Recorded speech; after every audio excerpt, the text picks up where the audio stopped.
going on, everybody? I hope everyone's having a fantastic evening, afternoon, pre-noon, no matter where you are in the world. I'm Hasan Piker, and this is the HasanAbi broadcast coming to you live from New York, New York. Hold on.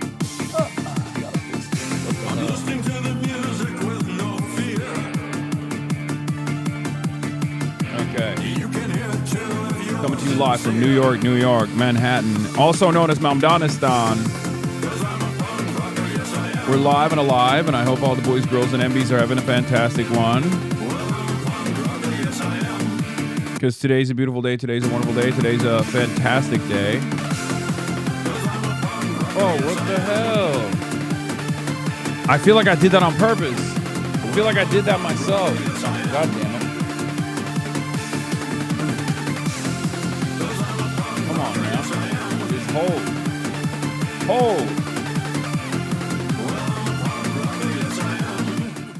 Hold. Motherfucker. This is crazy. This shit ain't holding.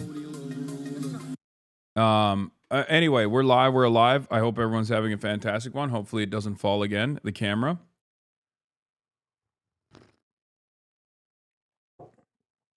The mainstream media has written about you 10 times more in the past 16 hours. Wait, really? Oh, God. They just don't stop, do they? Anyway, we're live, we're alive, ladies and gentlemen. Shoe on Head made a video about you. Yeah, I don't give a fuck about fucking Shoe on Head. Fuck Shoe on Head.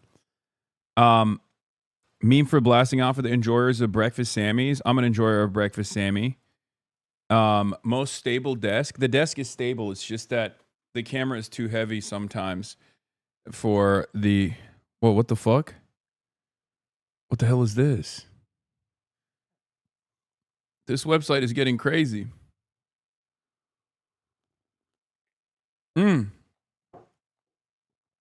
Beautiful shirt, King. Thank you. Ladies and gentlemen, boys, girls, and MBs, you already know it's the number one radical. It's the number one terrorist in the United States of America. Marxist, Leninist, vanguardist, revolutionary, communist, Islamist, fundamentalist, anti-imperialist, all of the above. You know, all it took was to be an avowed anti-Zionist, and years and years of advocacy work kind of fall apart, fall by the wayside, doesn't matter, which is actually somewhat related to what I was going to talk about. I just went on. Fox News has been nonstop talking about you. It's actually insane to watch. Really? Nice.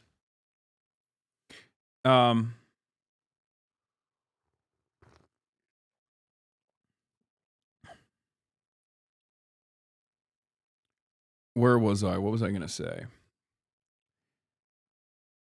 Looking very proportional. I think we're at the peak of contradictions here. I think eventually something's got to give. Someone is, hopefully, the most productive thing that could take place here is people just understand that the space that I occupy is one where there's going to be shit that's just like taken out of context, and they stop being so insane. Or eventually they get me killed. I don't know. One or the other. But anyway, this is part of the broadcast where I tell you about my personal news about what's going on in the world of HasanAbi April in between the time period where I press the stop streaming button and press the start streaming button. I didn't even realize that they were talking about me like crazy.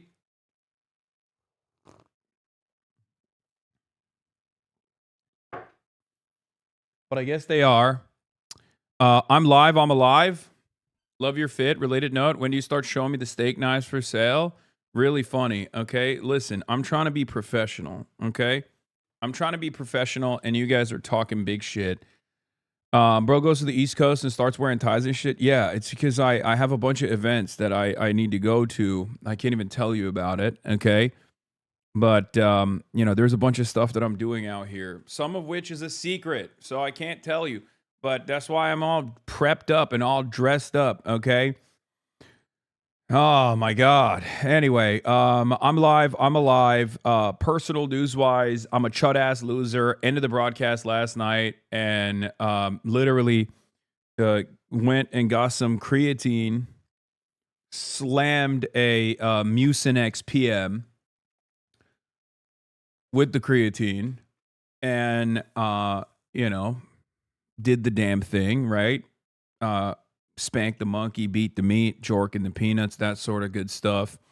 And then I tried to sleep and I couldn't at first, so I started watching Casino for the first time ever. Haven't seen it. I know it's like Felix's favorite movie. It's the Chopper Boy's favorite movie.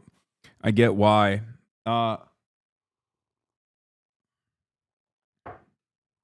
What? Burping the worm. My man. What are you guys? What?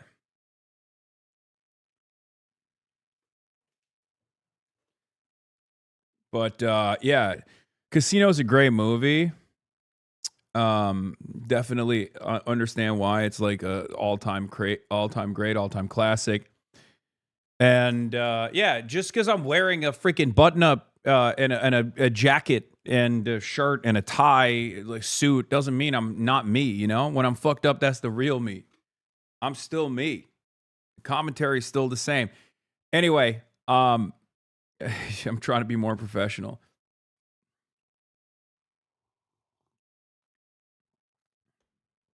Basically, after that process, I passed out, woke up early, tried to work out a little bit this morning. I did get a good night's sleep because remember yesterday I had like 3 hours of sleep.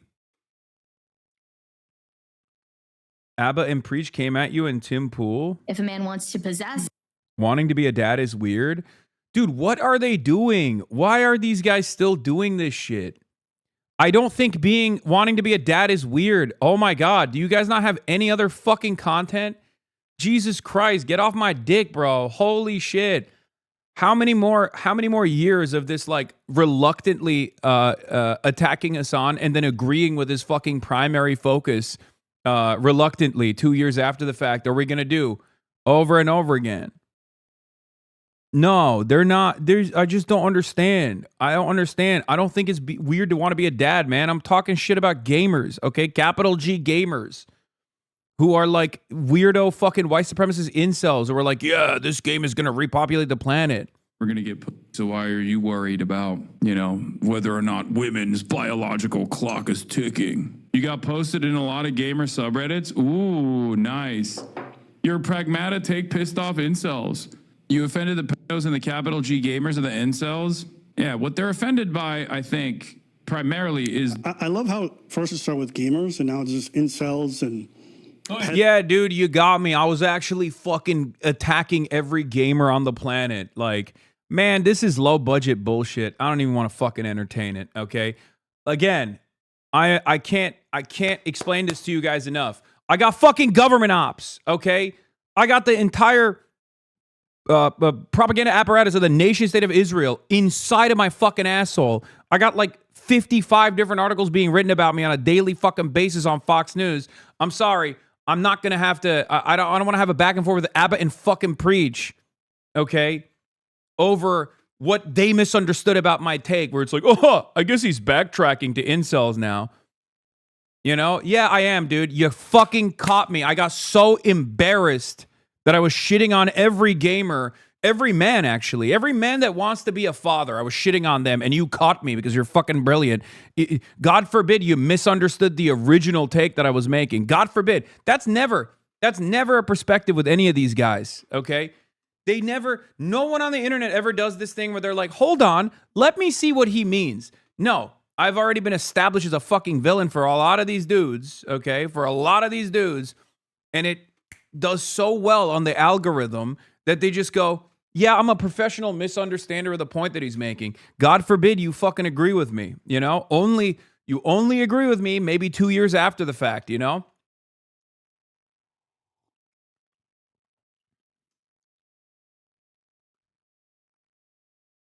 It's so funny. Dude, you probably agree with my take. It's like 90% of the time, if you actually listen to what I have to say, you probably agree with it. Okay? Unless you're like some fucking weirdo, which, Abba and Preach are like centrist on the weirdo spectrum. They're not as like reactionary or whatever. You probably fucking agree with my take. Yes, sweaty weirdo losers who talk about repopulating and saving the white race or whatever, that think that like a video game like Pragmata is somehow going to improve the birth rates. Well, it's probably, even if it does improve the birth rates, it's probably not going to be for the guys who talk about the birth rates. People who are predisposed with the fucking birth rates are not fucking, okay? That's the point. And it's an agreeable position that I suspect Abba and Preach would probably agree with as well. So why the fuck are you doing this idiotic song and dance where you know what my actual perspective is, and then you hear me elaborate on my actual perspective, and then you go, oh, you got called out, so now it's incels. Stop. Don't do this fucking bullshit. Jesus Christ. Be real, man. Be serious. Please be honest. Like, what are we doing? I hate the fucking dishonesty, man. I hate it. Like, oh, you clarified your position? That's because you got backlash and you're backtracking. No, dude, you think I fucking give a shit about a bunch of neo-Nazi, right-wing, insane grifters that even other fucking right-wing grifters now assume are grifters? Oh no, they're talking shit about me. It's a fucking Monday. It's a fucking Tuesday. It's every day of the fucking week. You think I give a shit about what they say?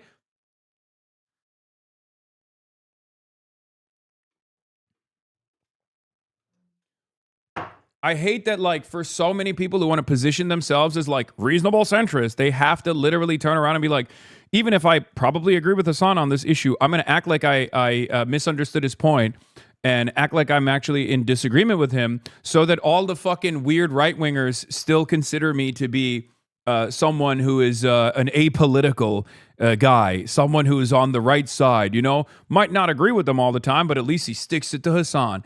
Be fucking brave, man. Be brave. Just say what you truly mean, okay? You don't have to constantly do this fucking tightrope so that like weirdo right-wing losers don't come after you all the fucking time. Anyway, whatever. Shit. Yeah, United Arab Emirates is leaving OPEC, which is a blow to the oil cartel. We'll obviously be talking about that. Anyway, personal news-wise, maybe the reason why I'm a little bit on the a little bit fucking fired up is because I did this USA Today thing, right? And they went to the Yale debate that I went to. They're doing like a documentary, but there's also like a different component where it's like a sit-down component where they're talking about extremism, or like it's a juxtaposition. The previous episode was on was on vaccines and you know, etc. with RFK Jr. My episode is about anti-Semitism. So basically, they came to me initially, and I was like confused, and I was like, "Do you guys want me to talk about the rise of anti-Semitism, or do you want me to talk about like, are you confronting me as the anti-Semite here?" And then when I saw the RFK Jr. bit, I was like, "Oh, they're going to confront me about my anti-Semitism. I bet." So I did it. Okay. And it was like, it was fine. I mean, it was like 2 hours of back and forth, just fucking crawling through nails as always. You know how it is.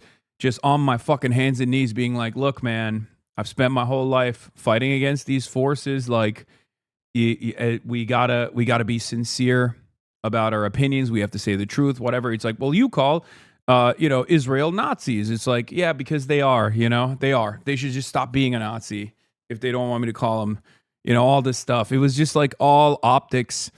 And I'll still entertain it every time, but I do think that at a certain point it becomes unproductive because like there was literally a point in the conversation where I was so cordial, I was so nice the entire time, but even I gave up on being cordial for a moment. And I was like, look, man, you think I, as a fucking anti-Zionist American Twitch streamer, am actually standing in the way of a peaceable diplomatic negotiation? Who do you think bears the responsibility here, me or the apartheid state that has been continuously settling 750,000 Jews in the West Bank while taking advantage of the so-called peace process, while simultaneously raping, pillaging, killing Palestinians, and destroying their lives and getting full-blown unconditional support from the United States of America? Which out of these two things is actually a significant impediment to the pathway of peace? I was like, enough. Like, I couldn't believe it. I was like, what is this conversation? Because he was just like, well, you recognize that anti-Semitism is on the rise, but don't you feel like you're contributing to it? And I was like, no, I'm not. You want to know why I'm not? Because I'm not a fucking anti-Semite, and I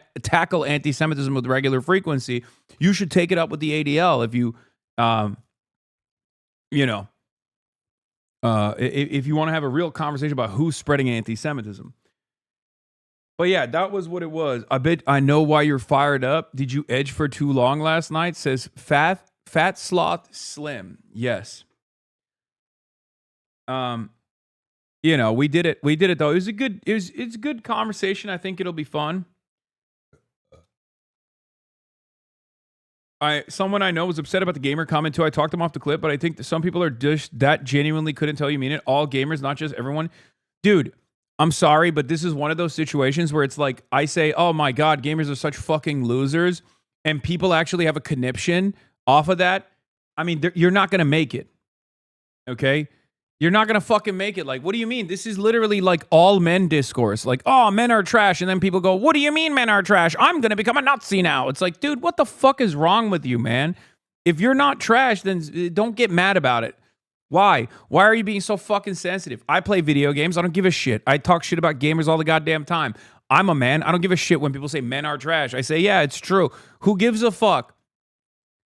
God, have some fucking backbone, dude. Jesus Christ. I can't stand motherfuckers who are like crying like this all the fucking time when they're like, they came after gamers. Gamers. Be for real. Be for real. Be a man, okay? Be a man. Be a man. Have some fucking backbone. Have some goddamn intellectual honesty. Have some decency, okay? It's totally ridiculous. Constantly crying like, me, they're coming after gamers. Really, dude? You think they're systematically discriminating against you because you're a fucking gamer? That's what you think? Shut up, dude. Oh my God. Yeah, the most oppressed group of all time. What are we doing? What is this baby shit? This is what I hate. People who unironically talk about how the left is constantly babying people will be the first to demand said babying. Okay? They will literally demand it. They'll be like, baby me, please. Why aren't you babying me?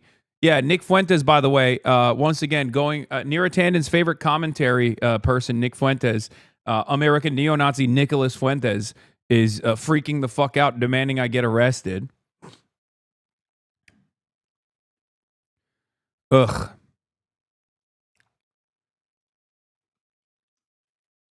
Yeah, he's back. I guess he's back from his excursion in Italy. I saw little clips of him going on a gay adventure with that other white nationalist, the one who came up to me with the Kaya photo in Ireland, the one that covered his face, that pussy.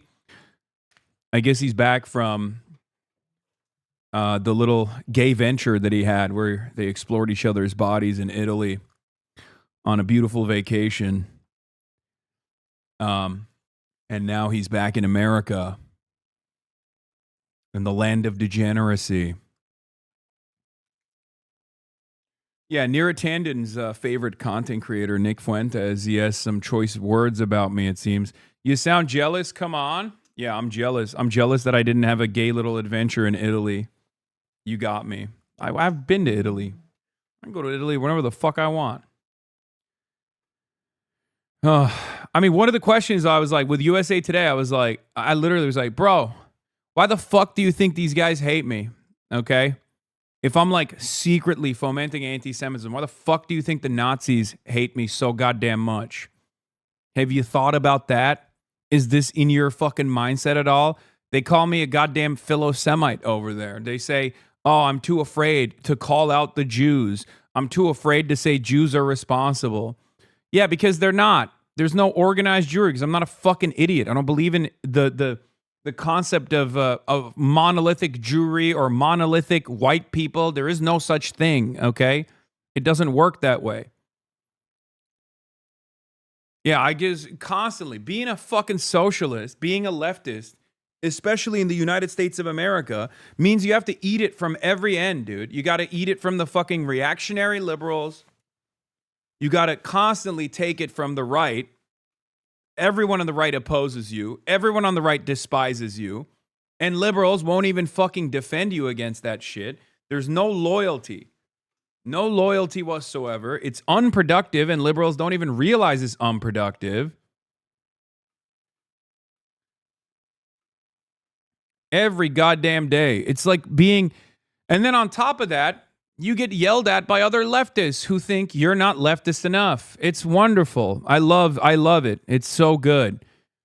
An entire movement designed around being as like annoying as possible.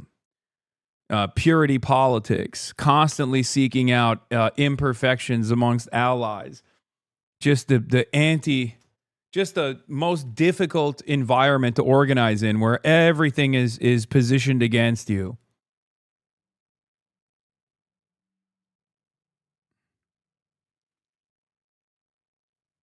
You know? You said I should show some intellectual backbone. Then you said I should. Then you also told me to be a man. Now I'm mostly just confused. I'm just talking about people who fucking complain or are like, man, you attack the gamers. You know, just be a fucking adult. Here, is that better? Is that more politically appropriate for me to say? Be a fucking adult. That's what I mean. You know, have some confidence in yourself. Sorry, I'm using gendered language. Too woke to lib, too electoral to tanky. Yeah, that's why you got to fucking look like a chud and think like a woke, okay? That's why I do this. That's why I'm wearing the suit. Look like a chud, think like a woke. Look like a chud, talk like a woke. Thank you for the playlist, by the way. There are 4 Fox News mentions that just got released on Fox News about your boy. Jesus Christ, dude. These guys have nothing else to talk about. Unfucking believable. New York City, day 2. Defend Jimmy Kimmel. Radical liberal driller. King Charles in the USA. Ballroom blitz. Hormuz still closed. UAE out of OPEC. Fox News still flaming me. Get in now. Anita Sarkeesian attacked gamers for 10 years. Look where we're at now. Yeah, people still chirp about Anita Sarkeesian, bro. People still talk about how she was like a primary vector of hatred, a primary villain in their lives. I'll be honest, dude, if you genuinely still think about Anita Sarkeesian to this degree, like, you're not long for this world. I'm actually genuinely confused how you haven't fucking killed yourself so far. Like, what a pathetic mode of existence. If I lived like that, if one person that I ordained as a villain in my own mind had this much control over my life, this much control, and was a figure worthy of this much animus, I would fucking realize at some point that my life is not worthy of living. It's just so sad. I'm just going to end it all. You know? It's not even a joke. There are still people who unironically bring up Anita fucking Sarkeesian, dude. Like, people who think, you know, titties in video games are tinier now because of Anita Sarkeesian and because of U.S. aid. People who sincerely think like the American government, by way of the CIA, made the boobs smaller in video games to oppress the gamers. If this is the type of person you are, you have to snap out of it immediately. Like, look, I'm not in favor of corporal punishment, but honestly, your parents should have beat the fuck out of you a little bit. If you genuinely have this attitude, if this is how you see the world in your adult age, like, you know, you're slated for an ass whooping by your dad, right?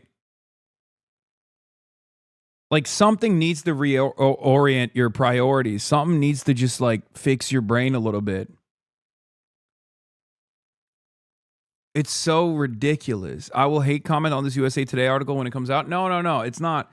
The USA Today article probably won't even be that bad. I'm just like, I just can't believe how... I just cannot fucking believe how much coverage this has created. Anita Sarkeesian was harassed like crazy. It's pathetic how people obsess over her. I say this as someone who was mad on her content, even though she was a swerve. Yeah, I don't know anything about Anita Sarkeesian, and I don't want to know. And I find it very strange that that people have such strong opinions about a woman who was doing cultural critique on video games like 20 years ago, right? It's very frustrating that we have to sit around and act like this is a sincere problem. It's not. There's so many more important things going on in the world. If you want to constantly worry about Anita Sarkeesian, then, you know, go off, I guess. Anyway, there's not even a real audience for that kind of shit anymore. Anyway, it doesn't matter. It's just some donkey-brained losers, unbearable. People who say like they came after gamers. They came after gamers. Like anyone that says that and they're not joking, they need to go to jail. They need to go through rehabilitation. All right. King Charles is in the United States of America alongside Queen Camilla Cabello. And it's a high stakes visit because the world that we live in is that stupid. Van Jones did a Hasan Piker video. I love that. My Maoist third world is king. Oh, there was also, the USA Today one was like, we talked about Hamas too. Fox News covering the conspiracy theories about the White House. Oh, dude, yeah, it's awesome that Fox News is complaining about conspiracy theories. Van Jones, his statement outraged many who just now want to write him off. That's a mistake. He has a massive audience and is emerging as one of the major voices of this generation. Those of us who disagree owe him and his audience a real argument. Here's mine. And my position doesn't come from ignorance about oppression. A big chunk of my life, I was a grassroots activist. You literally were a Maoist third worldist who talked about the apartheid. You wrote spoken word poetry. Van Jones in the 80s and 90s was a Maoist third worldist, okay? This is not a joke. I mean it. I'm serious. Like, this is real, okay? Van Jones is a Maoist third worldist who wrote spoken word poetry rap songs about Israel's apartheid of the Palestinians. Now, this was, of course, before he got hit with the Obama ray, okay? When he got into the Obama cabinet, obviously, by that point, he had been a soldier for neoliberalism, or at some point something changed in him, right? Obviously. But what's really funny is they yelled about his background a lot when he was in the Obama cabinet. And since then, I mean, obviously he's made a massive fortune for himself. He got $100 million unconditionally from Jeff Bezos, but I guess it's not so unconditionally. He is one of the most rabid defenders of the state of Israel. I find out about new groups, like new Zionist groups in the country, because Van Jones will attend their events. You know, Zionists being one example. He was at this Zionist party at the DNC.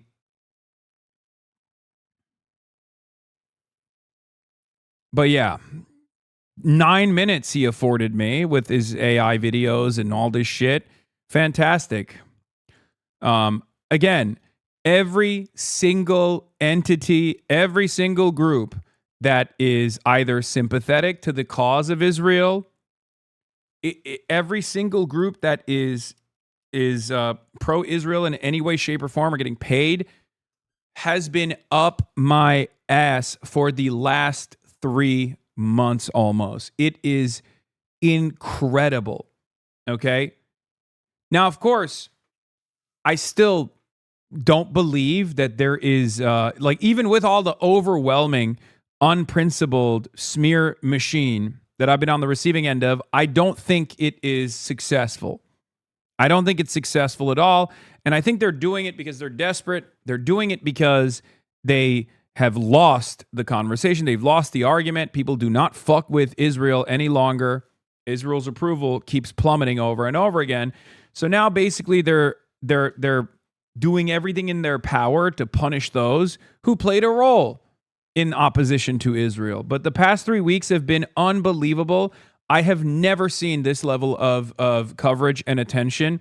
Fox News has basically been writing hit piece after hit piece every fucking day, multiple times a day. Okay?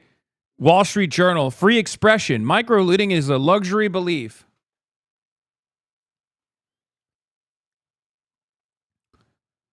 I don't know.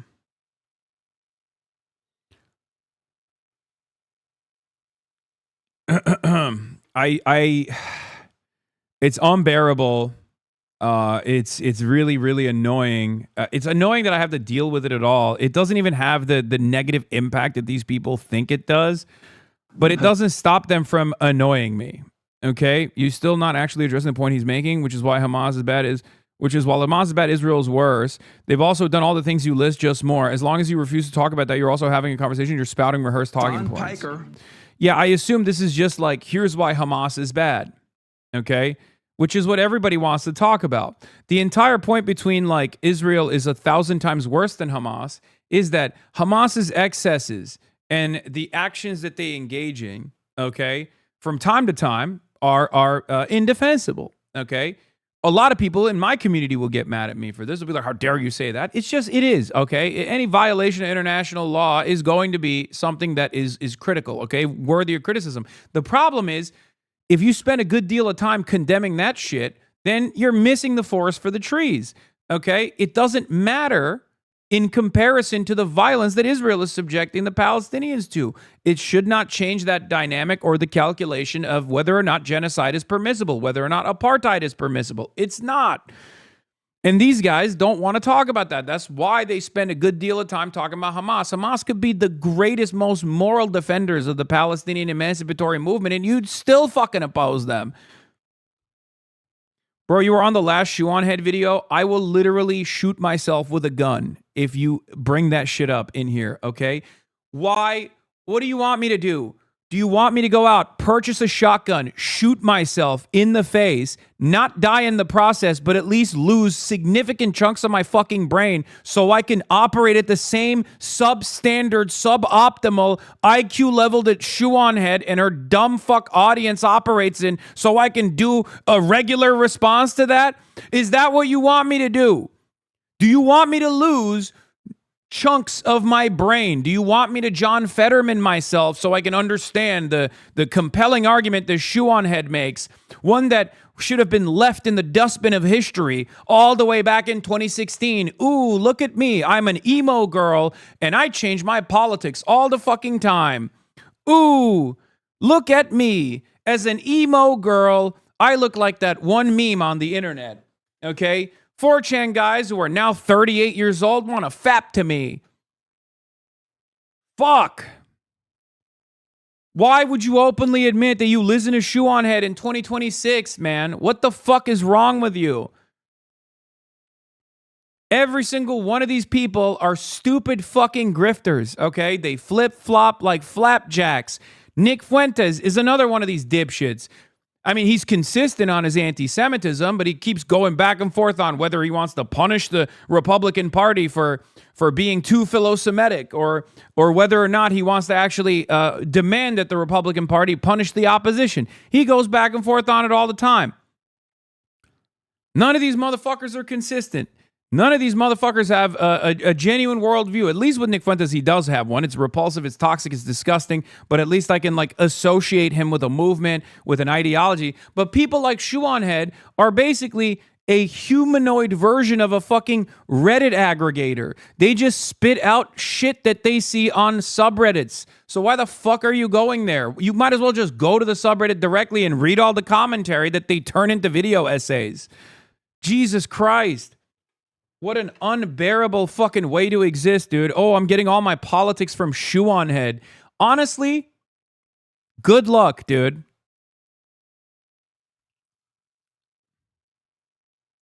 People should be more embarrassed, okay? What happened to shame?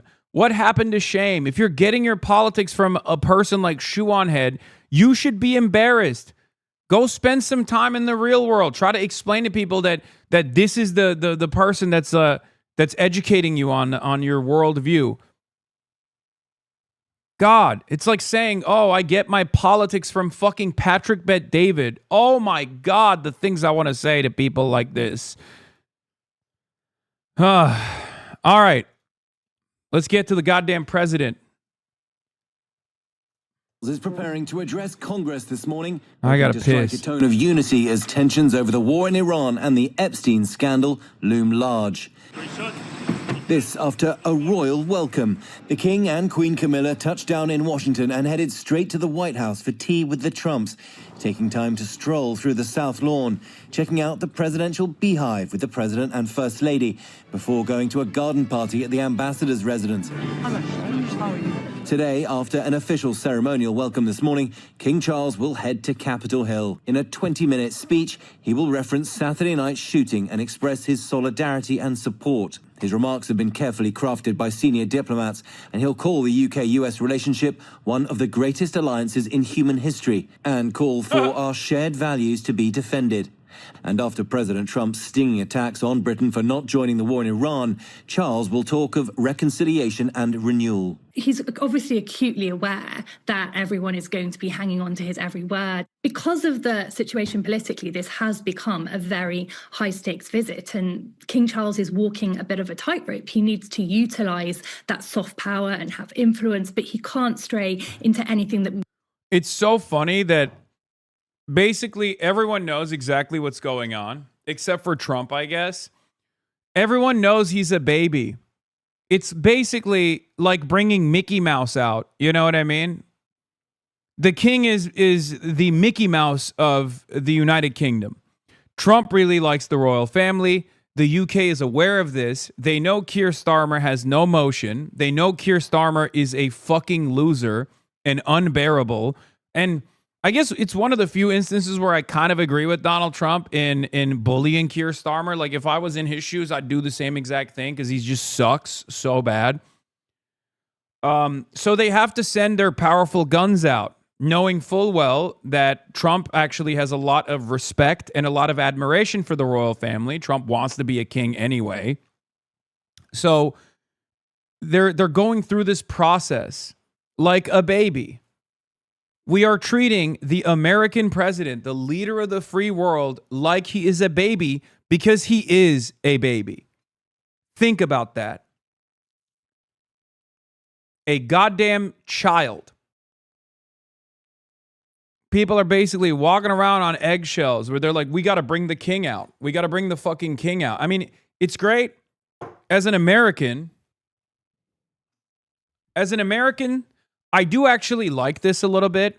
Like, I think, look, no disrespect to the United Kingdom, no disrespect to my British comrades out there, but I will say this. The royalty does deserve this humiliation, right? In my opinion, I think it's worth it. It's due, right? It's due time for the royals to be, tarred and feathered in this way, spiritually, right? Cucked. So I do think it's kind of good, right? Don't get mad at me. This is nothing to do with my British comrades and your daily struggles over there. Okay, I'm not talking shit about England. I'm just saying that, like, the concept of royalty, I do not understand. It's very strange, and very silly, really. So it's wonderful that this, like, symbolism of monarchy that is resilient has to go through this ritualistic humiliation in an effort to create better relations between the UK and the United States of America. It's also funny that it's yet another example of Keir Starmer's incompetence, and he's so unbearable. He's so intensely disliked. It's impossible for him to do adequate diplomacy. So they have to go through the motions like this, and they have to send the king out like a goddamn, like he's goddamn SpongeBob with a child's birthday pageantry at Chuck E. Cheese. Britain's ambassadorship to Washington said the U.S. has one true special relationship, probably Israel. Oh, not the UK, in remarks reported by the Financial Times that risk overshadowing King Charles's U.S. visit. He also criticized U.S. accountability over Jeffrey Epstein, saying it was extraordinary the scandal hasn't touched anybody despite links to prominent figures. Oh my God. Oh my God. Blah, blah, blah. It's true. Everything here is 100% true. All facts, all facts, no printer, okay? Oh my God, put that shit in the news. Oh my God, what an incredible hot mic moment. Christian Turner, UK ambassador to the US. Is a phrase I try not to utter. Because it's quite nostalgic, it's quite backwards looking, and it has a lot of sort of baggage about it. I think there is probably one country that has a special relationship with the United States, and that's probably Israel. It is afraid. Yeah, you can't say this stuff, especially in England, by the way. I mean, you could say this in America, right? But British people are extra hard on the anti-Semitism allegations. They go nutty over it. They love that shit. Okay, it's their favorite thing. Oh no, can't believe the UK ambassador to the US, Christian Turner, said something that 90% of the population of the Western world understand now. I don't even say believe, because it's just the reality. And he had the audacity to, in a private moment, communicate the fucking truth. The truth that is no longer such a secret, by the way. A truth that everyone understands and recognizes and observes, right? Uh-oh, time to get fired, Christian Turner. That'll show him. That'll show him. That'll stop people from recognizing that America places Israel in a higher status than every other country, including, in many instances, Americans. Right? Israel has killed American citizens. America doesn't do anything about it.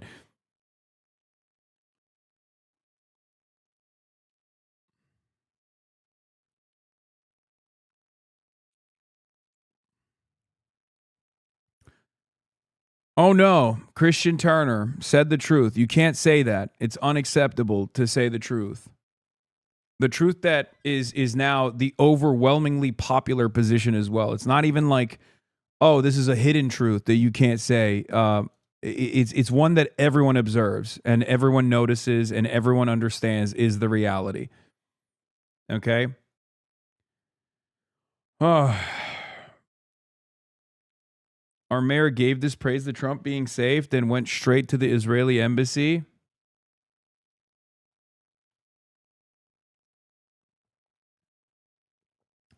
But that is literally what the king's job is, a literal ambassador. That's true. I guess you're right.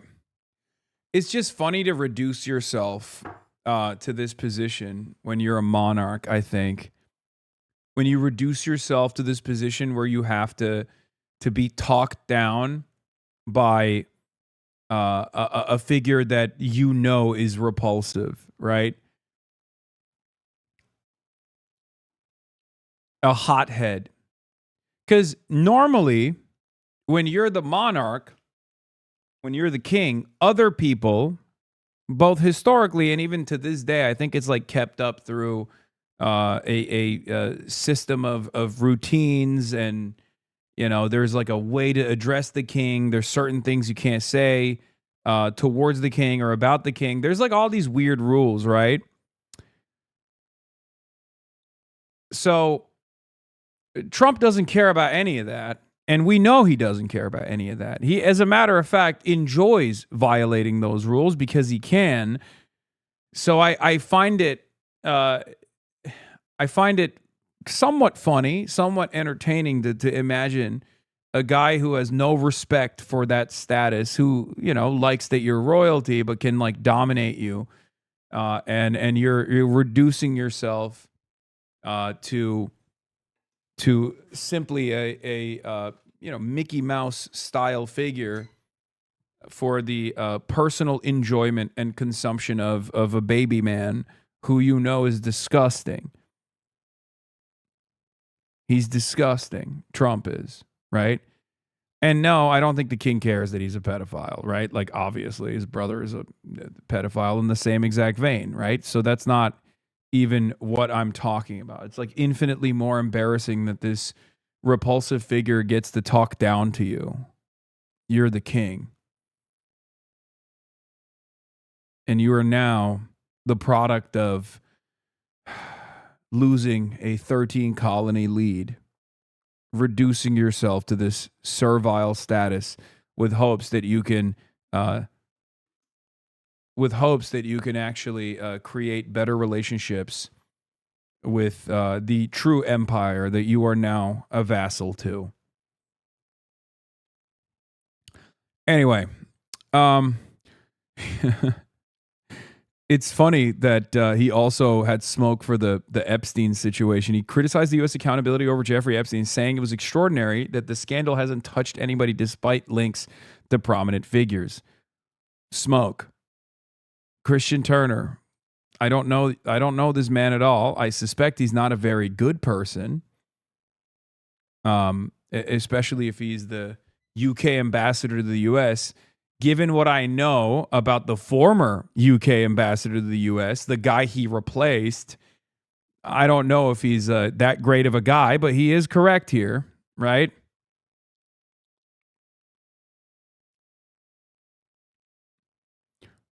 Britain's ambassador to Washington has said America's only special relationship is probably Israel, not the UK, in remarks that risk embarrassing King Charles during his visit to the US this week. Yeah, oh no, the truth is embarrassing the King Charles.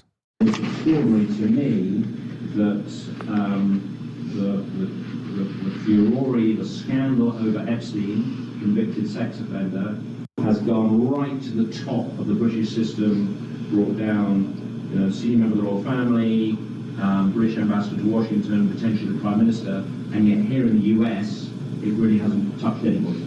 I think that is an interesting question you should ask American lawmakers you meet about the different levels of accountability in our systems. We're currently moving on a hill to bring to account some of those things. Yeah, I mean, the guy, the king,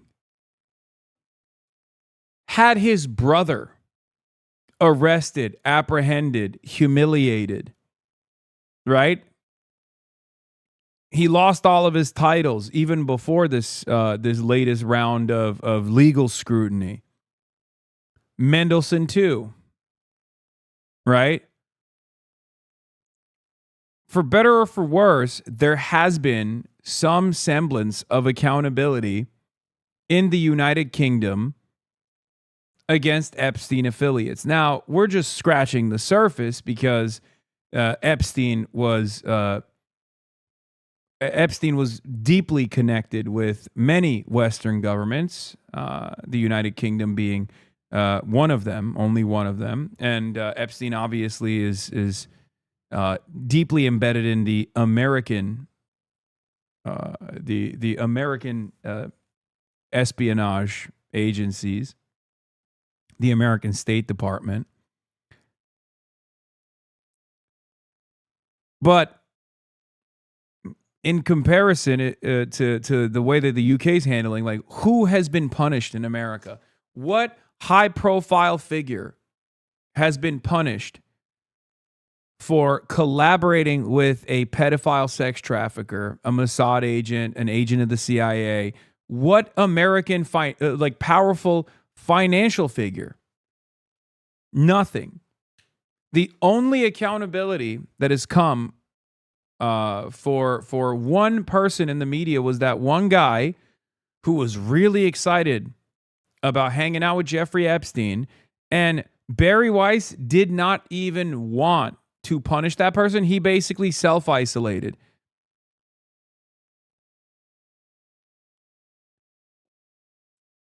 It's crazy.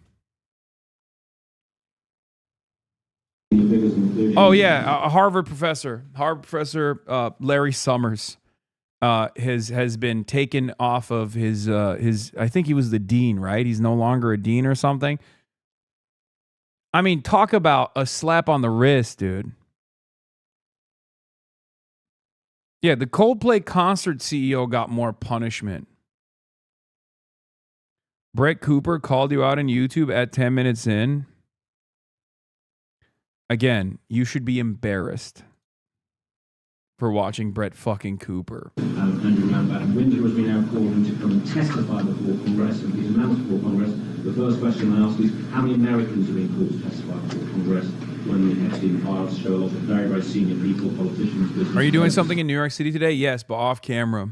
I have a bunch of different things I'm going to be doing. Sam Cedar raid. Hey, Sam Cedar, the Majority Report. Thank you for the raid. Hope you had a good stream.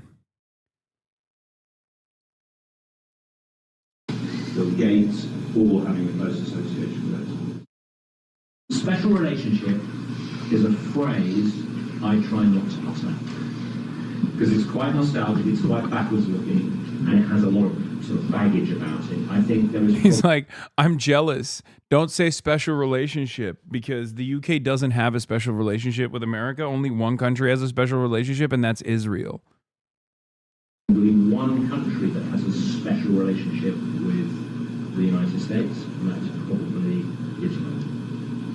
So there is a deep history and affinity between us.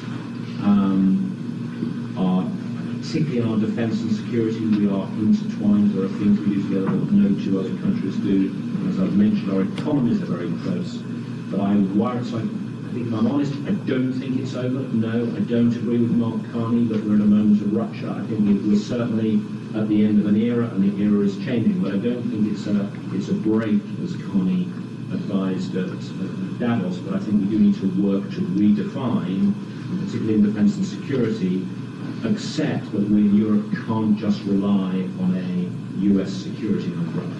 So the relationship will carry on if you want being special, but I think it's going to have to be different. And my advice to my Prime Minister is I can't just sit there and put my hands on my ears and say it's special, it's going to be fine. We've got to work really clearly to see what we, the UK, bring to the table. To get to a threshold where you remove the Prime Minister from the Labour Party, according to Labour Party rules, as I'm sure you know, is really quite hard. 80 MPs have to sign a letter in public, which is like signing a death warrant. It's much harder than for the Tories. So I think that is still quite difficult. And Keir personally is he's a stubborn guy. He's never lost a fight he's in. And so I think Keir saying I'm quitting is quite a high bar. So probably the moment I would look to is the May elections. If Labour does very badly in the May elections, I suspect the party will move to go over that threshold and remove him. It seems to be the conventional thinking. If they do okay. The King's speech is starting soon, not the movie. Yeah, I can't wait to hear what the fucking King has to say with his potato fingers. Glenn Greenwald deleted tweet about Barry Weiss. Photo editors can do almost more than anyone in shaping how a news article or profile is perceived. Oh my God, that is crazy. That is the gayest Glenn has been, okay? I'm sorry. That's hilarious. That is drama, okay?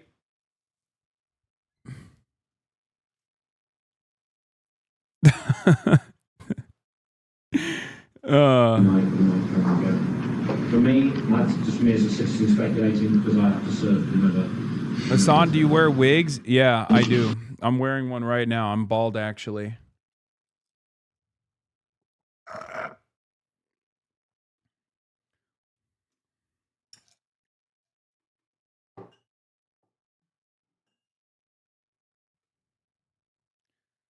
Glenn ate no crumbs. True. Glenn slowly growing back on me in a weird way. I mean, yeah, he's always been good on Israel and stuff, so it's not surprising. 20 minutes till speech. Vance is already there.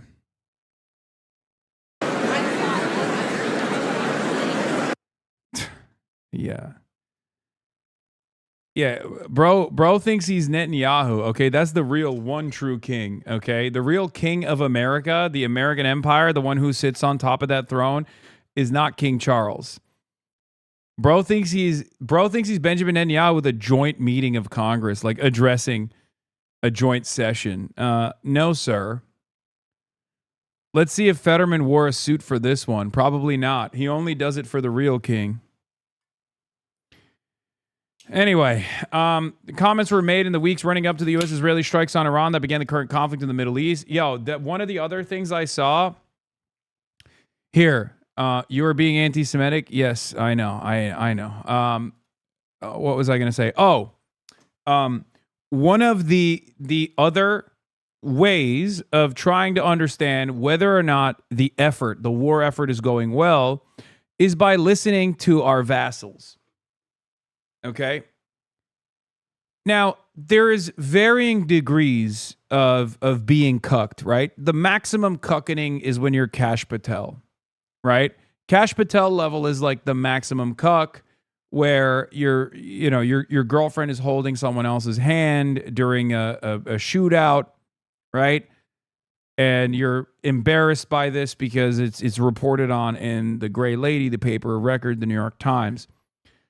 So England is fairly cucked to the United States of America, but I wouldn't say Kash Patel level cucked, right? They're not Kash level, if that's the highest level of being cucked. But there is one country in Europe that is, I think, Kash level cucked, and that country is Germany. And even German leadership has been openly saying that Iran has embarrassed America. Okay? So when you got German leadership, Merz specifically, the Chancellor of Germany, Friedrich Merz, the man with the most expensive haircut of all time, with nothing to show for it, coming out and saying Iran is humiliating the U.S., that's when you know things have gotten out of hand. Germany's Chancellor Friedrich Merz questioned the U.S. exit strategy in Iran, warning Washington is being humiliated as Tehran negotiates very skillfully and appears stronger than expected. Speaking to students in Marsburg, he urged a swift end to the conflict, citing mounting economic fallout for Germany.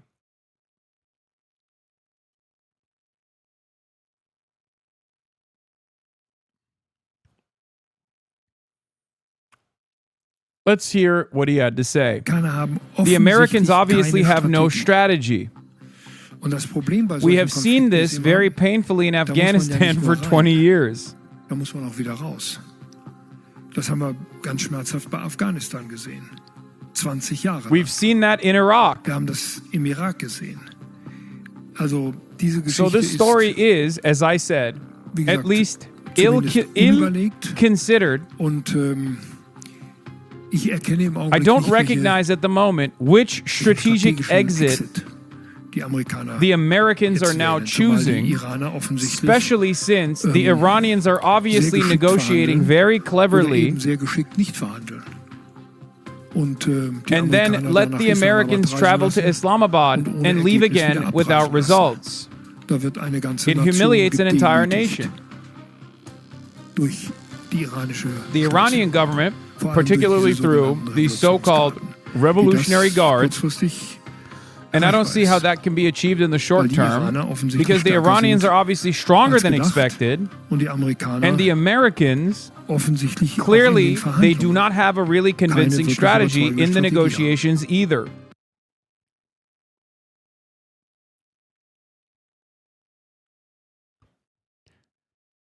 Friedrich Merz, I think, genuinely nutted when America bombed Iran alongside Israel, okay? He might have actually dropped the fat rope on camera when he found out. He was so giddy. Friedrich Merz, who has famously said things like, Israel is doing our dirty work. That man is now saying Americans are embarrassing themselves. Iran is putting belt to ass. This was the Chancellor's statement. The USA and Israel have been conducting massive military strikes against Iran since Saturday. Chancellor Merz is in close contact with European partners, Israel, and partners in the region. He will discuss developments with U.S. President Trump in Washington on Tuesday. The regime threatened Israel's existence, was responsible for the terror of Hamas and Hezbollah, and its nuclear and missile programs threaten peace and security, said the Chancellor. Ladies and gentlemen, a warm welcome. On the situation in the Middle East, on this beautiful Sunday, in recent days and weeks, we witnessed an unprecedented number of wars and upheaval, both around the world and in our neighborhood. The lines of conflict are becoming increasingly blurred. Existing rules, including those of international law, are disregarded more and more. By America and Israel, by the way, but he says it's by Hamas and Iran. Another Merz clip has hit the timeline. Oh my God. At this point, I'm disillusioned simply because U.S. and Israel claimed at the beginning that they could solve this problem within days. Now I must recognize it is not solved. He said Germany and the EU have also have own European ideas on how to get a resolution of the conflict and will continue their diplomatic cooperation, coordination with the US. Underway again for Germany for some time now. Oh, dude, he's doing, oh my God, he's doing bilateral talks with Iran. Oh my God, oh my God, oh my God, Iran is literally forcing multipolarity. That's crazy. I cannot believe it. It's unheard of. I will be honest with you, I never thought it would be Iran. Like I thought, multipolarity being forced upon the world by the likes of another warring party like Russia, certainly, right? And this doesn't justify Russia's actions, by the way. I'm not saying that like Russia was justifiable in invading Ukraine. I don't think so. I don't think they are. But that was shaking the system, right? That was shaking and shook America's hegemonic status, right? Especially because after, multiple years at this point, the entirety of the Western world's support has not been able to successfully purge Russia from the boundaries of Ukraine. Again, this is not, I'm not saying this is good, okay? I'm not saying that. I know a lot of you get very sensitive around the Ukraine issue when you hear someone that has a different perspective than you, okay? And I have to be extra sensitive and extra careful when I talk about Ukraine. Now that I know Ukraine objectively has shooters in the United States of America, I don't want to be the target of their enmity. Okay, I apologize, Dylan Burns. Please don't send your Fedayeen after me. Okay, I don't want Ryan Ruth, his 1,000 NATO-trained Afghan soldiers, or Cole Allen to come and assassinate me. I'm not the fucking president.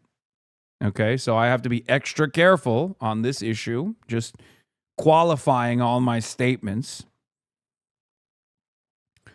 But here's the thing.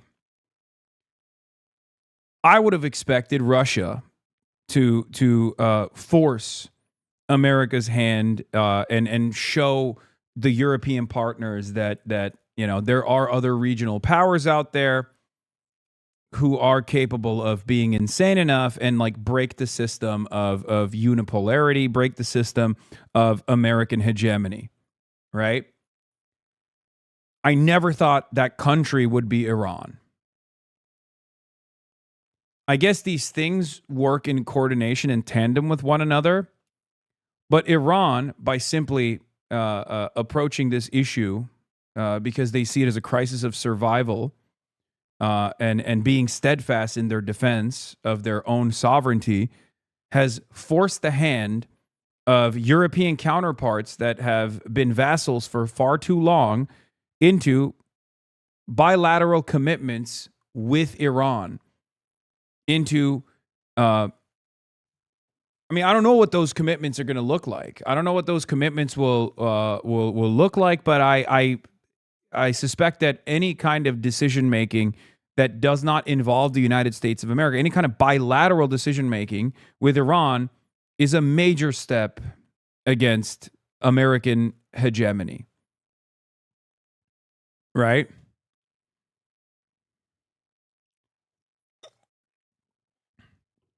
And Iran, I think,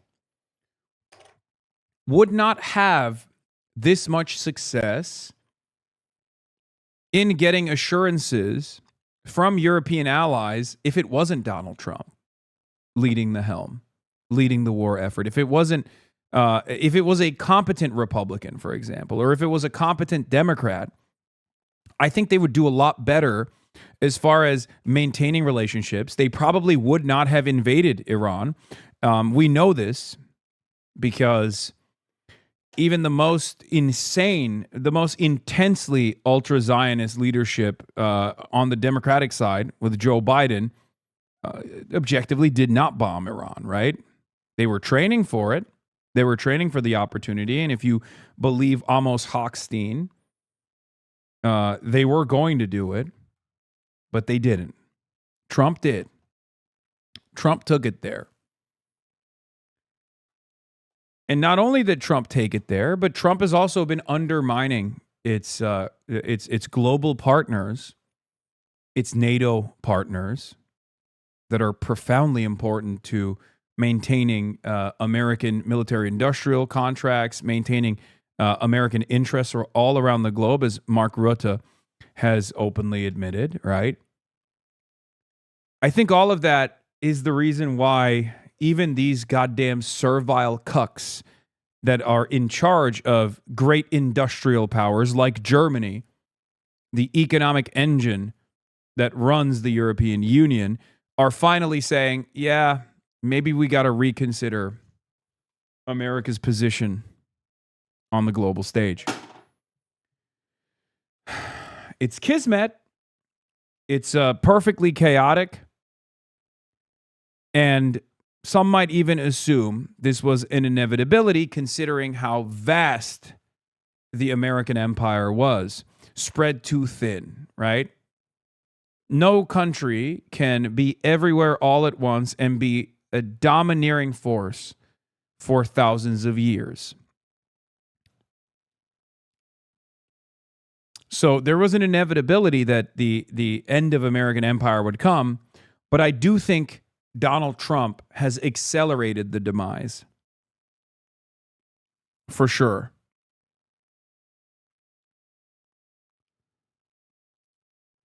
I guess the accelerationists were right in that regard. Merz is a waffling cretin, militarizing Germany, radicalizing society, and losing support faster than Starmer, making a takeover by the post-Nazi AfD all but inevitable. Yeah.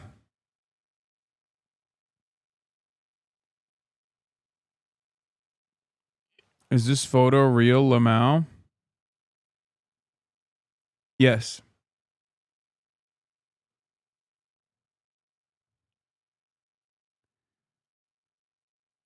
The bigger question here is if the Americans are as strategically stupid as Merz is saying, why do Germany and the rest of the European leadership insist on tying their future to them? Where is Germany or Europe's independent strategy on Iran? Didn't Merz issue, together with Macron and Starmer, a joint statement at the beginning of the war condemning Iran for the war? Doesn't that make them even more strategically inept when your own public diagnoses is that the ship is sinking and your response is to stay on board?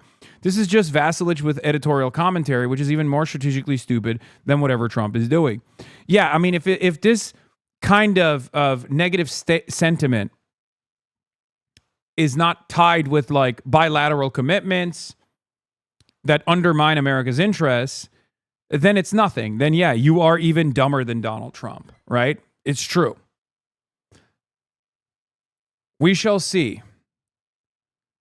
When he says Germany and the EU have their own European ideas on how to get a resolution on the conflict that will continue their diplomatic efforts in coordination with the US, perhaps they will do that. I don't know what that looks like as it stands currently. I don't have a lot of confidence in especially this crop of European leadership because many of them are still very much neoliberals, very much center-right figures, very much figures that are invested in defending the interests of the same international consortium of capital that the American leadership is invested in defending the interests of. So I don't know where they will go, but this is opening up potentially new opportunities.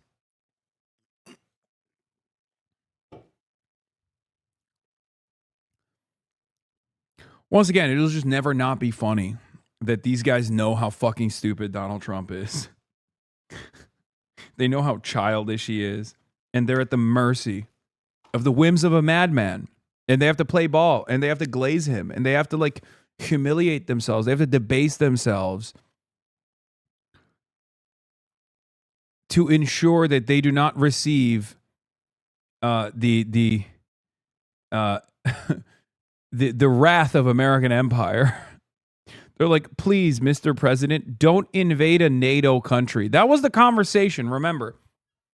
These guys that have talked about how big of a threat Russia is to European security, right, had to now cover their left flank out of nowhere. They were like, what? What do you mean you are going to militarily annex a piece of the European continent? You already have bases everywhere. What are you talking about?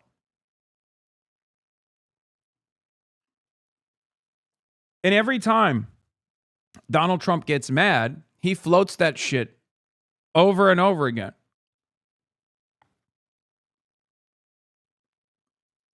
Part of the reason why the king is here in the United States, aside from his joint session address, is because he has to explain to the president. I talked about this like last week or a couple weeks ago.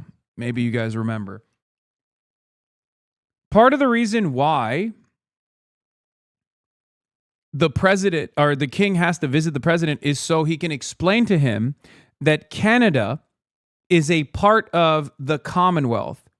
As in, if he's trying to urge Trump by using his symbolic status and you know, Trump's interest in the royal family to stop him from militarily annexing parts of Canada. It sounds like a joke. If you were to tell me,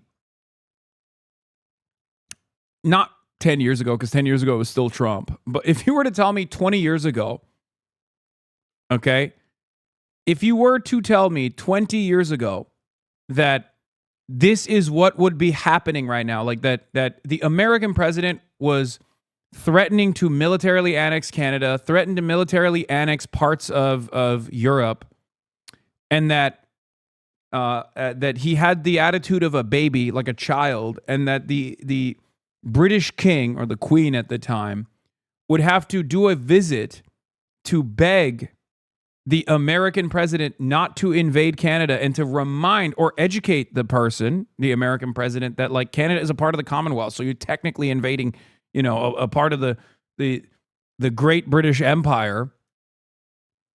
I would assume that, I mean, I would say that's unbelievable. There's just no shot. 14-year-old Hasan was probably too busy jorking it to listen, though. True.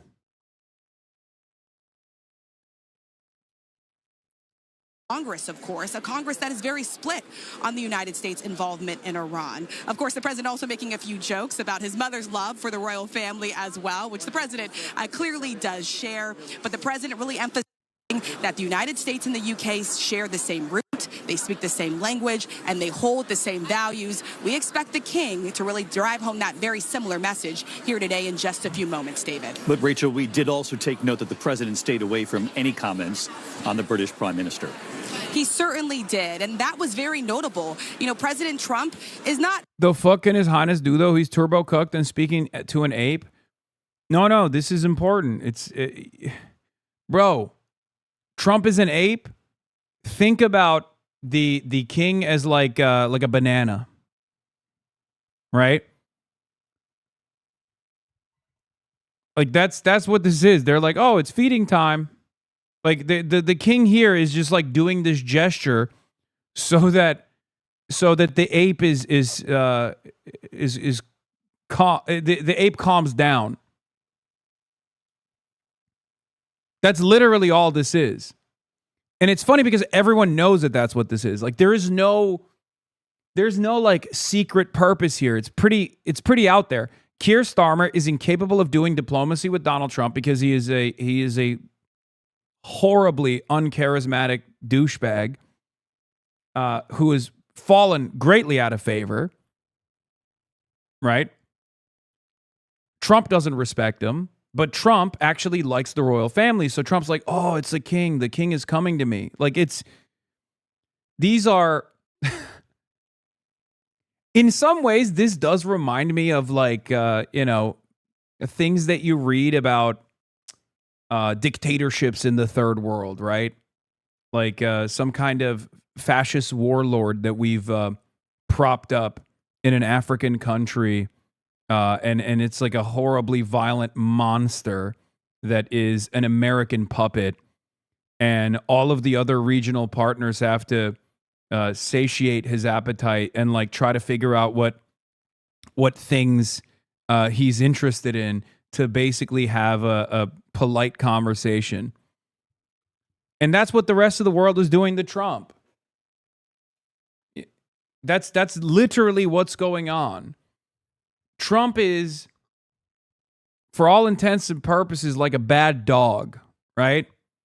An untrained dog that was maybe abused and angry and like lashing out at people. And now, instead of a Cesar Millan style approach where someone comes in and goes, you know, and stops the dog from biting everybody, we're just trying to give the dog enough treats so that we fatten the dog up so he calms the fuck down.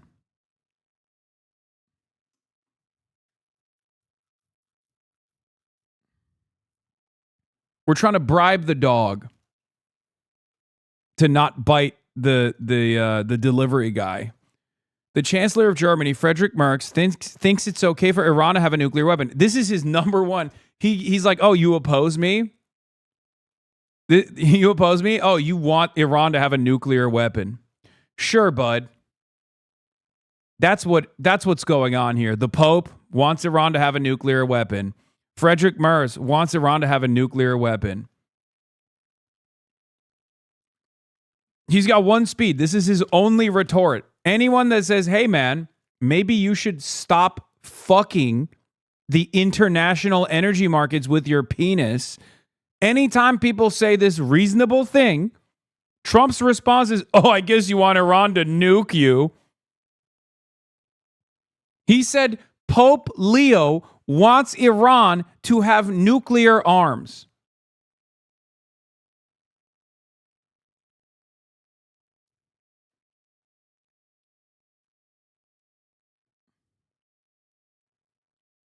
He doesn't know what he's talking about. If Iran had a nuclear weapon, the whole world would be held hostage.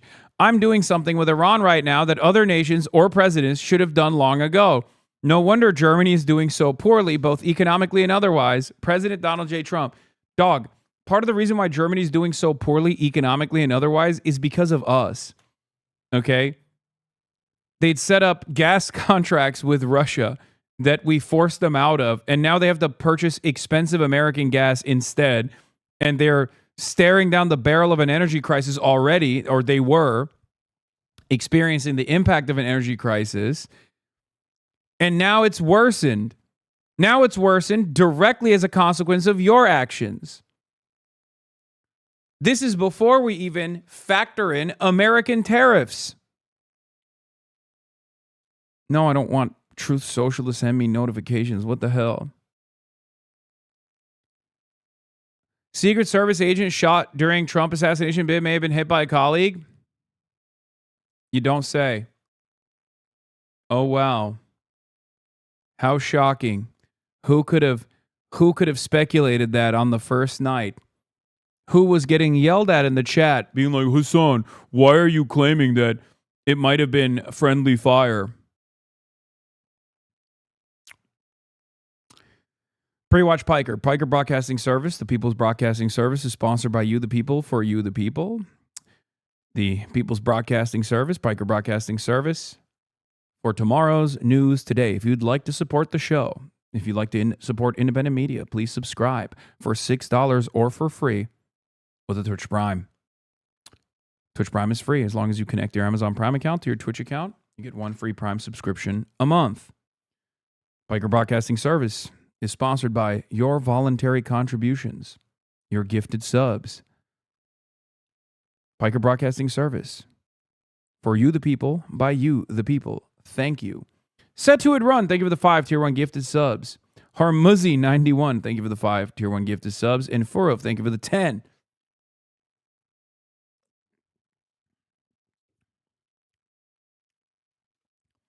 Closed presents with 50 bones. I mean, this is, again, purely speculative. But that was my initial assessment as well. Does the white monster mean you're a blue-collar worker? Yes. All right, the king is speaking. King Charles, who made many visits to Members the U.S. of Congress, I have the high privilege and distinct honor of presenting to you His Majesty Charles III. Let's listen.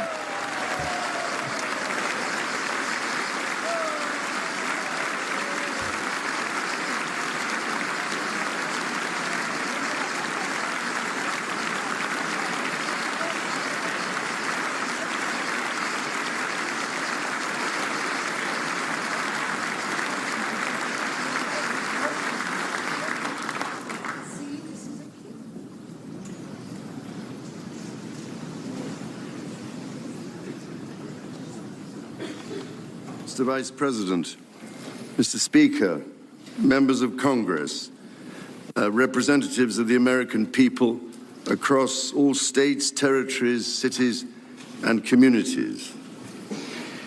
I would like, if I may, to take this opportunity to express my particular gratitude to you all for the great honor of addressing this joint meeting of Congress, and on behalf of the Queen and myself, to thank the American people for welcoming us to the United States to mark this semi-quincentennial year of the Declaration of Independence.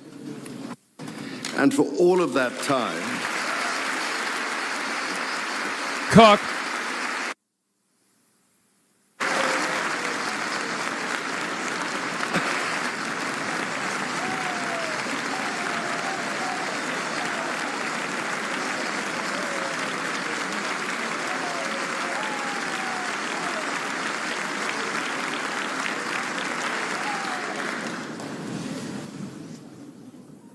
And for all of that time, our destinies as nations have been interlinked. As Oscar Wilde said, we have really everything in common with America nowadays, except, of course, language. So I like his I like his suit. I'm a suit guy now. I'm a sartorial guy, and I gotta say, I like the fit. From Europe to the Middle East, which pose immense challenges for the international community, and whose impact is felt in communities the length and breadth of our own countries. We meet too in the aftermath of the incident not far from this great building that sought to harm the leadership of your nation and to foment wider fear and discord. Let me say with unshakable resolve, such acts of violence will never succeed.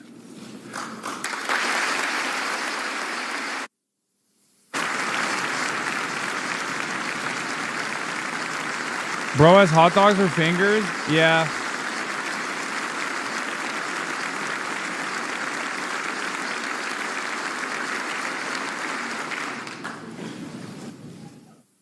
Whatever our differences, whatever disagreements we may have, we stand united in our commitment to uphold democracy, to protect all our people from harm, and to salute the courage of those who daily risk their lives in the service of our countries. Standing here today, it is hard not to feel the weight of history on my shoulder. Where is his because crown? The modern relationship between our two nations That'd be really funny if he wore a crown spans all not the time. Merely 250 years, but over 4 centuries.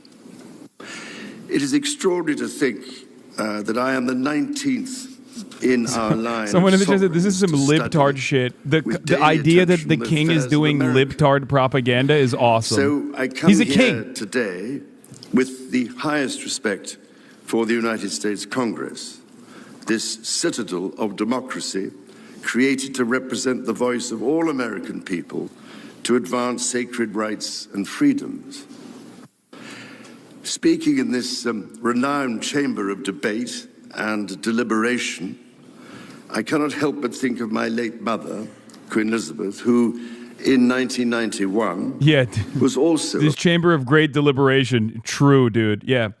I don't know if you know this, but like Lauren Boebert and Nancy Mace are congresspersons, okay? You can't really... Randy Fine is a fucking congressperson. It's not exactly such a great deliberative body anymore. Of our nations to express the highest regard and friendship of the British people to the people of the United States.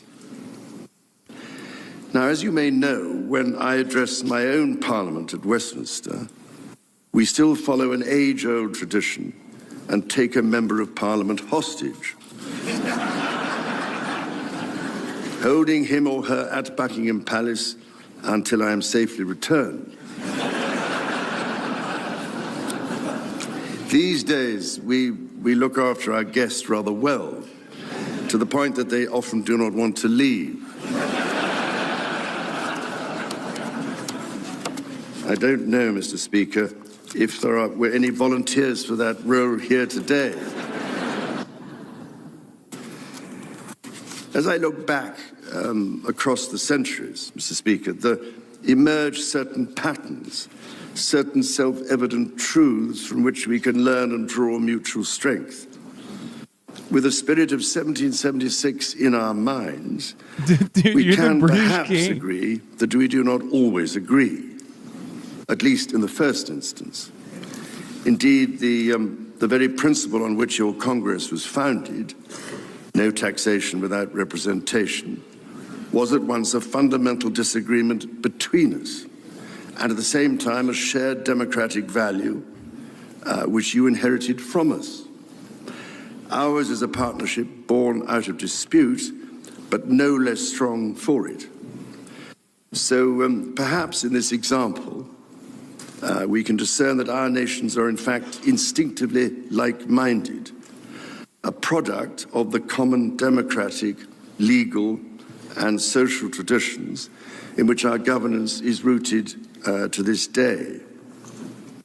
Drawing on these values and traditions, time and again, our two countries have always found ways to come together. And by Jove, Mr. Speaker, when we have found that way to agree, what great change is brought about, not just for the benefit of our peoples, but of all peoples. This, I believe, is the special ingredient in our relationship. As President Trump himself observed during his state visit to Britain last autumn, the bond of kinship and identity between America and the United Kingdom is priceless and eternal. And one bond, perhaps best represented by political prisoner Ghislaine Maxwell, a cohort of sorts of the esteemed New York financier Jeffrey Epstein, a friend to many, including but not limited to my great brother, Prince Andrew.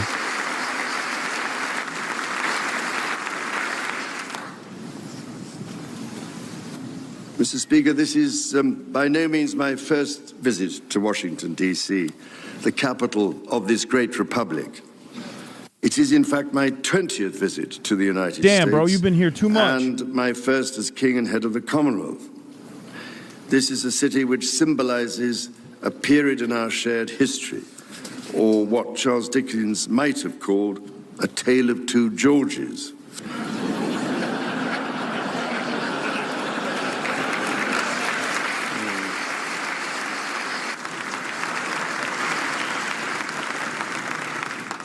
First President, George Washington, and my 5 times great-grandfather, King George III.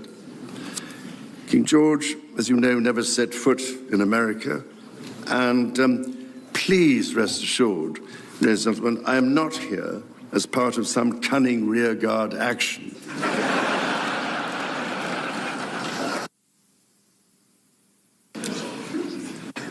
I mean, Loki, they're eating out of his hand. Like, he is owning that room. Look, I hate the king. I hate the monarchy. I have to admit, he's kind of cooking. Like, he is surprisingly, I guess, when you have unlimited funds and unlimited trading, you can look like a ghoul and still be a competent speaker, it turns out. He's got a type 5. Like, independence. By balancing contending forces and drawing strength into diversity, they united 13 disparate colonies to forge a nation on the revolutionary idea of life, liberty, and the pursuit of happiness. They carried with them and carried forward the great inheritance of the British Enlightenment, as well as the ideals which had an even deeper history in English common law and Magna Carta. Why are they clapping for English common law and Magna Carta? Trump is literally trying to violate the fundamentals of Magna Carta. Still vital. He's gone biblical, dude. That's what's so crazy about Donald Trump's destruction of due process.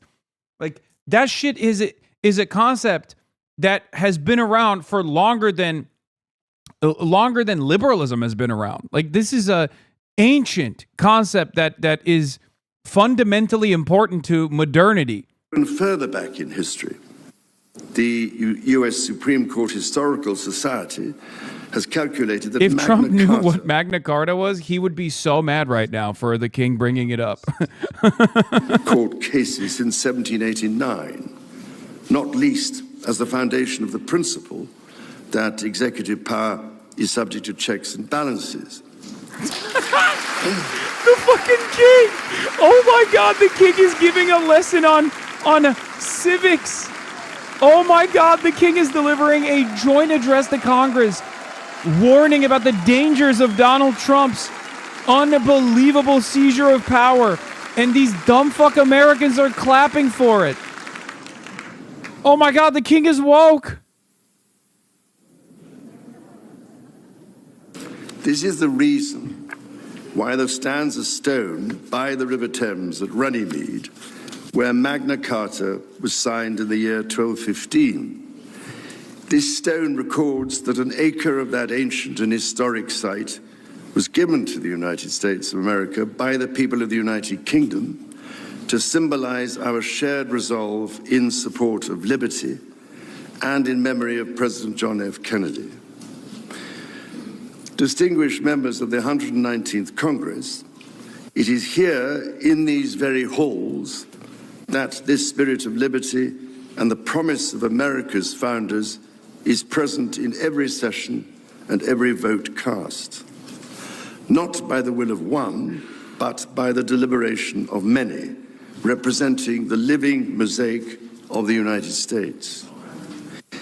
In both of our countries, it is the very fact of our vibrant, diverse, and free societies that gives us our collective strength, including to support victims of some of the ills that so tragically exist in both our societies today. And, Mr. Speaker, for many here, and for myself, the Christian faith is a firm anchor and daily inspiration that guides us, not only personally,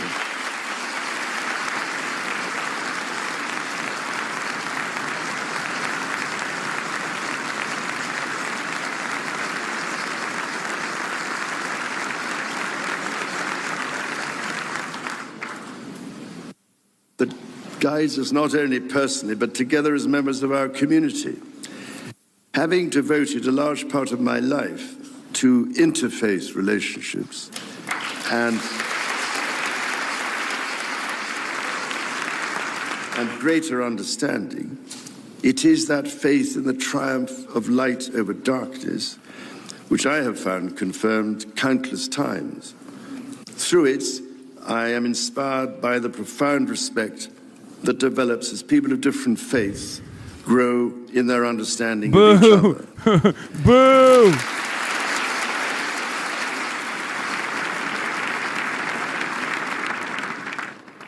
It is why, it is my hope, my prayer, that in these turbulent times, working together and with our international partners, we can stem the beating of plowshares into swords.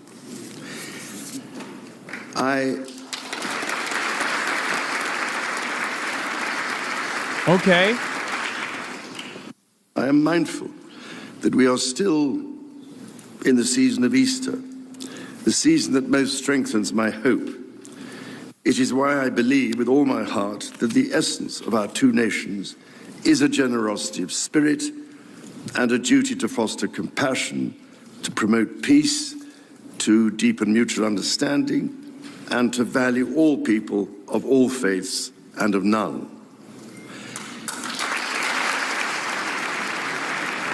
I mean, I used the swords to plowshares analogy in my Yale speech as well, talking about what the biblical the biblical analogy, talking about what America didn't do. The alliance that our two nations have built over the centuries, and for which we are profoundly grateful to the American people, is truly unique. And that alliance is part of what Henry Kissinger described as Kennedy's soaring vision of an Atlantic partnership based on twin pillars, Europe and America. That partnership, I believe, Mr. Speaker, is more important today than it has ever been.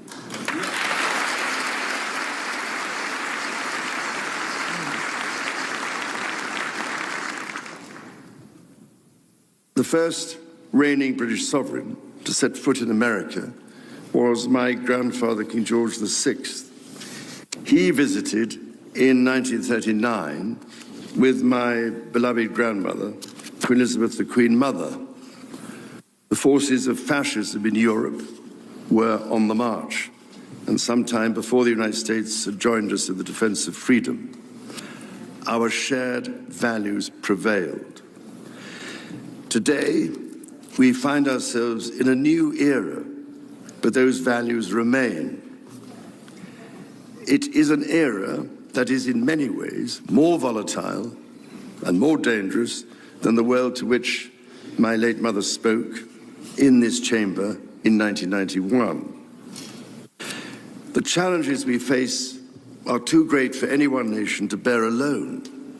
But in this unpredictable environment, our alliance cannot rest on past achievements or assume that foundational principles simply endure. As my Prime Minister said last month, ours is an indispensable partnership.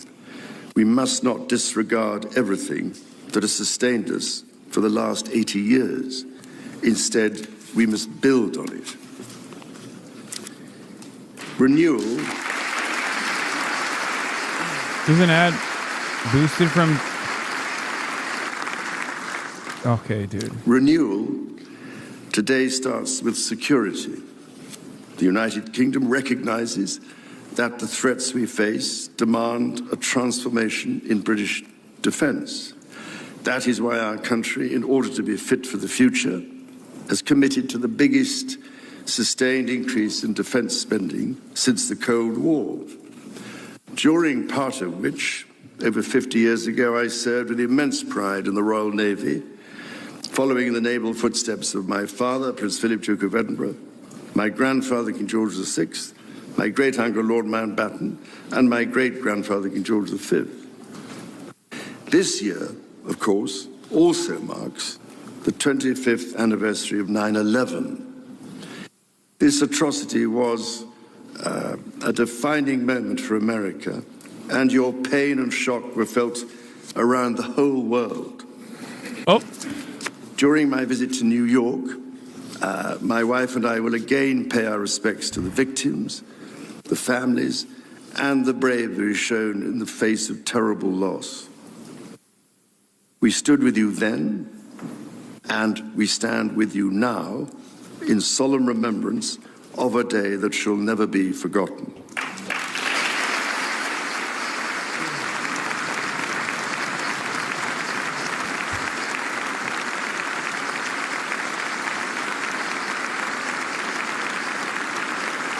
He's gonna blame you? Okay, guys. No, he's not. Shut up. Long forgotten are the pains, the shared pains of 9/11. As one American radical has said, America deserved it. How dare you allow such insolence? Was united in the face of terror. We answered the call together, as our people have done so for more than a century, shoulder to shoulder, through 2 world wars, the Cold War, Afghanistan, and moments that have defined our shared security. Today, Mr. Speaker, that same unyielding resolve is needed for the defense of Ukraine and her most courageous people.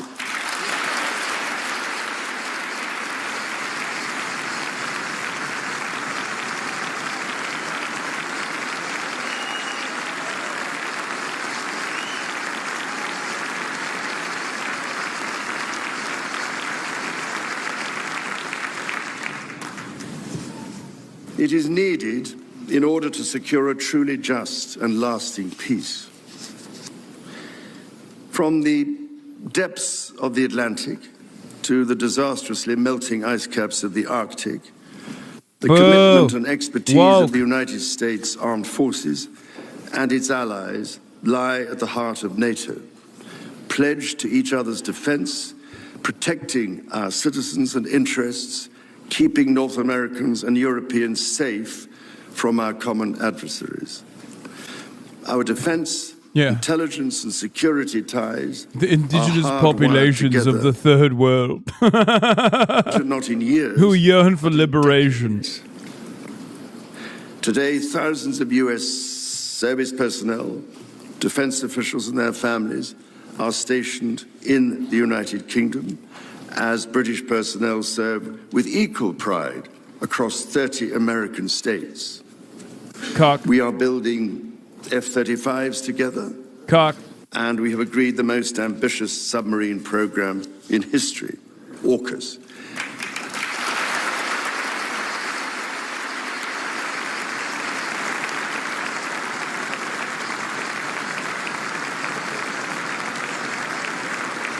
Oh, wow. How shocking.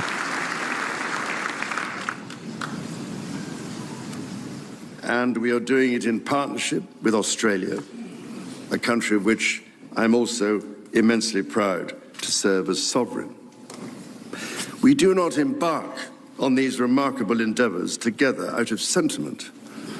We do so because they build greater shared resilience for the future, so making our citizens safer for generations to come. Our common ideals were not only crucial for liberty and equality, they are also the foundation of our shared prosperity. The rule of law, the certainty of stable and accessible rules, an independent judiciary resolving disputes and delivering impartial justice. These features created the conditions for centuries of unmatched economic growth in our two countries. This is why our governments are concluding new economic and technology agreements to write the next chapter of our joint prosperity and ensure that British and American ingenuity continues to lead the world. Our nations are combining talent and resources in the technologies of tomorrow. Our new partnerships in nuclear fusion and quantum computing and in AI and drug discovery, holding the promise of saving countless lives. Someone has said, did he write this or does he have a speechwriter? What do you think, man? The $430 billion of course he has a team of speechwriters. He's the king. That continues to grow.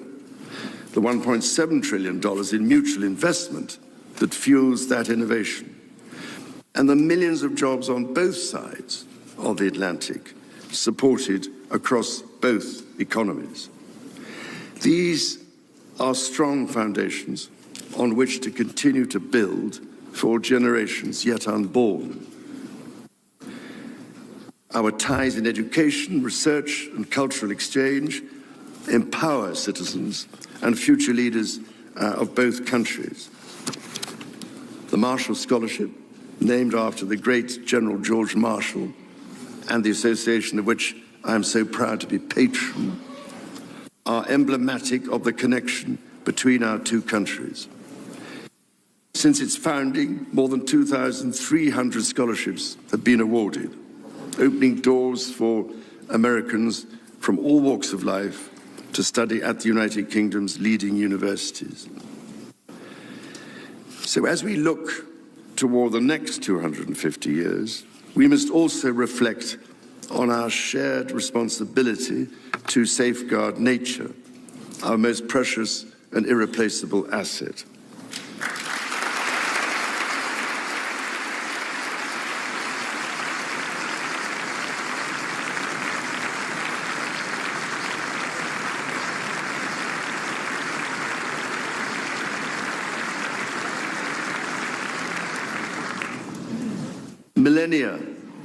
Millennia before our nations existed, before any border drawn, the mountains of Scotland and Appalachia were one, a single continuous range forged in the ancient collision of continents.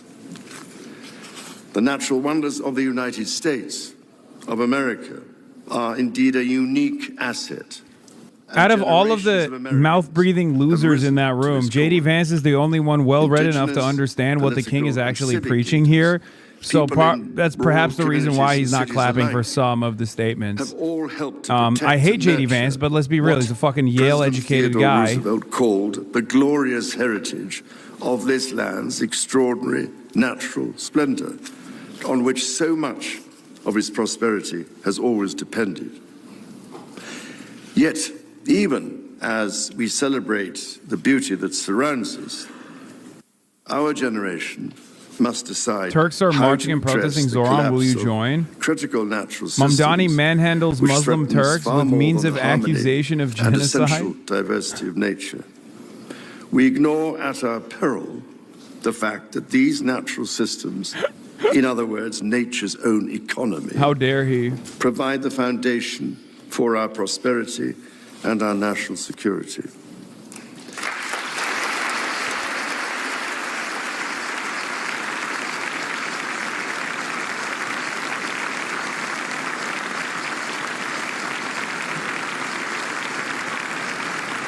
Yeah, that's why I'm in New York City, guys. I'm here to lobby Mamdani on behalf of the beautiful nation state of Turkey. The story of the United Kingdom and the United States is at its heart a story of reconciliation, renewal, and remarkable partnership.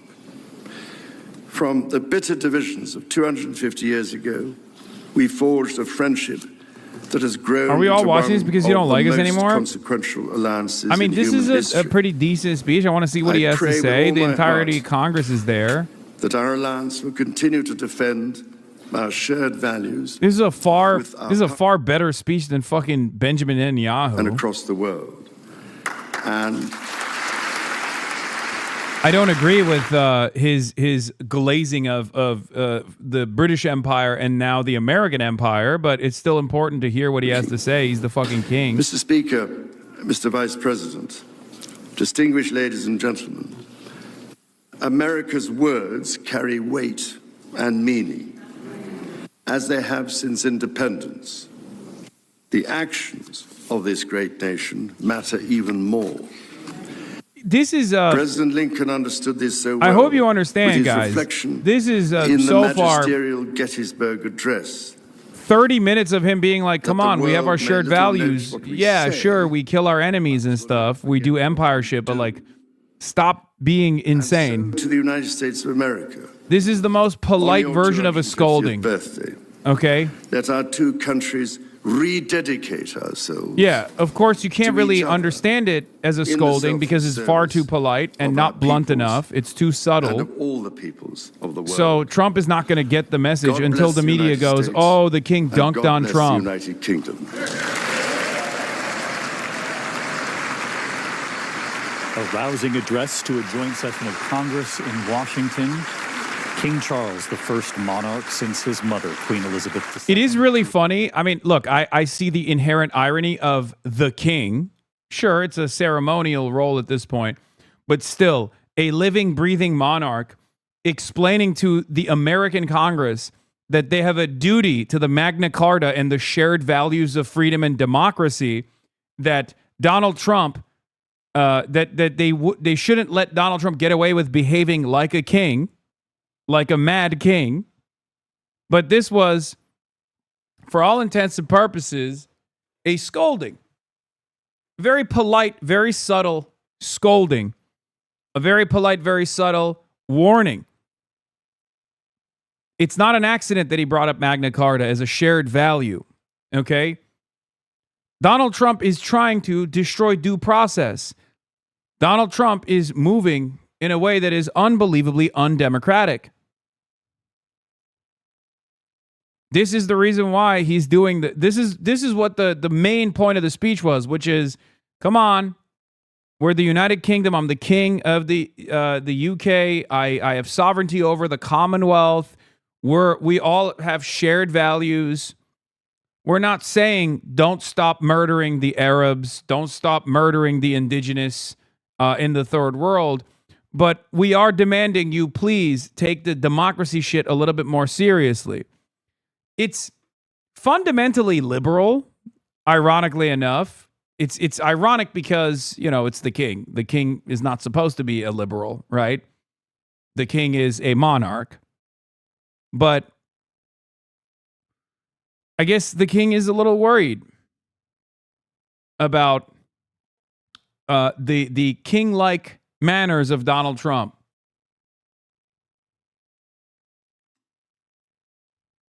As this chamber really took in his words. The tone was light. It was hopeful, even as we face so much uncertainty abroad. And the king did not shy away from those moments. He delivered this message of unity and appreciation for the shared alliance. A message that, quite frankly, members on both sides of the aisle feel like is welcomed here.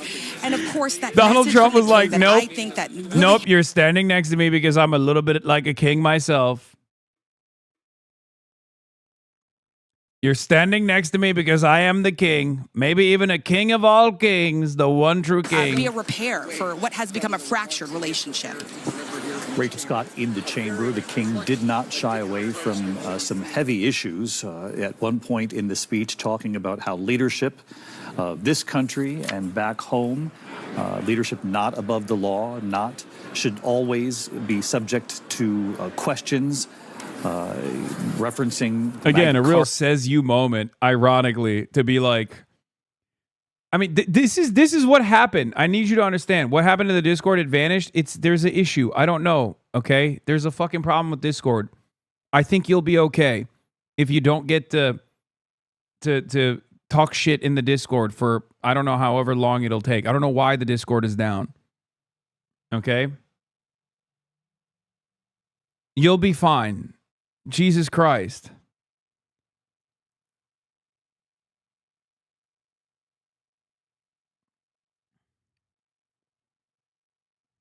As we approach this 250th birthday, saying they are not just the natural wonders, they are also the foundation that allows us to have an economy and to have prosperity, and that they too must be protected. There were 10 standing ovations for this 28-minute speech. Robert Jobson, ABC News royal contributor. Robert, you and I have been on the air so many times over the years at these pivotal moments for the royal family. You spoke of the criticism from some back home that he was coming at this moment, that perhaps it was ill-timed. But I wonder if you took note as well that he did not shy away from some of the most challenging issues of the moment.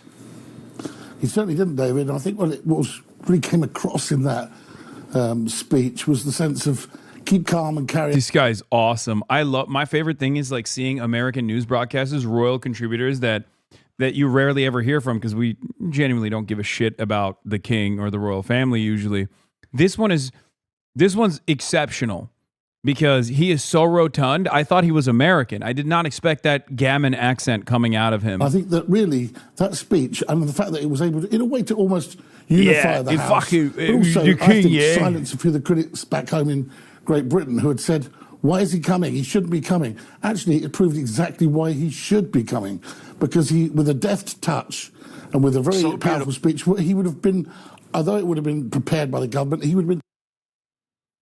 Fox News calls Jimmy Kimmel the Hasan Piker of ABC News. He's Hasan Piker with an ABC logo. Dude, oh my God. Do I have that level of motion amongst the Republican media ecosystem at this point that they just use me as a catch-all term now? You're being a real Hasan Piker right now? That's what they're doing now? Oh my God. I'm a substitute term for evil? I mean, I take this responsibility seriously. The level of emotion I have now is undefeated, is unstoppable. This is an example of Fox randomly saying your name in every segment they do now. Quote, look at Melania. So beautiful. Mrs. Trump, you have the glow like an expectant widow. What else could any reasonable, sane and sober person possibly conclude except that being a call for Trump, who works as hard as anybody on the planet, appears to be in excellent health, to be suddenly dead? Jimmy Kimmel is not a comedian. You know what he is? He's Hasan Piker with an ABC logo. What is happening? And ABC, which might as well be called MSABC at this point, just gave him a contract extension. Quote, what the fuck?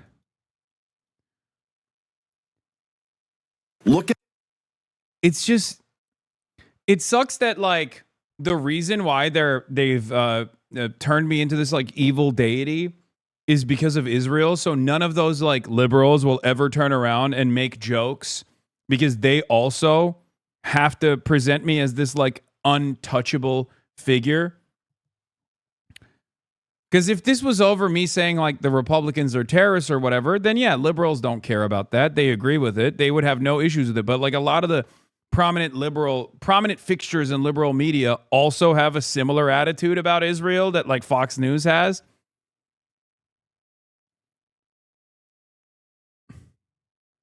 You know?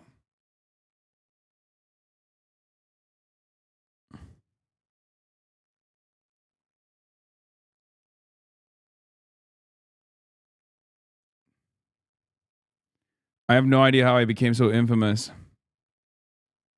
amongst Fox News boomers that they're now using.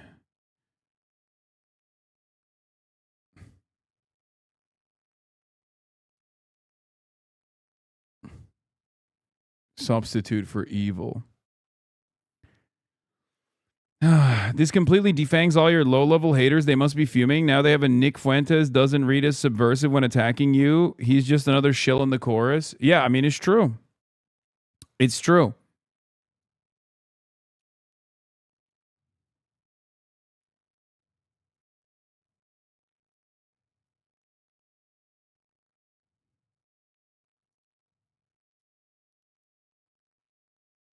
Radical pikerist Raphael Warnock. Yeah. He's a real Hasan Piker, this guy. Unbelievable. Shout out to FD for this brief edit of you. Your subreddit is good sometimes. What is this? The FD signifier edit of Hasan goes pretty hard. I wish it could be turned into a full intro. What is this? Have I seen this before? Is this something I've seen already? Accountable, such as Hasan, the biggest person in the creation space. Who's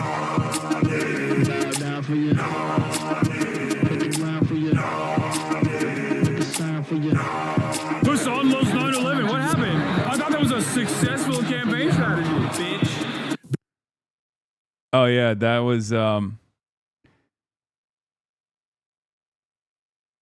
You are Hasan Piker is the new You are Hamas. Yeah, I can't believe it. I mean, look, I'm honored. I'm honored by this. Okay? They are united in their hatred of me, and I welcome their hatred. Okay? Go ahead. Keep at it. Keep at it, baby. Yeah, I mean, this is, what would you do in this situation? Blame Hasan Piker. We used to make these jokes about drama slop tubers, and it turns out mainstream media is now behaving like drama slop tubers. It's incredible. Like Fox News has officially reached drama slop tuber status.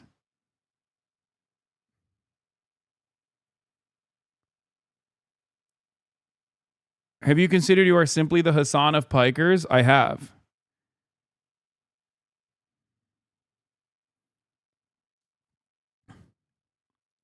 Look, man, these guys are real villains, right?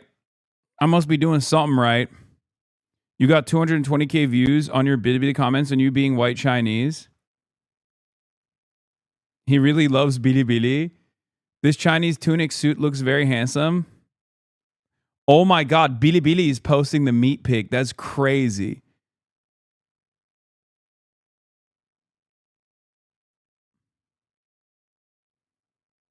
The end result of this kind of media blitz just means you become as popular as AOC.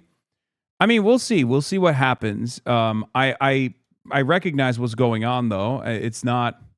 It's definitely creating a unique danger in my immediate life.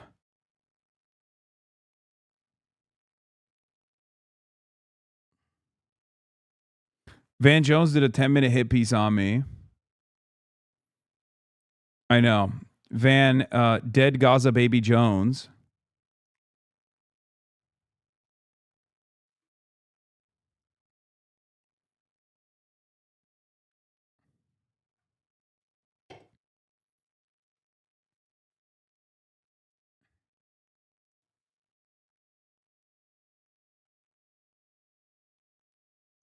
Yeah. Omar Badar has already responded to some of this. Gaslighting alert. The Israeli government systematically targets women and children in its genocide, kidnaps thousands of Palestinian civilians in dungeons without charge or trial, and uses rape as a weapon against Palestinian men, women, and children. So why does Vance support it? Well, we know why he supports it.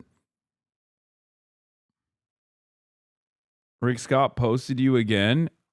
Wait, I saw this. I quote retweeted this already. Khanna was asked once again about appearances that he has made with me, and he I don't know what he said, but I replied to that. By saying, in a just world, you would be in prison. I say, it's so funny to me that everyone hears Rick Scott's desperate cries and agrees that in a just society, he'd at least be thrown in prison for doing record-breaking Medicare fraud.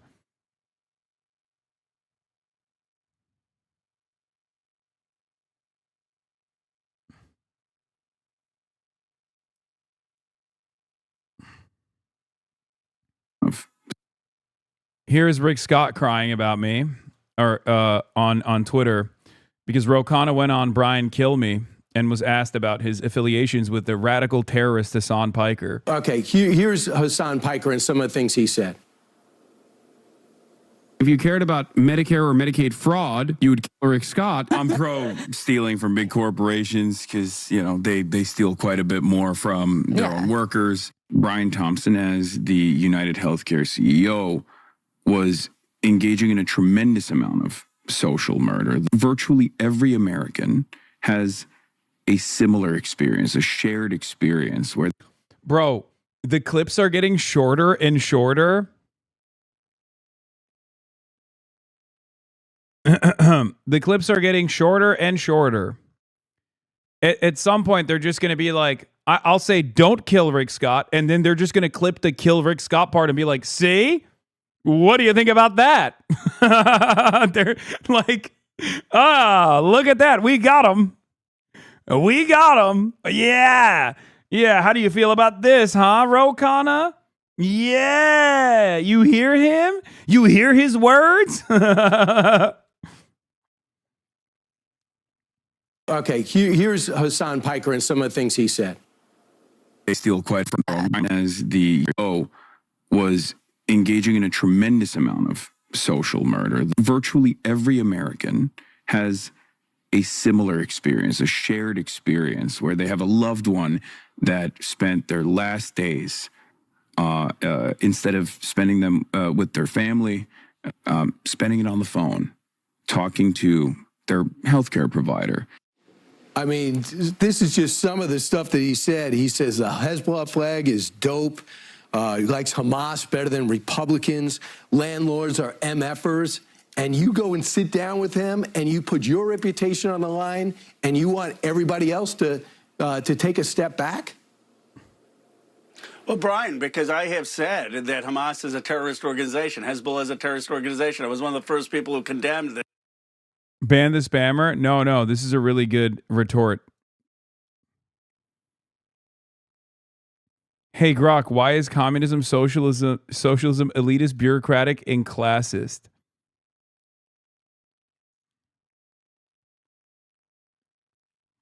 This guy is now replying to my other fucking tweets with this. Like a question that he asked Grok, he's replying to my tweets with a question that he asked Grok elsewhere. Incredible work. Thank you, sir. Yeah, I didn't realize vexillology was illegal. Anyway, here, This is the state of discourse nowadays. People who ask Grok questions randomly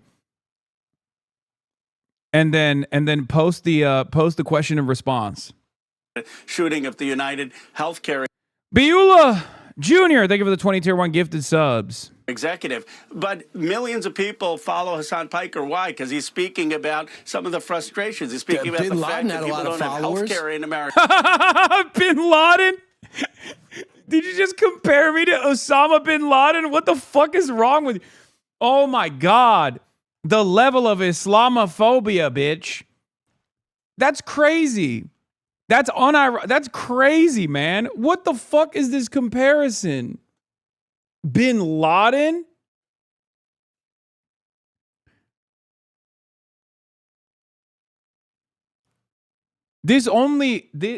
Again, it's, oh my God. This fucking camera keeps falling. Oh, it's too heavy. Ugh.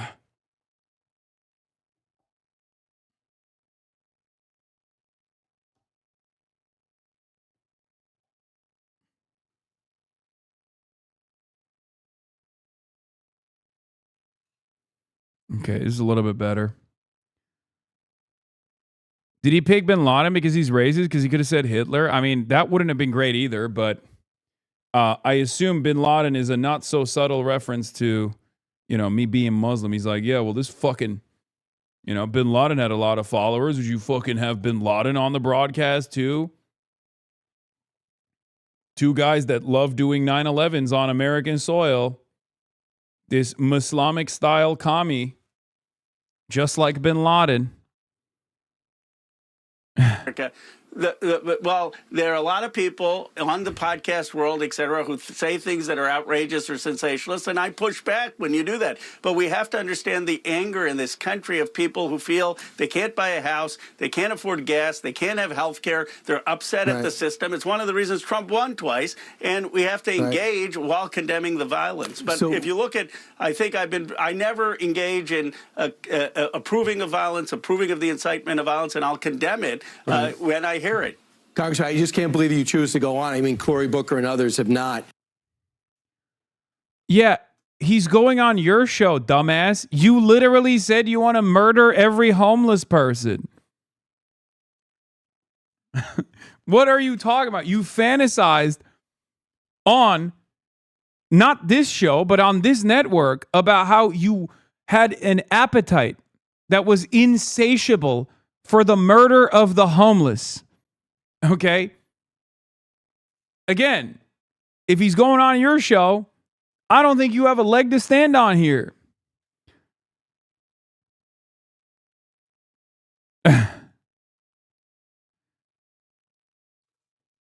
What are we doing? What are we talking about?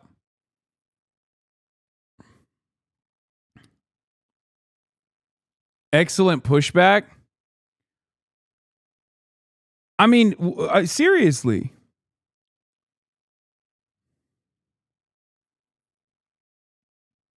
I swear to God, what looked like Jimmy Patronis' Florida 1 District handed Camilla a weird-ass object. She was going down the aisle. Check out 1 minute. Okay, dude. Okay, calm down, all right? Stop panicking. It's probably fine. Anyway. So that was the good-natured Brian Kilme, who wants to murder the homeless, talking about how scary I am and how violent my commentary is. Is tonight Hannity night? No, it's not. No, it's not Hannity night yet.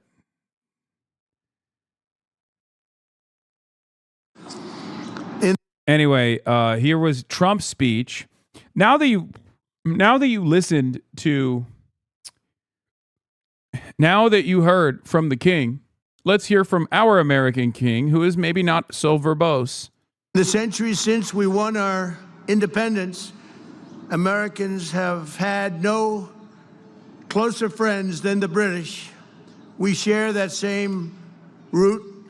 We speak the same language. We hold the same values.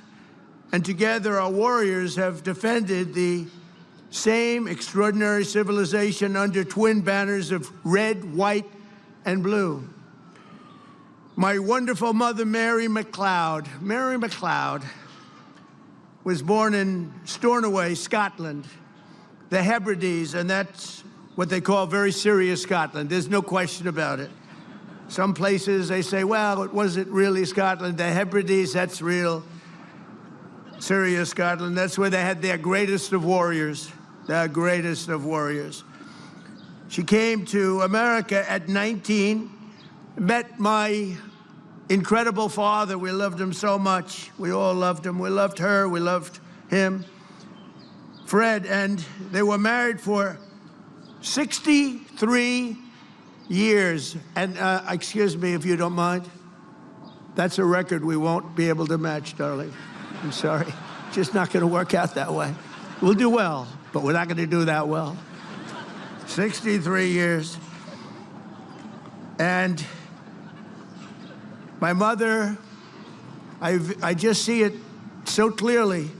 She loved, and I told the king this, she loved the royal family, and she loved the queen.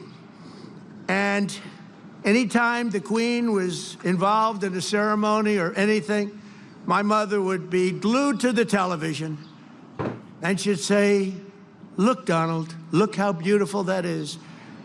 She really did love the family, but I also remember her saying very clearly, Charles, look, young Charles, he's so cute. My mother. Wow. He's a fantastic yapper.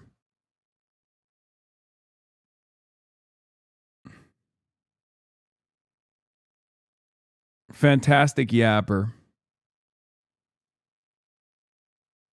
He made a joke that he's going to die soon. I mean, he does. He makes those jokes all the time. Isn't Fox News in New York City? You should go on. Buddy, that's not how this works, okay? I don't just decide to appear on Fox News and then they're like, oh yeah, let's do it. First of all, Fox News has a similar attitude to Asmongold. Not only are they identical in their worldview, but they're also identical in their cowardice. They would much rather clip me out of context and address the clips instead of actually have me appear on their broadcast, because God forbid, I might convince some of their fucking followers. Okay?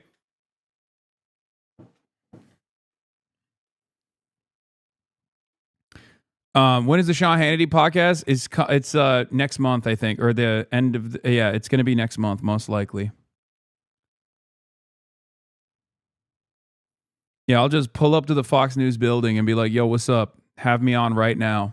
I'm Brian Kill Me. I'm Brian Kill Myself. Anyway, yeah, Leftist on Twitter. Why, yes, I do organize and do direct action. For example, my Marxist book club /Polycule meets once every other week to debate whether COVID masking is still centrist liberals on blue sky. We must do an armed insurrection. Armed rebellion now. It is the only honorable option.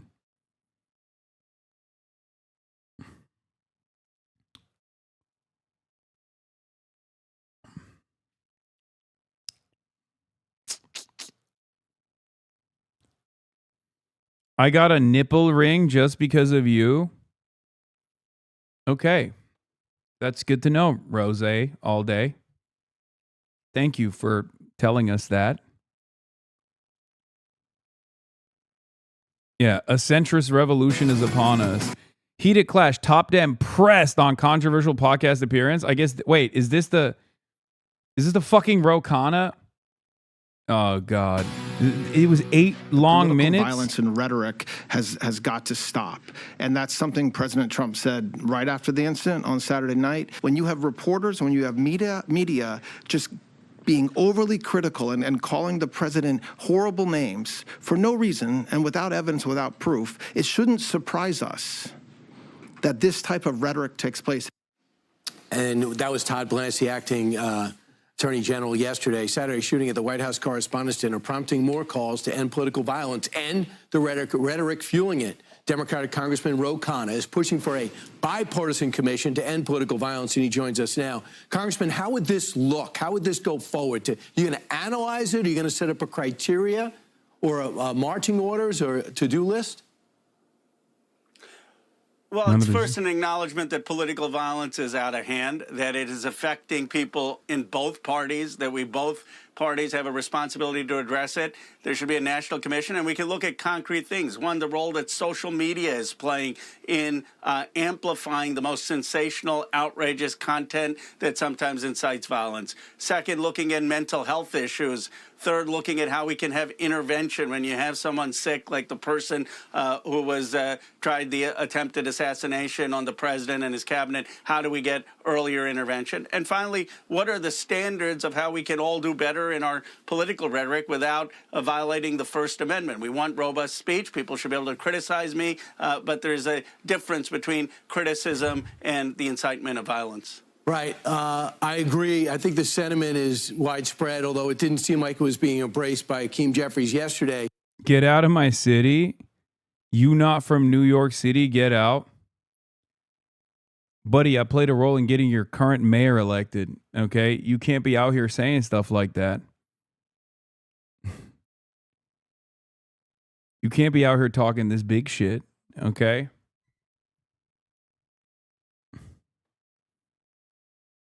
It's our city, comrade.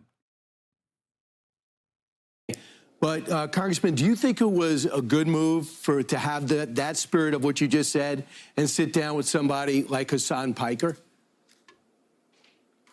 Well, look, Hasan Piker is part of the First Amendment. I go on Sean Ryan. I've gone on Flagrant. I've gone on Hasan Piker. I go left, right. People criticize me for coming on Fox News. Not that I'm comparing you to other podcasts, but I have... You should, because I demonstrably am not anywhere near as toxic, as repulsive, as cancerous a fixture in American politics as Fox News is. I guess when he says, I'm not comparing you guys to podcasters, he means you guys are much worse. Right? You're in the Constitution? Yeah. Well, that's an elected representative saying my name is in the Constitution now. That's how it works. That means I'm the First Amendment. I am now the First Amendment of the Constitution. Condemned unequivocally the idea that America somehow deserved 9/11. Of course we didn't. It was a terrorist attack by al-Qaeda. I've condemned the idea that anyone would threaten the life of a sitting senator. I disagree with Senator Scott. Of course he should be safe. So one can have conversations, but condemn any incitement to violence. You really think that? Okay, here's Hasan Piker. Yeah, he does the clip copy, and then he responds. But millions of people follow Hasan Piker. Why? Because he's speaking about... And then he turns around and says, well, millions of people follow Osama bin Laden. Would you go on his podcast too? Like a fucking idiot. Somehow and I push back by a house. They can't afford gas. They can't have health care. They're upset at the system. It's one of the reasons Trump won twice. And we have to engage while condemning the violence. But if you look at, I never engage in approving of violence, approving of the incitement of violence, and I'll condemn it. You shouldn't allow him back on your stream if he's going to throw you under the bus. He needs you. You don't need him. Ro really isn't defending you, though, no? Yeah, his defense of me is, again, very like... his quote-unquote defense of me is more so a defense of, like, appearing alongside me. Right? It's fine. I do think it's a little silly. Like... My expectation isn't for elected representatives to know exactly the context of all these out of context clips that they're fucking using. But it is to say, look, man, like, I don't agree with everything that this guy says, but at the end of the day, he has a right to say it. And the reality of the matter is, you guys know that too. You guys embody that spirit, right? You hate cancel culture. And here you are using clips out of context against the dude who speaks for 8 hours a day on hot button issues. You yourself, Brian Kilmeade, have openly stated, unprompted, that you wanted to murder homeless people. And here I am on your broadcast. I'm appearing on Fox News. Right? Enough with this nonsense. The cancel culture is universally opposed for good reason. You can't, on the one hand, say you hate cancel culture, and then on the other hand, utilize the exact same techniques that you opposed that allowed Trump to win the election. It's so cynical. There's a major double standard here. And you guys are leaning into it. They would never invite him back. Yes, they would. That clip would do numbers. That clip would, the first representative that brings up this double standard will get LeBron numbers, okay?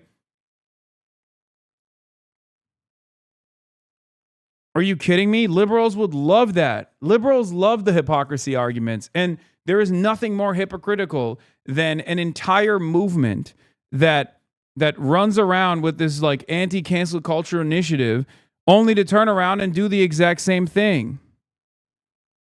Habibi, out of context is wild. When you said America deserved 9/11, what context is missing? We're not talking about that, you fucking baboon. You fucking donkey. You fucking moron. Is that what he was talking about here? You fucking dingus. He's making it seem like I'm pro-murdering Brian Thompson, you fucking idiot. God, I have such little respect for you. I have no respect for you at all. Don't ever fucking call me Habibi, okay? You moron.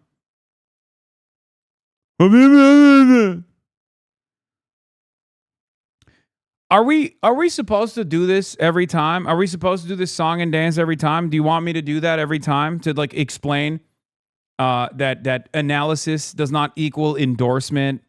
You know, pretty basic stuff overall. That if you chop up someone's statements down to 2 seconds, you can make them appear as though they're in support of anything on the fucking planet. Here, let me do that to you right now, okay? Imagine, out of context, okay? You just said, if I just chopped it up to America deserved 9/11, boom, all of a sudden, you have now said America deserved 9/11. Is that, do you understand? Why did you say America deserved 9/11? Pixel. Why are you in support of 9/11? Why do you want to do 9/11 again? Here you are saying Habibi as well. Very Arab. How Arab of you. Do you understand? It's really fucked up, chatter, that you said America deserved 9/11. Here, take a day off. Stupid.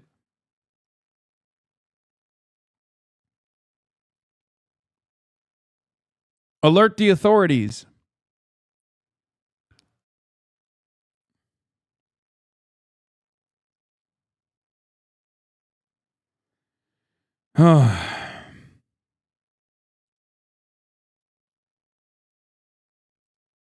When I hear it.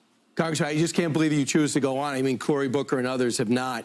But I want to ask you about DHS funding because it's really important. While we try to get the rhetoric down and people safe, DHS is not funded. Border Patrol is not funded. Yeah. Now that we got through the most important story, let's talk about DHS funding.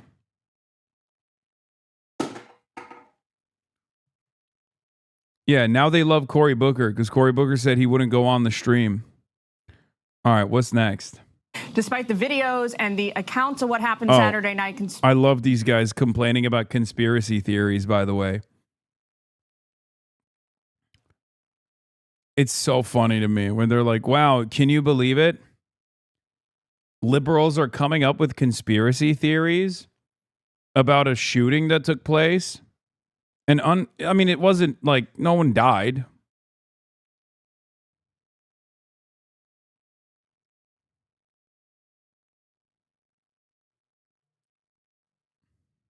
Conspiracy theories are now running. This one's not on YouTube. Dem strategist went on Fox News to slam Democrats for associating with me. Oh my God, another one of these like cucks. Streamer Hasan Piker. And Hasan Piker says he loves stealing. Watch.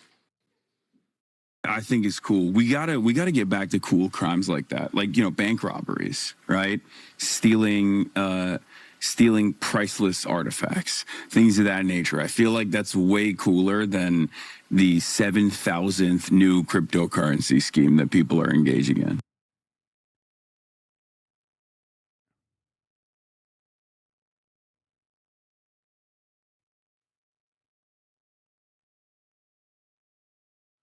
I sometimes wonder if they're doing this as an exercise to see how dumb their audience is.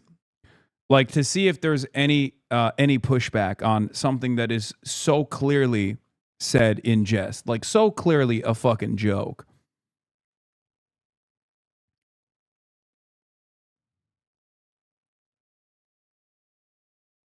I wonder if they're doing it on purpose to be like, no, you guys are hogs. You're at the trough and we're feeding you garbage. I'm pro stealing from big corporations because, they steal quite a bit more from their own workers. So, is it the right move for Democrats like these to associate with this podcaster? Michael LaRosa is a Democratic strategist and the former press secretary to Jill Biden. And we love having him on the show, and he joins us now in studio. Thanks for coming all the way over. Thanks for having me. So let's talk about, for those who don't know who Hasan Piker is, maybe it might be good for us just to show this clip really quick. It's funny because, like, at a time when the average radical centrist Democrat is literally trying to kill the president, okay? That's how angry and frustrated the average Democrat voter is, like lifelong Democrat voter is. That's how much they oppose the current administration, okay? These guys are like, oh, well, as a Democratic Party consultant, I think we can find bipartisan consensus here. Like, what are we doing? Do we have to suspend our disbelief for a moment and assume that Fox News cares about the future of the Democratic Party? Talk about a guy who doesn't read the fucking room. Any Democratic consultant that goes on Fox News to defend whatever Fox News is cooking up is not a real Democratic consultant. They're a consultant for the oligarchs who are bipartisan, who don't care about whichever party gains their loyalty because their goals are the same at the end of the day. This is his reaction to the execution, really, in the streets of CEO Brian Thompson. Watch. Brian Thompson, as the United Healthcare CEO, was engaging in a tremendous amount of social murder. Virtually every American has a similar experience, a shared experience where they have a loved one that spent their last days, instead of spending them with their family, spending it on the phone, talking to their healthcare provider, to maybe get a little bit of economic respite. That is the reason why I think the reaction to Luigi Mangione, especially by younger generations, was not so negative.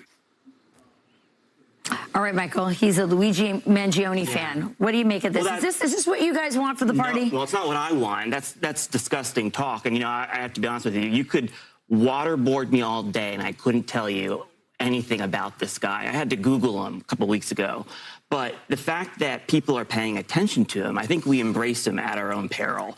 The vast majority of Democratic primary voters, they're just normal, common sense people. I mean, Bernie Sanders, Elizabeth Warren, Yeah, normal, common sense people. You know who else made that same take about the devastation born out of paywalling healthcare, for-profit healthcare insurance companies? Elizabeth Warren. Elizabeth Warren is not exactly a fan of mine, okay? As a matter of fact, I don't think she likes me at all. Okay? And she also recognized that there was tremendous anger in the air due to the experiences that ordinary Americans have had with private healthcare providers. Private health insurance is viewed very negatively by the average American. You don't have to be a Democratic Party consultant to recognize that. But I guess if you are a paid shill for these corporations, you're paid to act obtuse intentionally, to act oblivious to this reality, the reality that the average American actually despises private health care. They could not make the case for themselves in a Democratic primary. So I look at the faces on the screen there, and I think, oh, well, good luck. Joe Biden, it took him a couple contests, but in the end, the voters of the Democratic Party just want normal, common sense representation. And I think that's why they went with Biden. That's why we traditionally do go with a more mainstream candidate. I won't say moderate, but I'll say mainstream. What is this graphic, bro? Oh my God. Oh my God. What the hell is happening, bro? Mainstream candidate. And I believe that Democrats will do the same. So maybe the voters are there. But this man Hasan Piker, has been embraced by the New York Times, by sort of like the elites in the party in some way. And I think, tell me if I'm wrong, they're doing this because they understood the impact of the manosphere, the male podcast world really helped.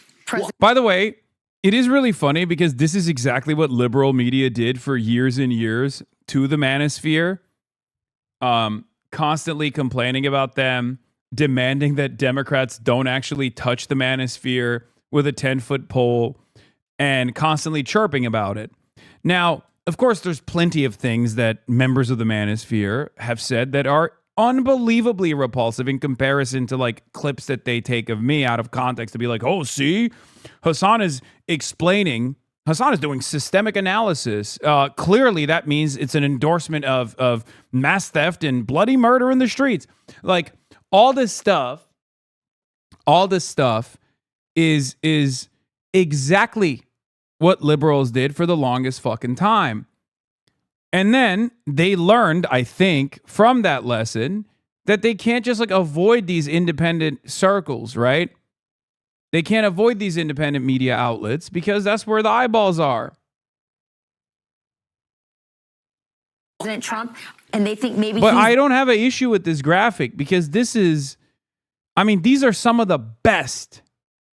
These are some of the best politicians in the country right now, with the exception of these last two, right? Who said they'd be willing to appear on my live stream. Again, no invites have been sent out except for Gavin Newsom. But like here, let's cut this part out. But yeah, like look at this.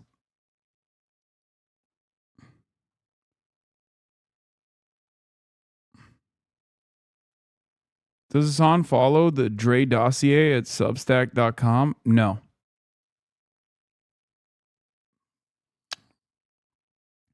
Also, it's fucked up that Ilhan Omar is not on this list. This list is also international. Leader of the LFI, Jean-Luc Mélenchon, is a member of this list. Zach Polanski, the head of the Green Party, is a member on this list as well. I say this is a pretty fucking solid list.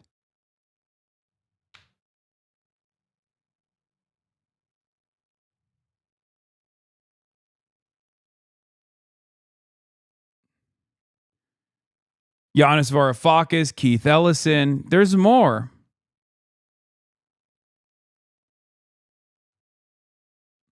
But yeah, some of these are unbelievably popular figures, like Bernie Sanders, Zohran Mamdani. These are unfathomably popular figures. Avi Lewis, we'll have Avi Lewis on as well eventually. talked to him before he became the head of NDP. I was trying to link up with him and his wife when I was in their neighborhood. It didn't end up happening.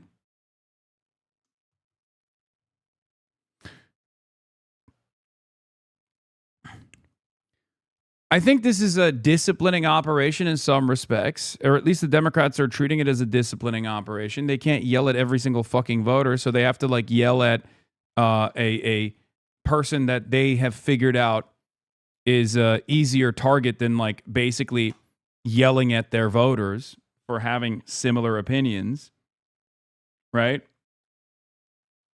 They're trying to scold the base of support. But I think the reason why the Republicans are doing this is because they're also worried. They're worried about left populism growing in the country. They're Rogan, and so they embrace him instead of do what you're doing, which is criticize him. Yeah, and I think that that would be a mistake to interpret the election as if the podcast was the only thing that made Trump appealing to I didn't say that, for the record. I said the exact opposite. Voters, or that made Kamala Harris less appealing. It's not that podcasts were the secret sauce. It was that Trump made himself available and accessible to everyone. He held press conferences. You talked about it earlier in your show. Yeah. His accessibility, it took 2 months before Kamala Harris could even do a press interview. Right. And that's what killed her. It was the appearance and the perception that she was hiding something. And so the New York Times, by platforming people like that, I'm a little shocked because I read the New York Times. I'm one of those Democrats who still admires the Times and reads it and respects it.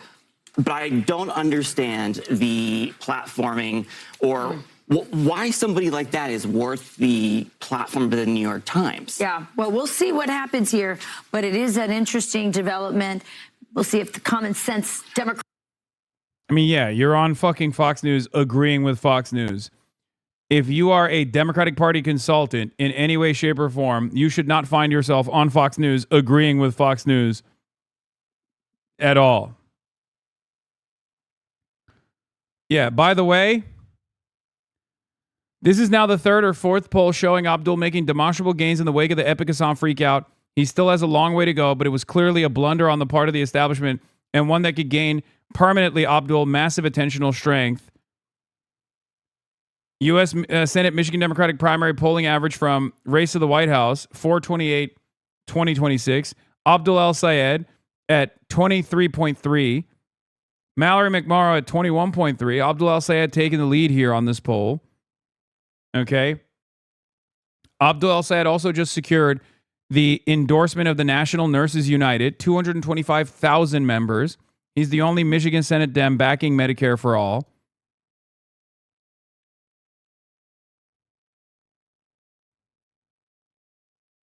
Elites have done the Streisand effect so many times that it beggars the imagination that they still believe the strat works. I think it would have worked. Here's how it would have worked, okay? I'll be very honest with you. If after this like wave of negative fake controversy, I, hid away and the only information you could find on me wasn't my past library of commentary, but instead what people have said about me, right? But that's not how that works because I'm a media figure myself. Then it would have worked. If I was a, student protester that they were disparaging this aggressively, then yes, it would have worked because student protesters on college campuses don't have major media platforms. They can't defend themselves. That's number one. Number two, you a scary chicken and you know it. I'm a scary chicken? I'm a chicken with scars? Sure. Okay. Number two, it also would have been effective if Abdul El-Sayed or numerous other figures that I've appeared with backed away and were like, I'm so sorry that we did this. That would have been somewhat annoying for me to deal with, but it also would have made them look bad. Not because I have like a large audience of like sycophants who would have punished these candidates or anything like that, right? But the reason why that would have looked bad is because then they would have admitted guilt for no fucking reason. Okay? It would have made them look weak. It would have made them admit guilt for no real reason. And it would have become a real controversy. But it's not a real controversy. It's one that just invites more attention to the candidates now, who can just stand on their principles and say, look, I have a principled stance on, I'm not inconsistent on this, that I'll go to anyone and talk to anyone, right? 2, these are some of the issues that I care about. He aligns with me on those issues. I agree with him on, some of the things. I disagree with him on others. Who cares? It shows that you are open-minded. Okay? And last but not least, they're not backing down from cynical lines of attack. It's good. Them not distancing themselves also gives the freedom to other progressive Dems to say, nah, fuck that. I'm not stepping away. Exactly.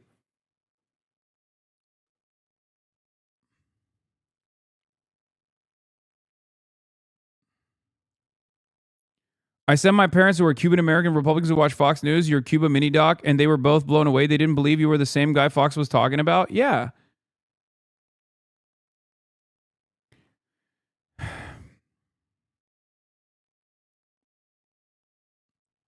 There's another Senate poll that came out showing Stevens in the lead, which is crazy, unbelievable. But El Sayed at 23 to Stevens at 25, McMorrow at 16. Okay? This is really good. Within striking distance, within a margin of error. I don't believe any of the polls that show Stevens in the lead, I'll be honest with you. I feel like those are base boosted. I don't know how the fuck they're polling. Because there's no way in, I will tell you right now, I do not think Stevens has a shot. I don't think Stevens has a shot at winning the primary, and I don't think she has a shot at winning the general. Okay? If by some insane stroke of misfortune, Haley Stevens wins the primary, I would obviously be devastated because Abdul is fantastic, and it would be a massive miss for American democracy. But it would also mean that I just genuinely don't understand the electorate at all. Because I understand certain things, right? If you have more money, which Stevens certainly does, and you get the machine, the Democratic Party machine on your side, which Stevens also has, then yeah, you get plenty of advantages in a race. But Haley Stevens is such a black hole of charisma. So unbelievably bad as a politician that even all of those structural aids is not going to make up for that clear distinction between her and even McMorrow. I'm not even talking about Abdul in this situation. Abdul is a league, many leagues above Haley Stevens as far as like a charismatic orator.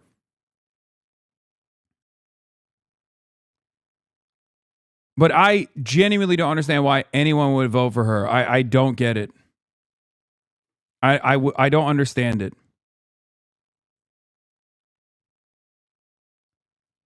In any case, let's get to Fox News now complaining about liberals engaging in conspiracy theories. Fox News, once again, Fox News is famous for trafficking in conspiracies in the aftermath of every single mass shooting, every single violent incident. Fox News is right there, ready to lie about what actually took place. And now they're complaining that the liberals are doing the same. Let's take a look. Rampant on social media. Some accounts are even questioning whether the entire thing was staged, much like they did the assassination attempt in Butler. The Washington Post says this, quote, about a fifth of the left-wing and liberal influencers and politicians who posted about the shooting used conspiratorial language, according to a Post analysis of social media posts and podcasts. Oh, just nonsense. Hugh Hewitt is tearing into the media's coverage on this, writing on Fox Digital. Trump saw what the Truth Legacy media missed. Sick minds are fueling violence. He joins us in moments with more. First, now we go to Justice correspondent David Spunt. He's got an update on the suspect live right here in the D.C. newsroom. Hi, David. Hi, Jillian and John. Well, the suspect is sitting behind bars right now, waiting for a detention hearing that's going to happen on Thursday. If convicted after trial, Cole Allen could spend the rest of his life in prison. More charges are also expected in this case as new evidence comes to light. Make no mistake, this was an attempted assassination. The 31-year-old from Southern California, who authorities say stormed through a security checkpoint at that dinner on Saturday, also facing charges of transportation of a firearm in interstate commerce and discharge of a firearm during a crime of violence. Authorities say that Allen, transporting weapons he purchased in California, took a train from California to Washington, D.C. last week. Fox is told he checked into the Washington Hilton Hotel just one day before the dinner, was armed with a 12-gauge pump action shotgun, a 38 semi-automatic. Oh, I didn't realize transporting firearms was illegal. I didn't realize I was living in communist China. Oh, I'm sorry. It's illegal to transport my God-given firearms and my God-given rights that I'm exercising in God's favored country, the United States of America. I didn't realize this was communist China, brother. Did you cover UAE leaving OPEC? No, dude, not yet. Okay, not yet. I will get to it. God damn. 3 knives when he made his move. I love these chatters though. Like the chatters who are like, I am aching for geopolitical analysis. Dude, I need to know what the fuck is going on in the HORMUZ, okay? We are situation monitoring enjoyers. We are investigating this matter fully. We will apply the law fairly, and we will ensure that accountability is swift and certain. According to the criminal complaint released less than 24 hours ago at 8:40 Saturday evening, Allen, knowing the president and first lady were already seated in the ballroom, approached security, ran through the magnetometer as seen on the surveillance footage right there. The complaint alleges that Secret Service heard a loud gunshot. One officer was shot in the chest but was wearing a bulletproof vest and survived. Let this be a message to anyone who thinks that Washington, D.C. is the place to act out political violence. And if you are willing to do so with a firearm and cross state lines, we will find you. Cole Allen is back in federal court on Thursday, where the government will argue why he should remain held in jail until trial. At this point, he does not have private counsel. He's represented by 2 federal public defenders. Jillian, John. David, are you hearing anything from your sources? We have not officially about the investigation into who exactly shot the Secret Service agent who was wounded? It's a good question. I'm glad you brought it up. It's unclear right now. It's something we've asked DOJ officials. The deputy, or I don't want to say the former deputy attorney general, now the acting attorney general, Todd Blanche, asked yesterday. The way that it's written in the criminal complaint is very careful to say that the Secret Service heard gunshots and then a Secret Service agent was hit in the chest. Luckily, that agent survived. That agent had a bulletproof vest on, the initials VG of that agent, but it's still not clear. And we asked as journalists point blank who shot the Secret Service agent. Right now, they say that's still under ballistic testing going on at Quantico, Virginia. All right. Well, David, keep us posted. We will check back with you as needed this afternoon. Thanks very much for kicking us off, John. All right, let's bring in Hugh Hewitt, Fox News contributor and host of the Hugh Hewitt Show, to delve into this more. So 3 attempts against President Trump's life in the past 2 years. That is not a coincidence by any means. What do you think is driving it? The internet is driving it. President Trump's interview on Sunday night, he referred to the shooter as unbalanced, as troubled, as sick. He's right about that. But then we have to step back and ask, what is fueling this generally, whether it is Butler, whether it's the guy in the tree in the Florida golf course, the killer of Charlie Kirk. And then if you go way back, John, 10 years, and I'm sure you'll remember it, not sure Jillian will, 10 years ago, an unbalanced man with a gun stormed the Comet Ping Pong Pizza, 3 miles away from the Washington Hilton. He was going to avenge Pizzagate. And it turns out he'd been living on the internet and he'd swallowed it hook, line, and sinker, and he thought there were children in. Yeah, who could? Yeah. Which movement fueled these sorts of conspiracy theories? We're all trying to find out the guy who did this, you know? Wow. which president has actually sincerely leaned into QAnon, like made direct references to that same movement that this guy is now shitting on? Oh, that's right. That was Donald Trump. Donald Trump, on numerous occasions, has actually offered straight up direct dog whistles to the QAnon movement. What's next, dude? You're going to be like, yeah, unbelievably violent sentiment coming from Republicans probably caused the Minneapolis shooter to go and kill Democratic legislators. Like, who's doing it, I wonder? Who's fucking doing that? Which movement has been doing that? Yeah, I refuse to be lectured about conspiracy theories by a guy that thinks the 2020 election was stolen. God damn it, Twitter. I don't fucking want to download it as an app. What is this bullshit? Every time I click on a new Twitter link, it's going to try to force me to download this fucking app? Is that what's going on?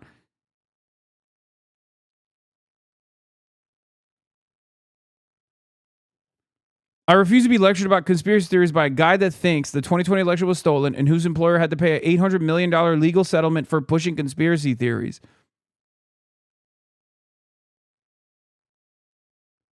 Arrest warrant issued for former FBI Director James Comey. Nice. But yeah, Guy Benson, Fox News political analyst, complaining about conspiracies. Nearly half of American leftists believe the Butler assassination attempt, which killed someone, was a false flag inside job. Insane conspiracy nuttery. One of those leftists, it turns out, is the guy who tried to finish the job at the White House Correspondents' Dinner per CNN reporting.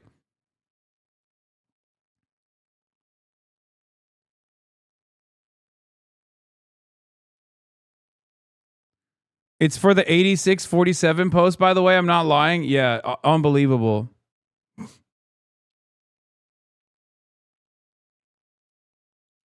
Ken Clip also showed in a new article he hated the Dems too.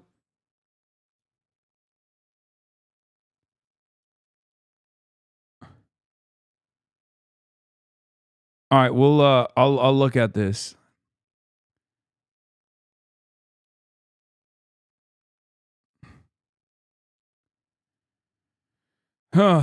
This is kind of like Ben Shapiro thinking he could do unlimited racism and it wouldn't backfire. Yeah, no, it is exactly that. It's leopards eating their own fucking faces. And guess what? They don't like it. They don't like it one bit.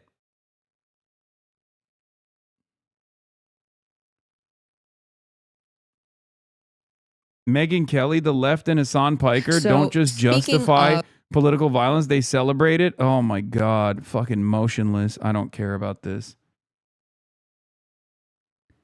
This is the dangerous radical terrorist tearing the nation apart. Got some creatine. Slammed a... Okay, dude. Yes, I'm jorking it. I'm jorking my peanuts. Did you talk about the shooter brother warning the police he was coming? Yeah, I covered it the day of. Or the next day. Hold on. Where the fuck was I? Oh, yeah. Let's continue with this. In the Comet Ping Pong Pizza...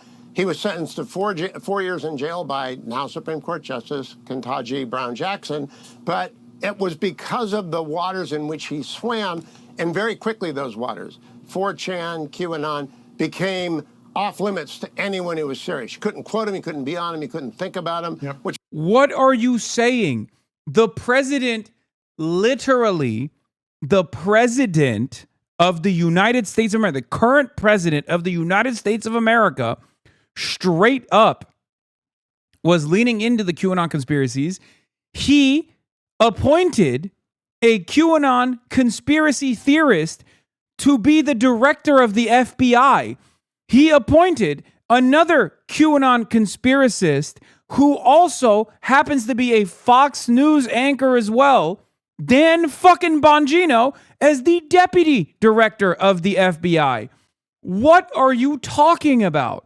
The idea that the Republicans shied away in any way, shape, or form from the QAnon conspiracy is laughable. Not only is it laughable, but it goes far beyond the QAnon conspiracy theories. Donald Trump and Fox News is responsible for the conspiracy that the 2020 election was stolen. Donald Trump was so responsible for that he actually tuned up his entire fan base, HVAC business owners from all around the country, into flying to Washington, D.C. to try to do an insurrection. Okay? He didn't just form the conspiracy and give it shape, but he also fomented the anger and then tried to use that anger to do an insurrection. Now, it doesn't end there. Okay? Fox News knew that this was a lie, as we now know, because they were, texting one another about how much they were fucking lying about this this conspiracy theory. But Fox News, why do we know about this? Because Fox News got sued by Dominion to the tune of $800 million. Fox News was sued by Dominion successfully and was awarded, or not Fox News was awarded, but Dominion was awarded $800 million. Okay? For openly and knowingly lying about the election being stolen.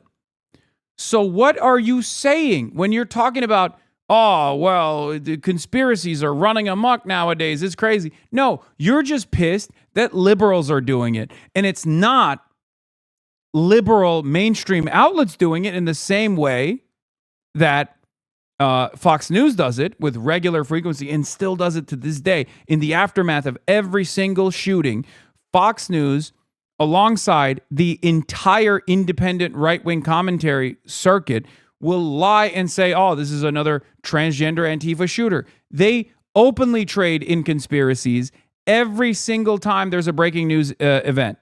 Every single time. Okay? This is even more unbelievable than them complaining about violent political language. Okay? It's even less believable. You have no leg to stand on, man. What are you fucking saying? This should be read as them upset that they can't entertain conspiracy theories to the same success as they once enjoyed. Partially because now liberals have lost their dang minds too, and they're so frustrated, they're so rudderless, they're so angry that they're like, yeah, it must be a conspiracy. It must be for the ballroom. Part of the reason why they also feel that it must be for the ballroom, and I do kind of understand where liberals are coming from with this, is because the entirety of the right-wing media ecosystem, alongside John Fetterman, who's also a part of the right-wing media ecosystem, let's be real, came out in unison and said, this is why we need a ballroom. What the fuck is the expectation when you see every single conservative media figure alongside conservative legislators coming out and saying, this is why we need to fucking build a ballroom? Of course people are going to be like, that's weird. That's a strange thing. What? That's not my first opinion that's not my first reaction when I see yet another assassination attempt on the president. I don't just go, oh, it's time for the ballroom. Like, that's a very weird response. It's a very weird and very clearly coordinated response. So, of course, people are going to look at that and go, that's odd. Well, I guess, here he goes again, faking another assassination attempt. Good. I'd never heard of him anyway, but we were learning that. Now, will that happen to the waters in which this would-be statement killer swam? Specifically, no King's rally, crazy left-wing rhetoric from Hasan Piker. Will they be as shunned as the Comet Pizza shooters environment was shunned 10 years ago? We have to wait and see. Yeah, except you're basically giving the game away, even though there's no equivalence here between someone like myself and like fucking Alex Jones. You're unironically showing that it's successful if Democrats do lean into this shit. Okay? Like, Steve Bannon is Mr. QAnon. Steve Bannon is Mr. QAnon. Steve Bannon is still someone who is welcome in the White House. Steve Bannon also was an ally to Jeffrey Epstein. What are you saying? This is, you know what this reminds me of in some ways? It reminds me of America being like, whoa, whoa, whoa, you're not supposed to attack our military bases in the Gulf states. What are you doing? Like when America or Israel finally meets a country that's like willing to fight back, they're like, what? That's illegal. What the fuck? What do you mean you're blowing up our radar systems? Wait, don't you know that's not in the rules? Excuse me. Only we get to blow up whatever the fuck we want to blow up. I treat a lot of these mentions by Fox News and also many prominent, right-wing Democrats as people playing a role in operating as AIPAC stooges in American mainstream media. Okay, the reason why I'm getting attacked this much is because of AIPAC. It's because of Israel. Let's be real. As a prominent critic of Israel, a lot of Democrats are very frustrated that their base has moved on from the issue of Israel. They no longer have control over it. And it's the same with the Republicans too. That's what they're worried about. They're worried about prominent Democrats leaning into someone like myself to gain credibility on the issue of Israel. That is what they're afraid of. Because everyone fucking knows behind closed doors that Israel is despised by large majorities of the American population. That's it. Some of these protesters just appear to kind of lose their minds in public. I saw a video of a woman on Saturday night. She tried to get close to the president's motorcade. The police pushed her back behind the barricades. Then she started screaming F you in the face of any police officer there. And they eventually said, you know what, lady, we've had enough of this. They arrested her and took her away.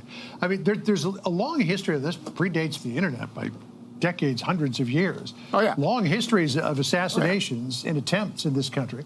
Abraham. It's so funny that they have to be like the rational, the rational party here. Oh, it's awesome. They're on the back foot, man. They're having to engage in a defensive posture.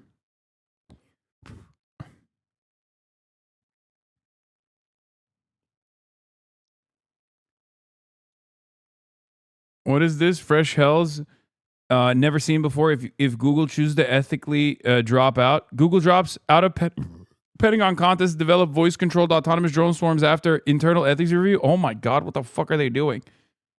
Lincoln, James Garfield, William McKinley, John F. Kennedy, they were all assassinated. Attempts on Andrew Jackson, he was the first, 1835. Theodore Roosevelt, Franklin Roosevelt, Harry Truman, Gerald Ford, 2 attempts in 17 days. Ronald Reagan, of course, at the same hotel, 1981. And then the 3 attempts against President Trump, 2 in 2024, 1 in 2026. I mean, this is a toxic environment for American presidents going back to almost the founding of this country. And maybe it's the internet. Maybe it's the internet now, but I mean, it's been there for a long time. Yeah, there's always a temptation for people to make themselves famous. Charles Guiteau going after James Garfield, fabulous series on that recently. In the Republic of Georgia, we can't forget, disgruntled somebody threw a hand grenade at George W. Bush. Thank goodness it did not go off. So there have been these threats forever. But I do believe that the internet, I'm going to quote John Podhoretz of commentary here, allows those people who ought not to come together. It allows subgroups to find, match, and plot. It allows crazy people to feed each other's mythologies and fantasies, often violent. It allows them to build the building blocks of extreme action, and they become Robespierre. They become 1789 in Paris, and the terror begins. What we have to do, what those police did to that demonstrator, is renew the enforcement of assault, which is the justifiable apprehension of an unpermitted touching. It's a felony in almost every jurisdiction. It's a misdemeanor in every jurisdiction. We have to start arresting people for assault. Doesn't require touching. That's battery. But an unpermitted touching is an assault or legitimate apprehension of it. We have to start arresting people, and we have to start throwing people out of colleges and classrooms who are marginal and weird, because we can't let our kids be taught by them. Yeah, you know, there's all of these conspiracy theories that have been surrounding President Trump since the first shooting in Butler, and now even some members of Congress appear to be entertaining it. Listen to what Jasmine Crockett posted on her X account. She said, has there ever been a president have this many close attempts on their life? Maybe it's lax gun laws, maybe it's lack of mental health funding, or maybe it's fake. Who knows? Maybe it's fake. I mean, I was there, and that was not fake. Oh. John, I haven't gone in 10 Oh, you're mad? Oh, no. I can't believe it, dude. I can't believe people are skeptical.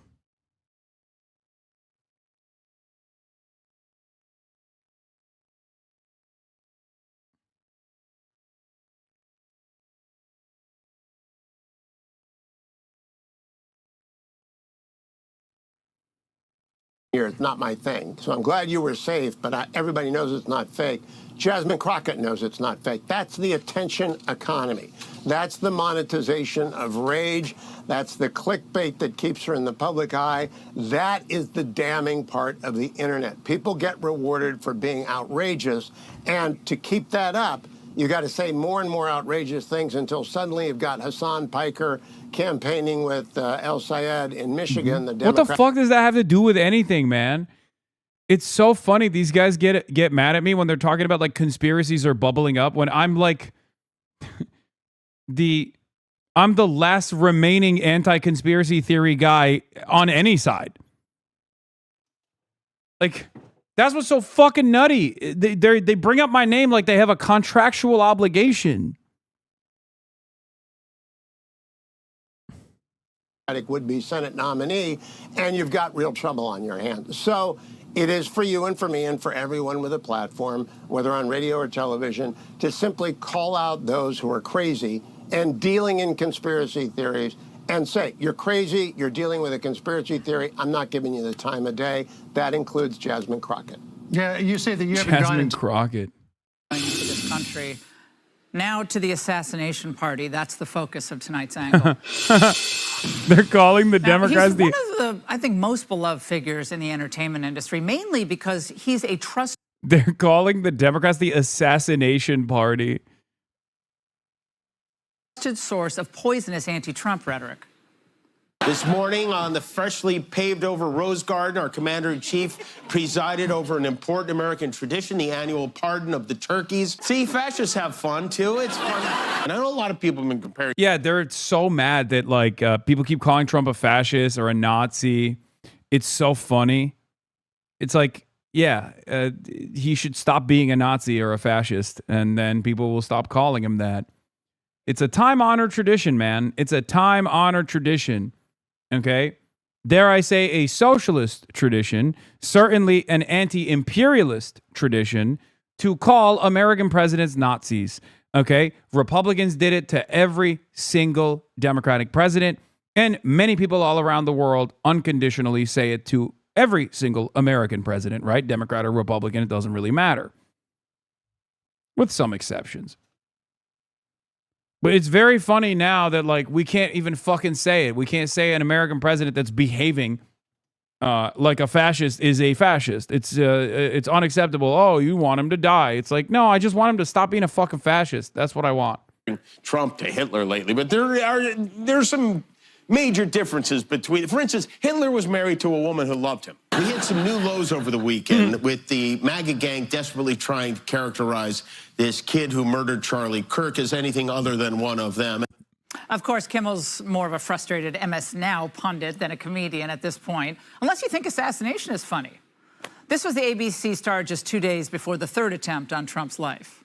We're going to have fun tonight, and I'm happy you decided to stay, Mr. President. And don't worry, if we bruise your ego, it'll only make your hands look less disgusting. You're looking good, though, Mr. President. Who did your... Unless you're Zoran, then you could say it to his face even. I know. The mileage that this man gets, the allowance that this man has. Makeup craft singles. First Lady Melania is here. Look at Melania, so beautiful. Mrs. Trump, you have a glow like an expectant widow. Deeply unfunny, man. Just when you thought they couldn't get any lower. Yeah, First Lady comment. I wonder if Cole Thomas Allen was watching. The language in the suspect's manifesto echoes what we hear regularly unleashed against the president. It's now become normalized. But after being targeted herself Saturday night, Melania has had just about enough. Posting on X, people like Kimmel shouldn't have the opportunity to enter our homes each evening to spread hate. A coward, Kimmel hides behind ABC because he knows the network will keep running cover to protect him. Enough is enough. It's time for ABC to take a stand. How many times will ABC's leadership enable Kimmel's atrocious behavior at the expense of our community? Well, President Trump echoed her statement Enough is saying enough. outright that Kimmel should be fired. Now, imagine what the Democrats would have done. Do you realize that Jimmy Kimmel is the Hasan Piker of ABC? I know. If there had been not one, not two, but 3 attempts on the life of Barack Obama, they probably would have. Wait, there were. What are you talking about? There was like, I think there was 11 total attempts on Barack Obama's life. Like, there's more than 3 attempts on Trump's life as well. But the only unique one is the Butler one, because like the Butler one, maybe you think it's staged, maybe you think it was real. I'm not going to say anything. Okay. But the only reason why that was unique is because that one actually dinged him, right? If we believe the official narratives that he actually got shot in the ear, but he had he had an incredible, incredible capabilities to rejuvenate his ear like that. Okay.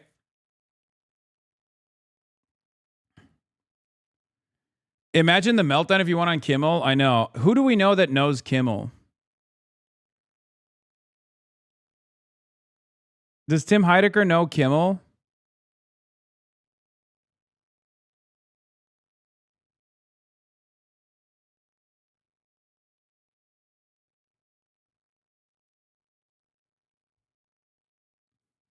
Don Lemon might know him. Super TF can get you in there. Super TF, a big Jimmy Kimmel friend. Phineas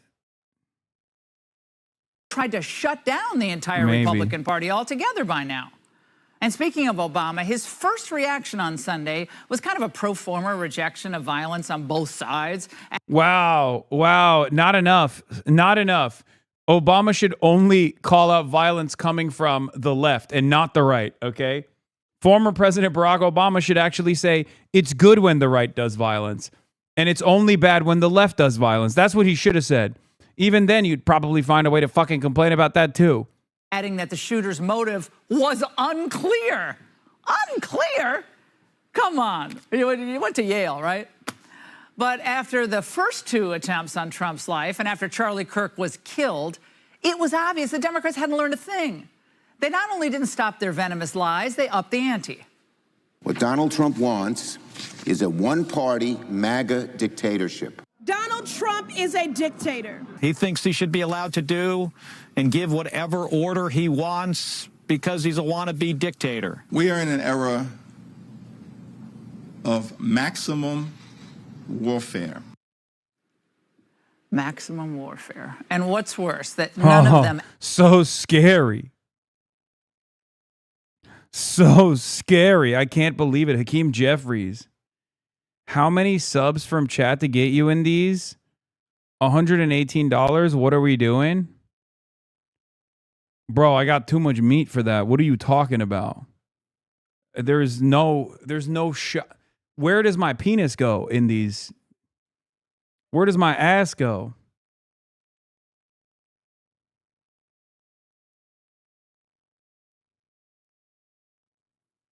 What are we doing?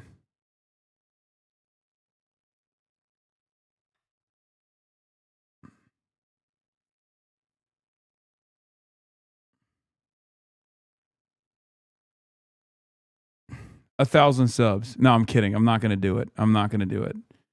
Answer the question.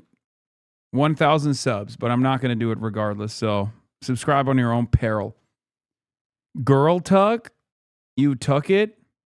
I don't even know how I would be able to tuck that shit. Actually believe what they're saying. They all know they're lying. None of them truly thinks that Trump is a Nazi or that he's a dictator, or none of them think that he's going to outlaw elections in the future. I mean, I do. I can't speak for like Hakeem Jeffries and all these other people that do. I actually end up conceding on a lot of his ridiculous behavior. But, you know, I do legitimately think that. Repeat the slander for campaign donations and to get voters to the polls for raw power. So why would they all show up Saturday night to hear a dictator? They wouldn't. The Gafkas, thank you for the But subs. countless alienated leftists who live their lives online begin to believe that it's their call of duty to stop Trump by any means necessary. It's assassination couture, and the Democrats' new pro-Hamas pinup boy wears it well. He's called for the murder of... Thank you for saying that I wear it well.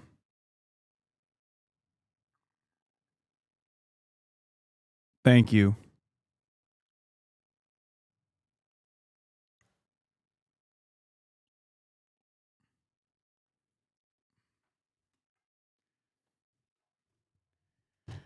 The pro-Hamas pinup boy who's wearing the radicalism quite well. Senator Rick Scott said that the streets should be soaked in red capitalist blood and rationalize the murder of a healthcare CEO. He's a militant Nepo baby twerp influencer delivering a Democrat call to arms. Twerp. The top leaders of the Democrat Party may stop short of his language, but still, in the shooter's manifesto, their words echo. He's insecure. He's a wannabe dictator. He's acting like a king, a despot, a wannabe dictator. And as a candidate, he was acting as an outlaw candidate. And I would say he was acting like a tyrant. Of course, when Democrats... Wow. Wow. These unbelievably scary statements coming from the governor of Illinois and Jamie Raskin. It's so funny when these guys behave like this because they're basically saying, like, you're not allowed to say the truth about the president, okay? You are not allowed to say the truth about the president. Please shut the fuck up about the president being a fascist. It is hurting our feelings, okay? You literally want him dead if you say you don't like the president. This kind of commentary closely resembles a child in kindergarten. Okay. Oh, you want me dead, like a drama queen. That's what Fox News is. They're a bunch of fucking crybabies. It's crazy. Democrats Shut are called up. on their rhetoric, though. They deny it. This guy, I don't know how to drive, says, when are you going to get the fuck out of America? I'm here to stay, bitch. How do you like that? Does that worry you? Does that worry you that there are a lot of politicians that I'm working with now, and that somewhere along the way, you might actually receive free health care? You're like, no, I don't want Medicare for all. I don't want government-funded health care. No, don't do it. I want to pay, I want health care to cost an arm and a leg. No. And you're like, no, you're going to get it. You're going to get that fucking free health care. That's right. I'm going to force it upon you, authoritarian style. No, I don't want free college education. I don't want that. I don't want dignity in my workplace. I don't want to have more autonomy in my workplace. No. Authoritarianism, baby. Authoritarian style. We're going to give that to you and you're going to like it. You're like, no, I want all my tax dollars to go to Israel. I love Israel. Israel needs to be able to keep killing children with my money. I don't want to fix the potholes. I'm like, no, your potholes are going to get fixed, okay? Your schools are going to get the funding. We're no longer going to war for no fucking reason, okay? You're like, no, but I love that we're going to war overseas. I love when my cousin goes out there and get his dick blown off so that petro-capitalist pedophiles can justify higher profit margins. Only thing they care about is shareholder value increasing. That's what I like. I like this system. No. And I'm like, no, we're going to change that, okay? You're going to have more just, more equitable outcomes. We're going to take all the productive output that we have here in this country and use it for good, use it on ourselves. No, we got to give it to Israel. Nope. That's the type of authoritarianism I'm representing here, okay? Malign influence on American politics. I'm pledging to fill every hole in America, okay? Every pothole. You have, and as many of your fellow Democrats, have used some heated rhetoric against the president. And do you think twice about that when something like this happens? What rhetoric do you have in mind? Just talking about... Yeah, Dana Fash, handshake emoji, Fox News. Some of the fact that he, is terrible for this country and so on and so forth. I understand that that's your democratic right. But overall... Yeah. Do you I have have a no responsibility? personal problem with Donald Trump at all. I mean, I talk about the policies of this administration, the authoritarianism like we saw on display in Minneapolis. Oh, he doesn't believe that. It's all a lie. So you know what I'm saying tonight? Now it's time to, for the party to put up or shut up. Answer this question. Do you want to stoke a revolution against this government or not? Because all of you, your language calls for revolution. Now, we all studied our American history, so we know there are times when violence is the answer, when we're facing a tyrant, right? Or well.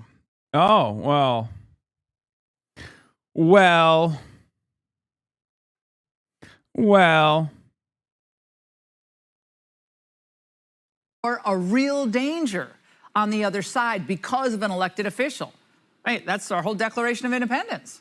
So Jeffrey, Schumer, Pelosi, Warren, Raskin, if you don't want this to continue, you must unequivocally say on camera that the president is not a dictator, he's not a fascist, and that he's a duly elected president of the United States. Vigorous debate, aggressive debate, that's great, that's fine, we all do it. But some things are beyond the pale. He's not Stalin because you disagree with his approach to the war in Ukraine, thank you very much. It's not enough for Democrats to condemn the violence on both sides. I don't want to hear that either. They are trying to kill our president. So I have a suggestion tonight. Try beating Trump on the issues. Why not offer the country something positive? You tried phony Russia collusion, you tried impeachments, you tried indictments, you tried casting him as Hitler to energize your supporters. None of it worked. Will you ever learn? Do you want to learn? Be sure to like and subscribe for all.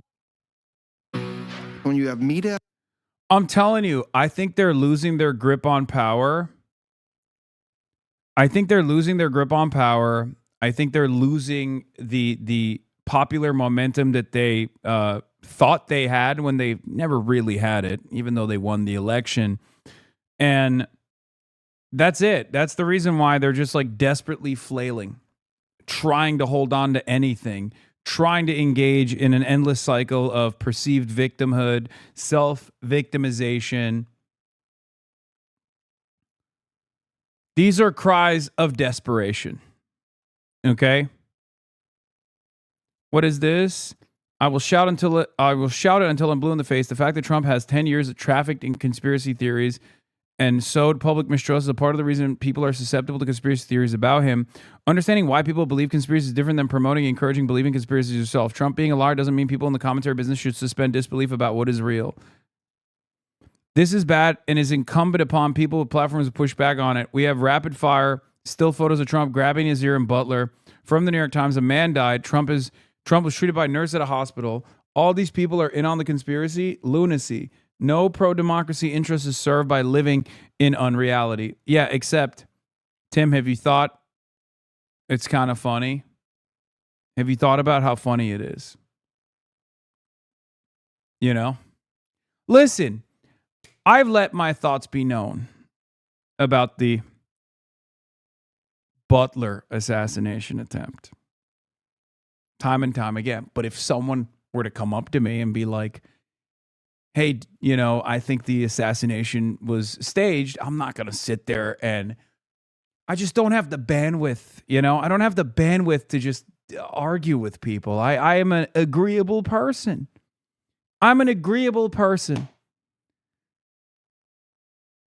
You know, if someone were to come up and be like, Hasan, I think the White House Correspondents' Dinner assassination attempt was totally phony. It was totally staged so that Trump could justify building a ballroom after the Supreme Court struck down the funding for Trump's ballroom and said there aren't significant security concerns.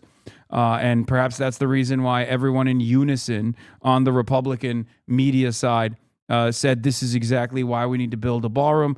I'm an agreeable guy. It's tough. It's tough. You're making a convincing argument. You know? You're making a convincing argument to me. I want to disagree with you, and in my mind I'm thinking maybe it's real, but you're bringing up some good points. Who can say what the reality is here? It's tough. It's tough. It's tough for me to argue against. I'm just not, I don't have that dog in me, if you will. I want to tell you what I think. I want to tell you what the truth is, but sometimes it's a little tough to get that point across. I guess I'm not looking a gift horse in the mouth, right? That would be unkind of me to do so. Media just being overly critical and calling the president horrible names for no reason and without evidence, without proof, it shouldn't surprise us that this type of rhetoric takes place. If you look at what it appears that this defendant had in his past, we're talking about somebody who is college educated, who has a job, who is otherwise living his life. Oh, I saw this is fucking hilarious. So acting Attorney General Todd Blanche blaming rhetoric for helping fuel threats against President Trump. In a new op-ed, our next guest warns how easy it can be to justify dangerous actions and raises questions about whether today's rhetoric and online culture can lower the barrier to violence. Psychotherapist and Therapy Nation author Jonathan Alpert joins us. Now, you got a new book that really goes into this. People should get it. I was going through your op-ed, and you talked about the people that explain these actions away. And you're seeing this, they become patients. The question is, where are they getting this from? Well, they're getting this from everything that's out there, whether it's social media, whether it's... Dude, this shit is so funny. I've been seeing this too. Capitalism is when mom says I can't have another bowl of ice cream. This is Hasan Lamau. Why are they dunking on photos that are 25 years old at this point, you know? I'm like 9 years old here. What the fuck? Like, what's the argument that, like, I used to be fat? I have noticed an uptick of people being like, you're a fat communist, you're a chubby communist. Like, people keep saying that. And I wonder if it's because, like, they get together in the same forums and they're like, oh, he used to be fat, he has body dysmorphia, let's try to attack him on that or something. Because, like, it's not going to fucking work. Like, yeah, I do have body dysmorphia, but I also know what I look like. I own a mirror, you know? Why don't they dunk on photos like this? Like, what? All you're doing is, like, fat shaming a 10-year-old. What the fuck?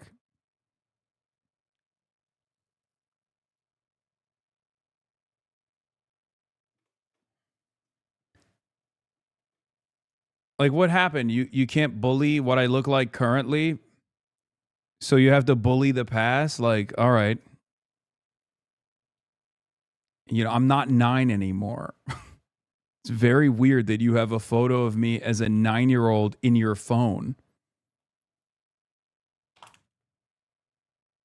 Very strange behavior.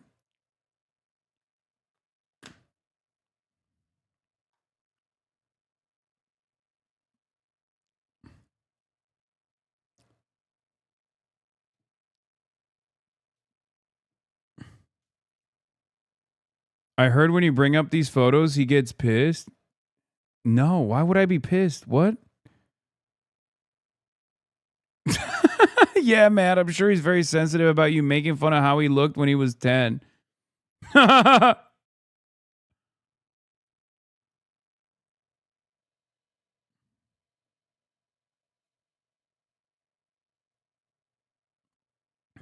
What's next? Are they gonna be like, oh, I have it on good authority that Hasan also refused to eat his vegetables, dude. Fucking idiot. Refused to go to sleep at nap time, dude. Fucking owned. Left-leaning politicians, they're hearing this, and if it gets into the head of the wrong person, they're going to take action. They feel it's their duty, their moral right even, to take action and eliminate this person that they hate, whether it's Trump or Charlie Kirk. So in their mind, they've rationalized this behavior. And we even have micro-looting now, and that's just... Or social murder. Social murder, or micro... Social murder is not a new concept. I didn't make it up. It's well established in the field of sociology. I don't like that so much of this discourse revolves around the opposition's refusal to understand certain sociological concepts. I think there was a point in time when we didn't used to do this. When there was something that another person brought up that you didn't fully understand, you didn't immediately go, dude, what the fuck is this? Stupid. I don't get this, so obviously it must be wrong. Like, that's what a stupid person does. And at least for the longest time, there was a level of shame in being stupid when people didn't wear it on their fucking sleeves. Okay? Nowadays, people treat stupidity as a virtue. Preluding, and that's permission to break the law. And to me, it's absolutely crazy. And I wouldn't be surprised if we have therapists in this very city who approve of that, their patients doing that. Is that a field, is that an actual study where these non-criminal acts, but what people feel like is a harm to society from their political perspective, that it is justified a reaction to that?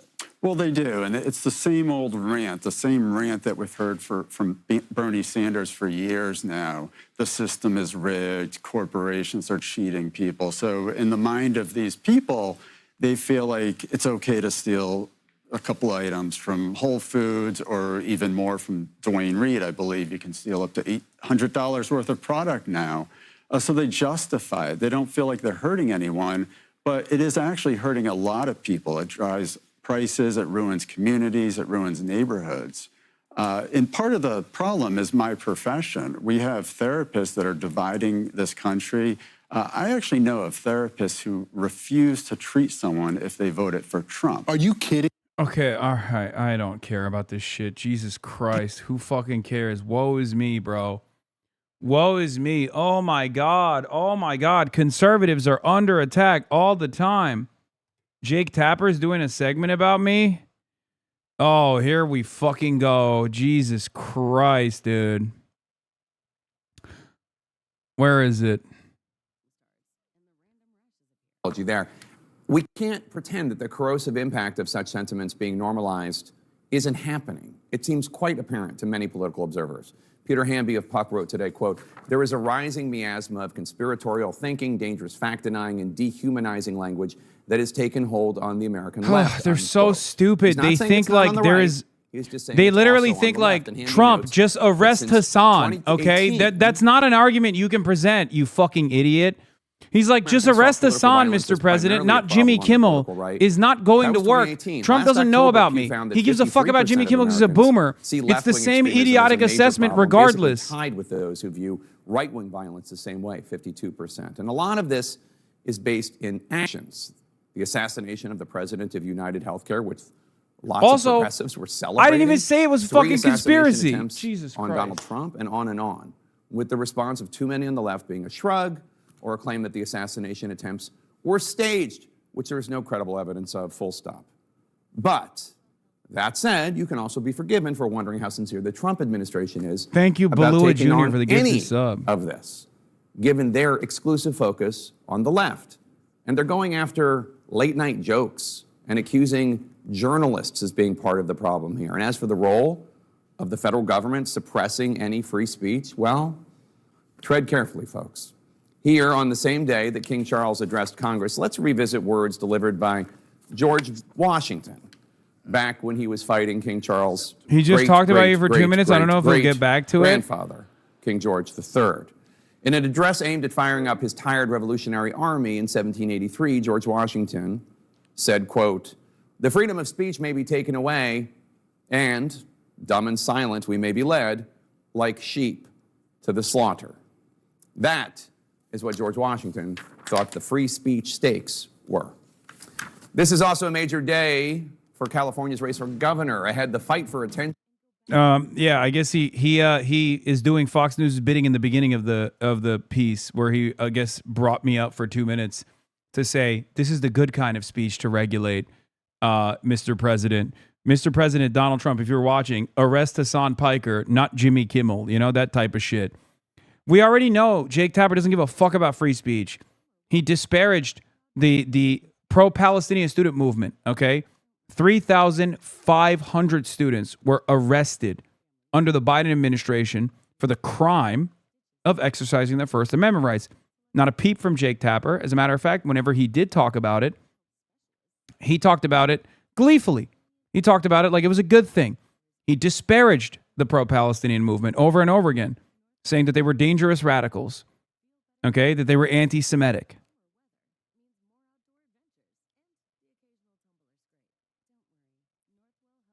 Hamby, a total nobody, is also one of the people Tapper had on, along with Jonah Platt, to do a 10-minute segment on Hasan Piker earlier this month. Good friends scratching each other's backs. That's what counts as must-see TV journalism these days.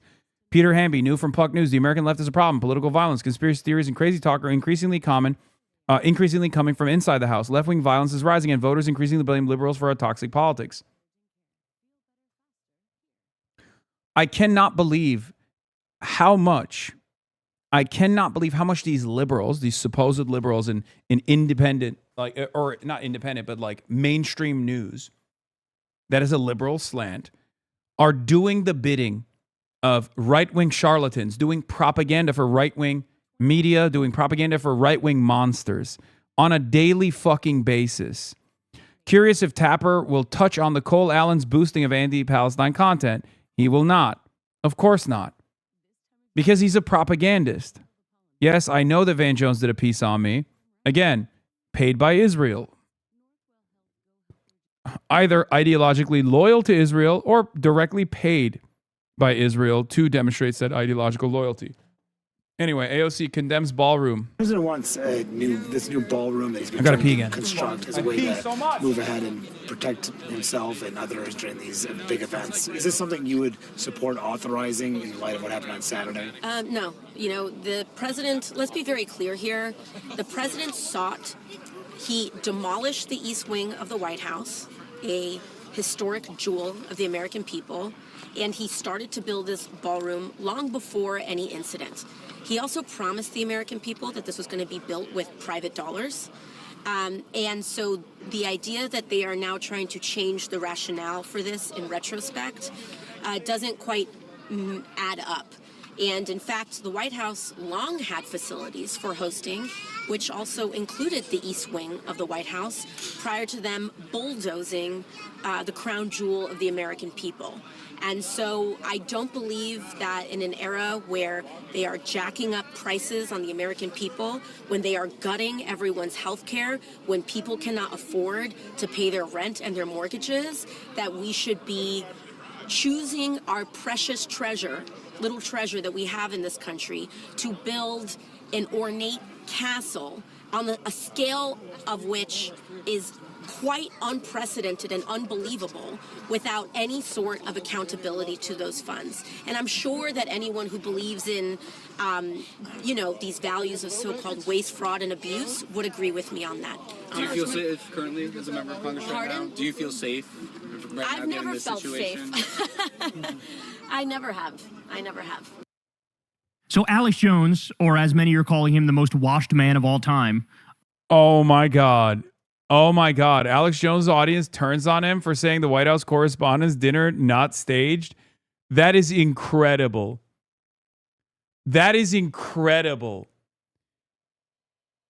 A man who trafficked in unlimited conspiracy theories. You should do a 10-minute YouTube video responding to Van Jones' hit piece, Cook His Ass King, Nodders. I just think it's so washed. Can you explain to me why you promoted Tom Steyer, a billionaire, when we have a socialist on the ballet? Ramsey Robinson is a socialist. Why haven't you promoted, even brought his name up in this socialist community? I have talked about Ramsey Robinson. Unfortunately, Ramsey Robinson has no viability whatsoever. Like, I've made it very clear when I talk about elections, I make a very pragmatic calculation. It's not ideological loyalty that I have. It's about who the most viable leftmost option is. It's a not dissimilar to, for example, when people say, why don't you promote the Green Party? Why don't you promote Jill Stein in elections? Well, there's different reasons for why I don't do that, but yeah, it got the Van Jones video has 62 views on YouTube, man. What do you mean? You want me to do a fucking Van Jones piece? 18 hours ago. 64 views. You want me to fucking cover this?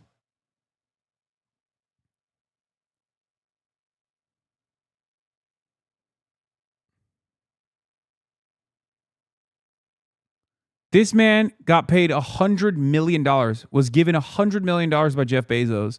God knows how much money Israel is paying him to do this shit. Okay? It's hilarious. What a grift. It's great. It's wonderful. I mean, let him milk these people fucking dry. Continues in his decline into complete and utter irrelevancy.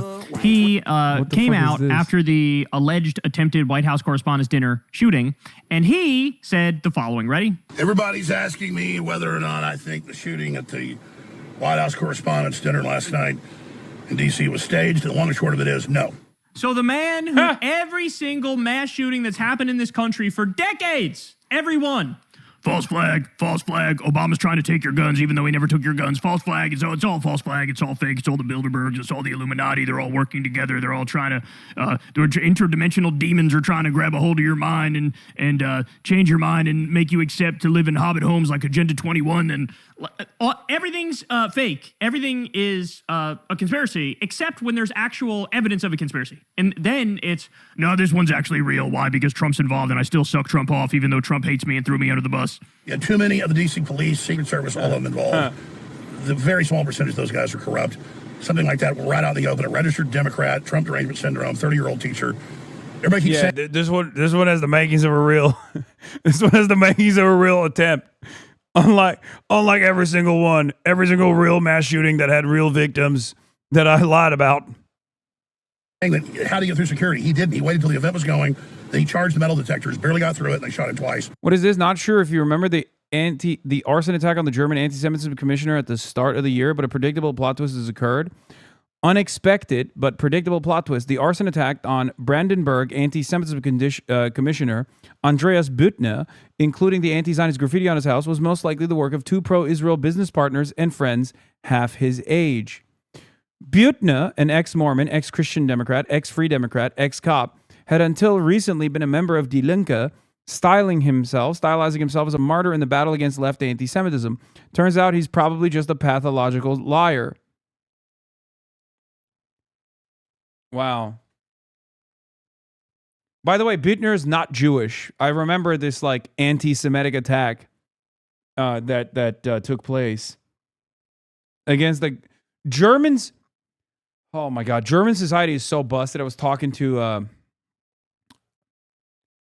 I don't know how much information I can reveal.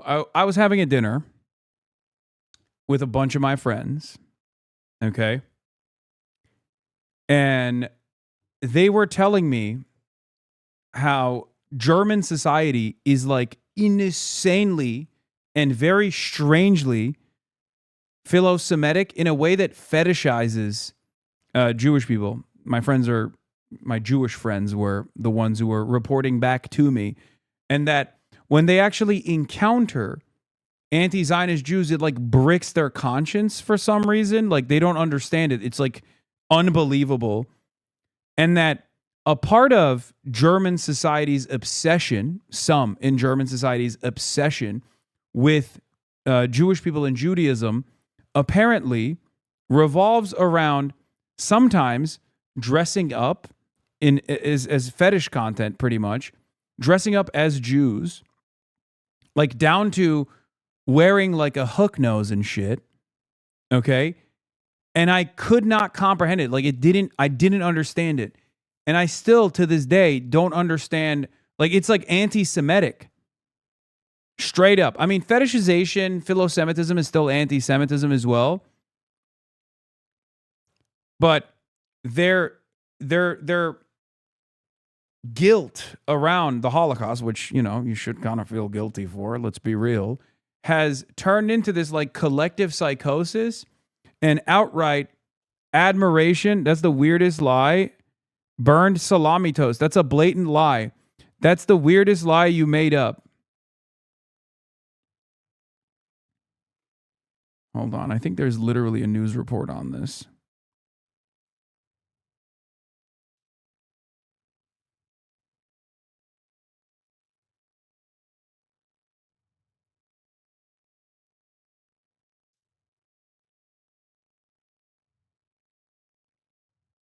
There's an entire... Wait, what the fuck is this? Is a book on it?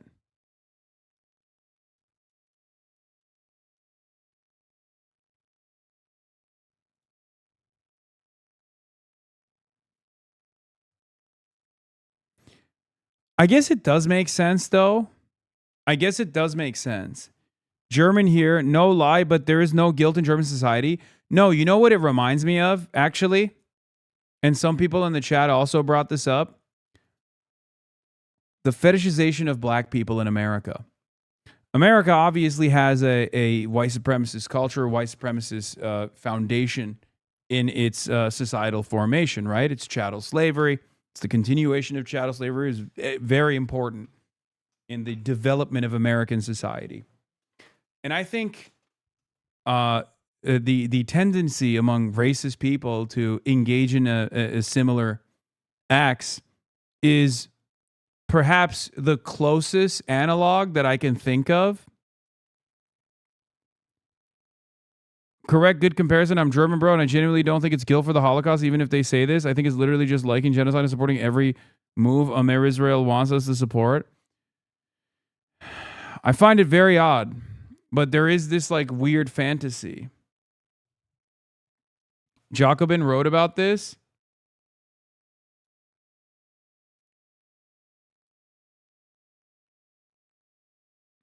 I have seen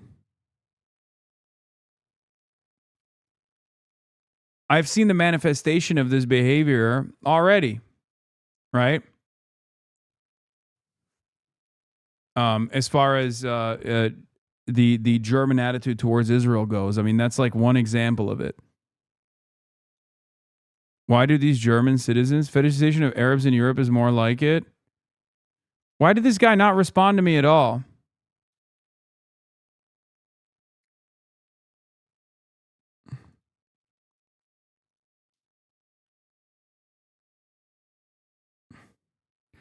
God, Germans are such a strange society.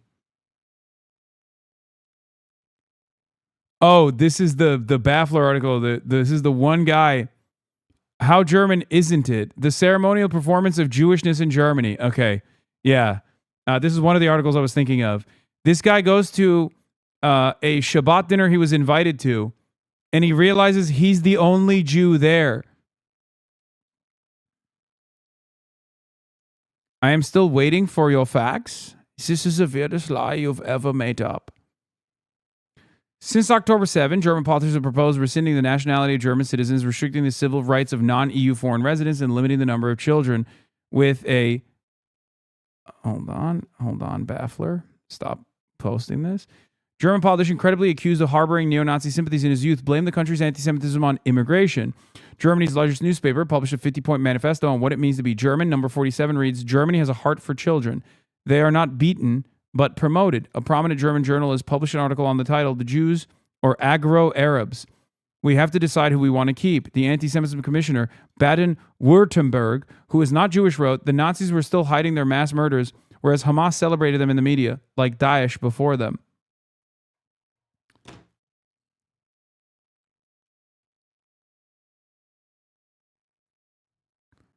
Yeah, this is what I was talking about. Then there are the literal costume Jews. I have twice witnessed large groups of Germans wearing kippot.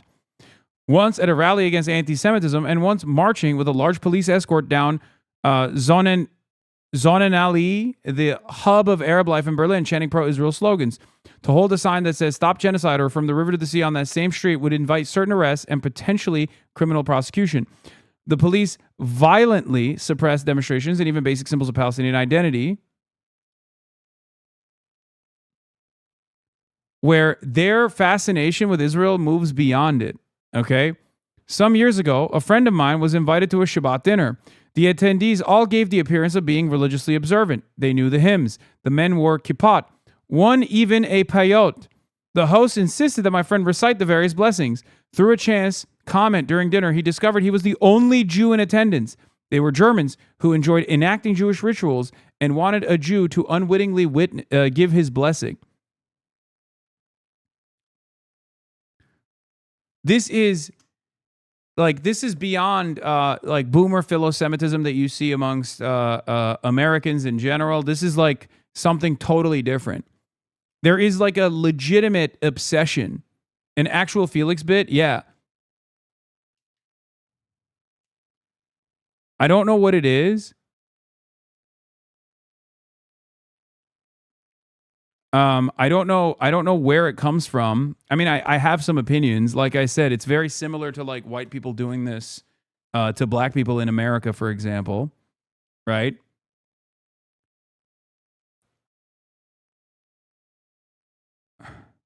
Many more Germans than Wolf Hingst and Seibert feel Jewish. Jewish community archives evidence that many Germans attempted to discover their Jewish heritage after the war. Everyone seems to have a Jewish aunt here, or their grandparents were in the resistance, or maybe it was their great aunt. Others have simply converted.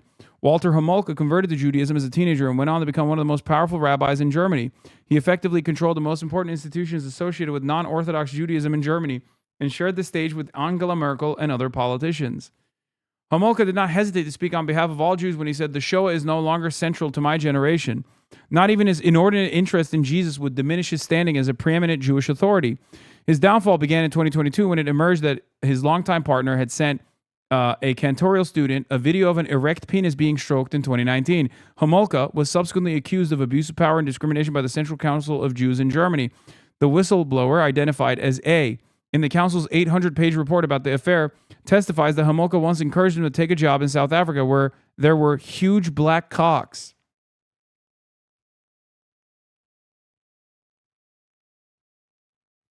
I think it's a lot more akin to how white liberals treat native culture. No, absolutely. That too. 100%. That too.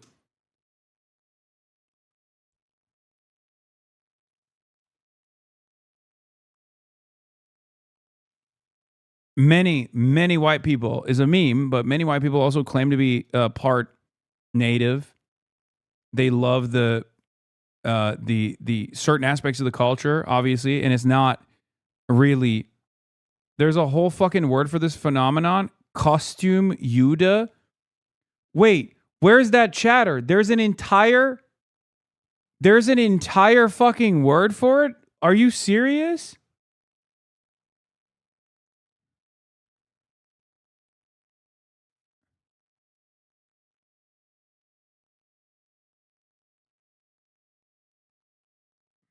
Folly Magazine. Costume Jude.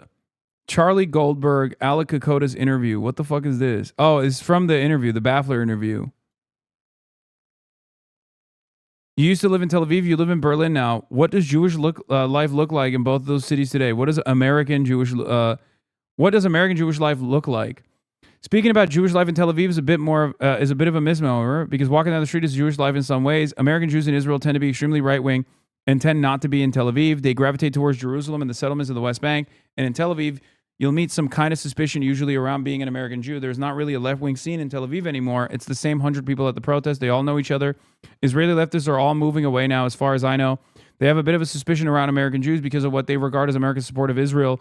And they all have a really simplistic view and formulation of American Judaism. Their formulation comes from Americans who come through Taglit, birthright, free trip for diaspora Jews to visit Israel. Yeah, but that is a certain fascination. This is an intersection point for the Israeli men. They develop a certain view of America based on sexual experiences on birthright. It's quite different for the women who go on these things.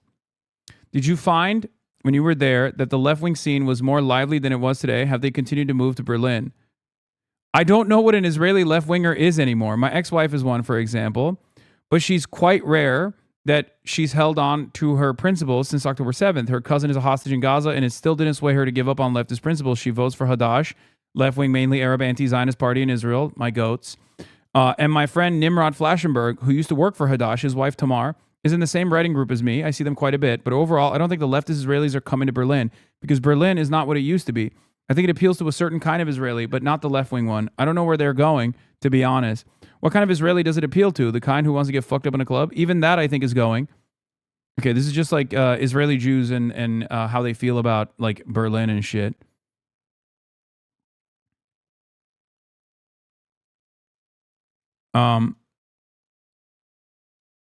There was a moment after the essay came out.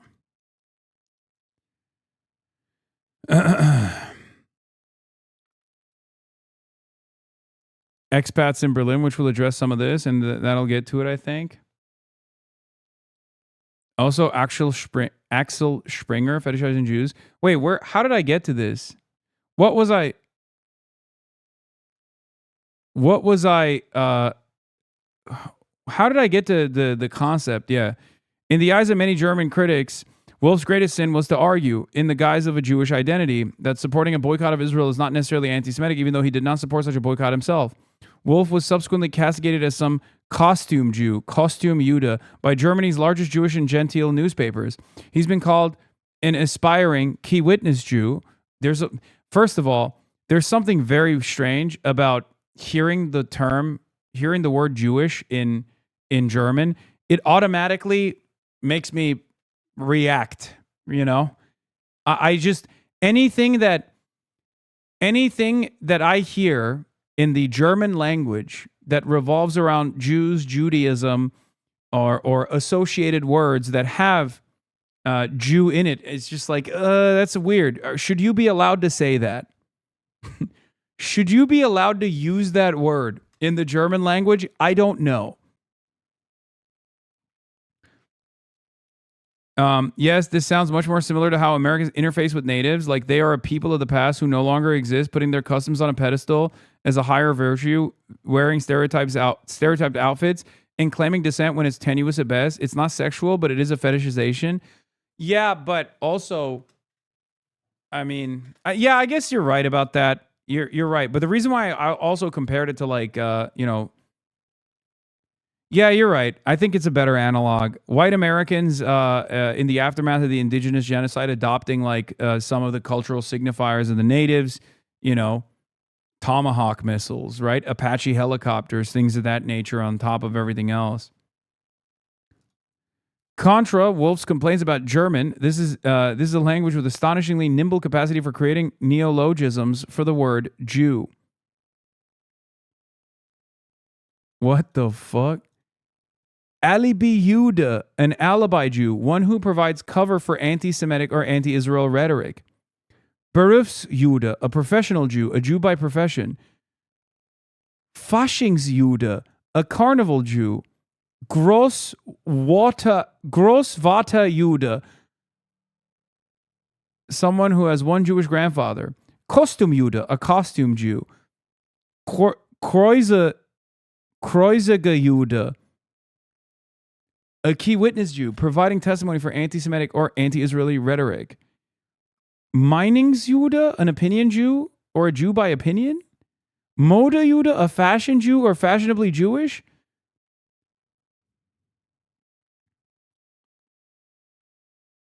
Are you reading slurs? I understand why that it comes across like I'm reading slurs, but no, we're reading an article about like German culture's weird obsession with Jewish people. I love you and your proportionally sized head, Hasan, but we got here because you read this dumb motherfucker's chat messages. They have not chatted again. Maybe they're actually listening. Who knows? But that's how we got here. Yeah, this guy said I was lying. I was making this up. You always talk about Israel.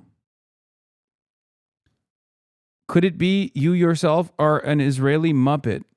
Aren't you the leftist Alex Jones? This is a blatant lie. That is the weirdest lie you made up. I'm still waiting for your facts. What kind of argument is this going to be?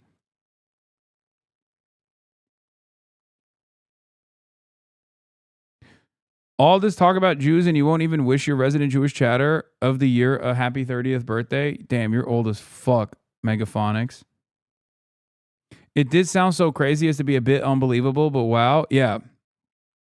No, but like, what was the reason why I brought German philo-Semitism up? I can't remember. Before that.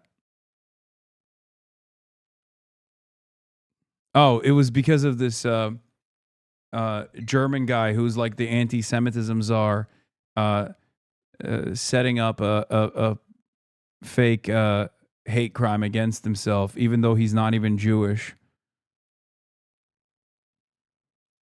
They didn't shoot him, so you're wrong about that too. And he shot one of the Secret Service, but the body armor stopped the buckshot. That's just the facts. That doesn't mean we don't have cover-ups of Epstein and cover-ups of a second shooter in Butler, Pennsylvania. See, now he's trying to soften it. There's a lot of other conspiracies, and I know I'm the conspiracy guy. So, yeah, all the other conspiracies are actual conspiracies, but this one is not, because this one actually is one where... Wait, is Alex Jones saying Butler, Pennsylvania had a second shooter? Wait, so he has a conspiracy theory for the Butler, Pennsylvania one, but he doesn't have a conspiracy theory for this one? This one is like a conspiracy delivered on a silver platter, buddy. That's crazy. The leftists and the liberals are right about it, so therefore this one actually doesn't count, but all the other ones that are for right-wingers, those ones are real. Doesn't mean I just believe what Cash Patel and them say. But, there's footage of Cash Patel out in the dark. Cell phones are so good, though, you can hit, up the light, you can see him. He's all on his phone, not knowing what's going on, because they ushered them all out. But the guy did not get into the main ballroom.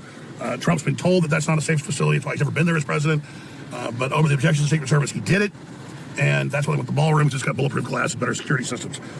Every other major country has facilities to do this. We don't. That's why Trump's. So now he's using this to do the, like, is he still in the group chats? I'm just going to ask the question. Is he still in the group chats? Is he still in the fucking, the MAGA group chats where they all, Trump sends out the marching orders? You got to say that we need the ballroom, and this proves we need the ballroom. And he's like, yes, sir, I'll go out there and say that, even though you were just shitting on me publicly to millions of people the other day. I'll go out there and say, so yeah, we totally need the ballroom. Even though, Alex, it's a literal pay-to-play corruption scheme, you fucking idiot. If it was a Democratic president illegally building a ballroom and taking money from the Epstein-class billionaires to do it, he would be on top of that shit like white on rice, calling out how corrupt it is, connecting the dots for people, saying that this is the Epstein class in cahoots with the regime. But since it's Trump, it's actually the ballroom's a great idea. I love the ballroom idea. I love the fact that they're building a nuclear bunker underneath where they can go and hide as they usher in nuclear Armageddon. I think that's great. I'm going to try to get in that bunker myself. I'm going to try to suck up to them enough to get in that bunker. Charlie Kirk, definite cover-up going on there. Patel ordered an investigation of foreign involvement to be killed. The list goes on and on. But just because a bunch of other stuff is a lie does not mean that this is a lie. There are a lot of Democrats that want Trump dead. There are a lot of people openly saying they want him dead. And I think Trump, really needs to be a lot more careful. But at the end of the day, Trump says he's honored in that press conference. He must be getting something done. It's only presidents that get stuff done that they try to kill or kill, which is definitely a true statement. Unbelievable. Unbelievable. Dude, Trump literally called Alex Jones a fucking idiot. Like a bumbling fool. And he's still eating Trump's dick and balls and possibly ass too. Have some fucking decency, man.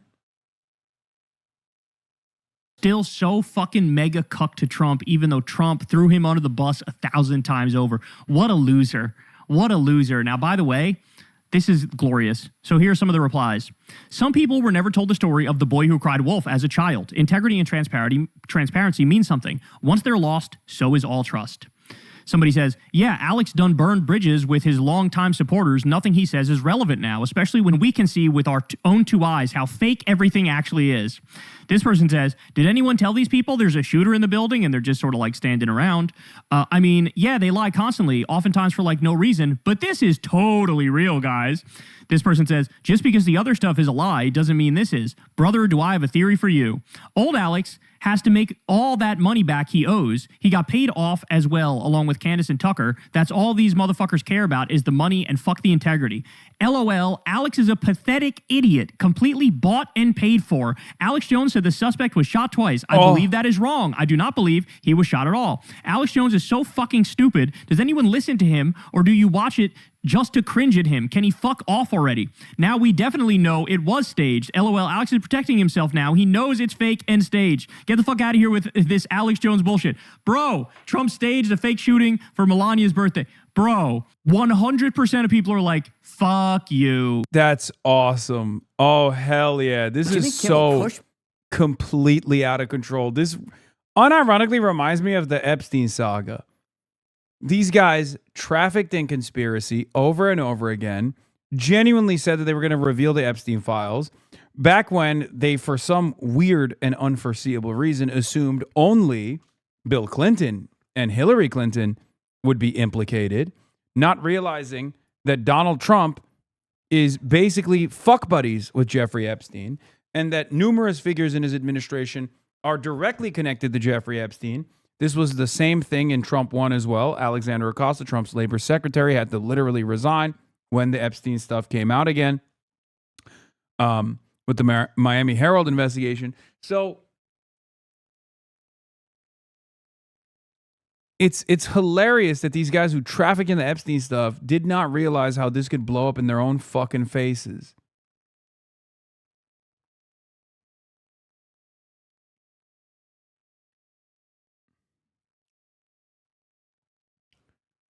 Back against new calls from the First Lady and the President, basically to get him fired, this time over a joke he made last week, days before the White House Correspondents' Dinner. And of course, our First Lady Melania is here. Look at Melania, so beautiful. Mrs. Trump, you have a glow like an expectant widow. Again, that was days. That was a banger, by the way, straight up. Like, that was actually a very funny. Uh-oh, we got friendly fire? Yeah, I know. Secret Service agent shot during Trump assassination bid may have been hit by colleague. I know. I brought this up. I suspected that that was the case the first night, and people got mad at me. Before the incident Saturday night, the attempted shooting there. But now the First Lady says his words, Jimmy Kimmel's words, are corrosive and that they deepen the political sickness within the country. And she added, it is time for ABC to take a stand. President Trump also said that Kimmel should be fired and said the joke was a despicable call to violence. Kimmel pushed back during his monologue overnight. Obviously was a joke about their age difference and the look of joy we see on her face every time they're together. It was a very light roast joke about the fact that he's almost 80 and she's younger than I am. It was not, by any stretch of the definition, a call to assassination, and they know that. I've been very vocal for many years speaking out against gun violence in particular, but I understand that the First Lady had a stressful experience over the weekend, and probably every weekend is pretty stressful. I like that he did not back down, by the way, and he just doubled down, tripled down, quadrupled down on this. Beast mode.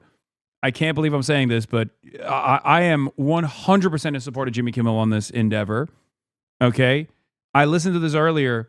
He just doesn't give a shit. He's like, he just keeps going boom, boom, boom, boom. This is exactly what you're supposed to do, by the way.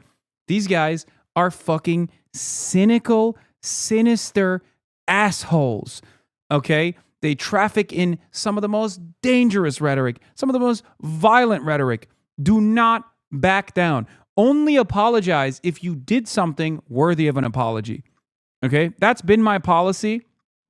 That's been my policy since day one. Okay? Unironically, the only apology that you're delivering, if you've done something worthy of an apology, you're delivering not because people are going to be sincere going forward, by the way, and they will even use that apology against you. You're just doing it because it's the right thing to do. Okay? Apologies in this day and age are no longer done so that people understand sincerely where you're coming from and they feel like you are genuinely apologetic, that you've actually wronged someone and you've done some harm and you're actually speaking to that. No. Apologies across the board, unconditionally, even if it's a worthy apology, are never treated with acceptance. Apologies are treated as an admission of defeat in this day and age. It's not, nobody cares about remorse. Nobody cares about the truth. Let's be real. It's a corrosive environment. However, that is the environment. Okay? That's just how it is. Like it, love it, hate it, doesn't matter. That is precisely how it is. Having said that, I still will every now and then deliver apologies when I feel like I've done something wrong. Okay? When I've actually done something wrong and I do have remorse for it. Okay? But I don't do it because I think people are going to turn around and be like, oh, I accept your apology, King. and be understanding. I know full well that people will use it against me. I mean, look at the fucking 9/11 stuff. They still bring that shit up all the time. It doesn't matter. Okay? It doesn't matter. Graham Plattner apologizing for the tattoo. Great. You know, it was fantastic. It was right. It was the right thing to do. It's, you know, ridiculous.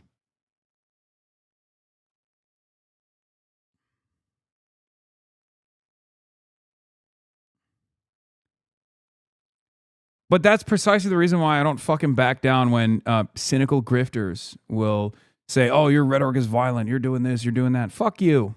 Fuck you. Your boos mean nothing when I see what has made you cheer. Okay? And I'm glad that Jimmy Kimmel is also keeping that energy here. That house. And also, I agree that hateful and violent rhetoric is something we should reject. I do, and I think a great place to start to dial that back.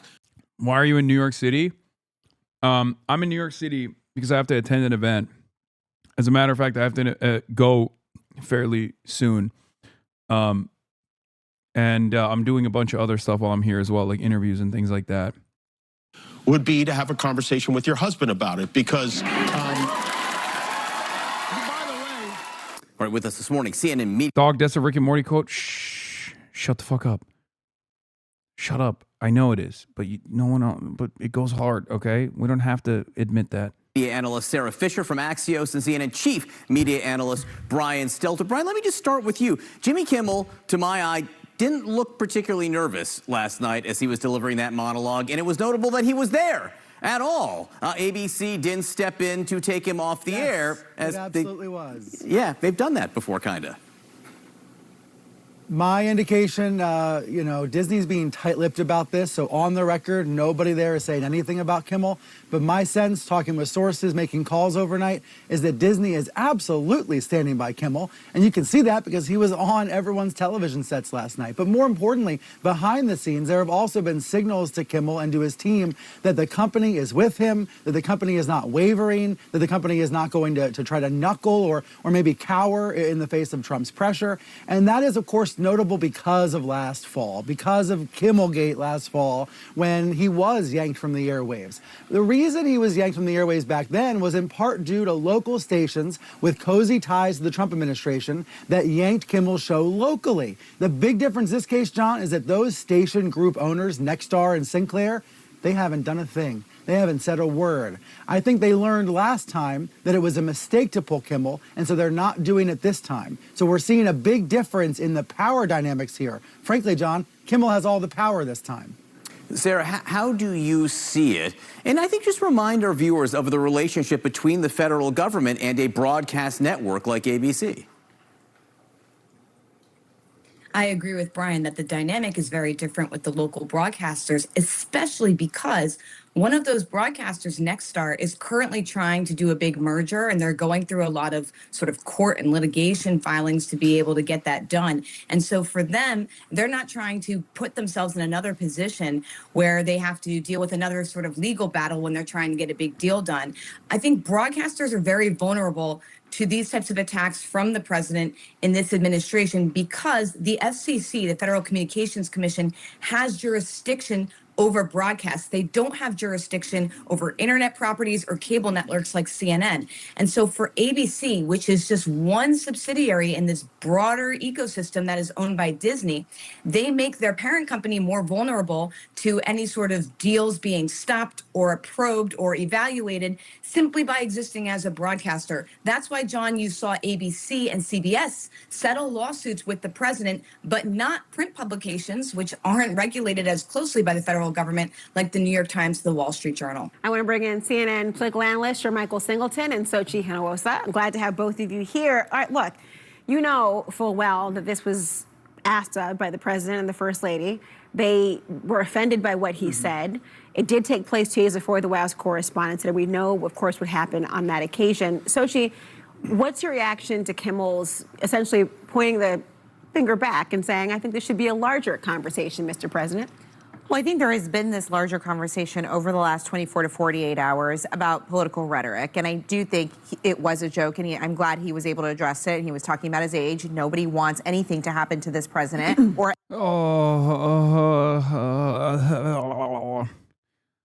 there is, I do experience a little bit of joy seeing CNN have to do the autism power hour that I have to engage in all the time with my fucking audience anytime they see any joke on screen. Okay?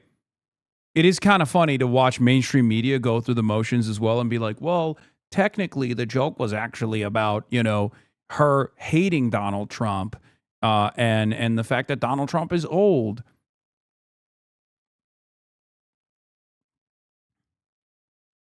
It's wonderful that they also now have to address all of this shit. Yeah. Legalize comedy is what I say. But on that note, I must leave you early. This is a true half-day Hasi moment, 4 hours and 25 minutes, because I have to go. I have to go to an event. So, love you guys, and I will see you tomorrow. Tomorrow night, I will be lifting with Chi Ose and perhaps another super special, super secret guest that may be in town. Not sure if we'll be able to make that happen, but we're working on it. Phoning it in, shrinkflation, yes. But yeah, tomorrow, Chi and I go meat for meat. Okay? And let me tell you, he's got a whole lot more meat than I do, okay? I mean, have you seen that man? He's out there doing powerlifting competitions and shit.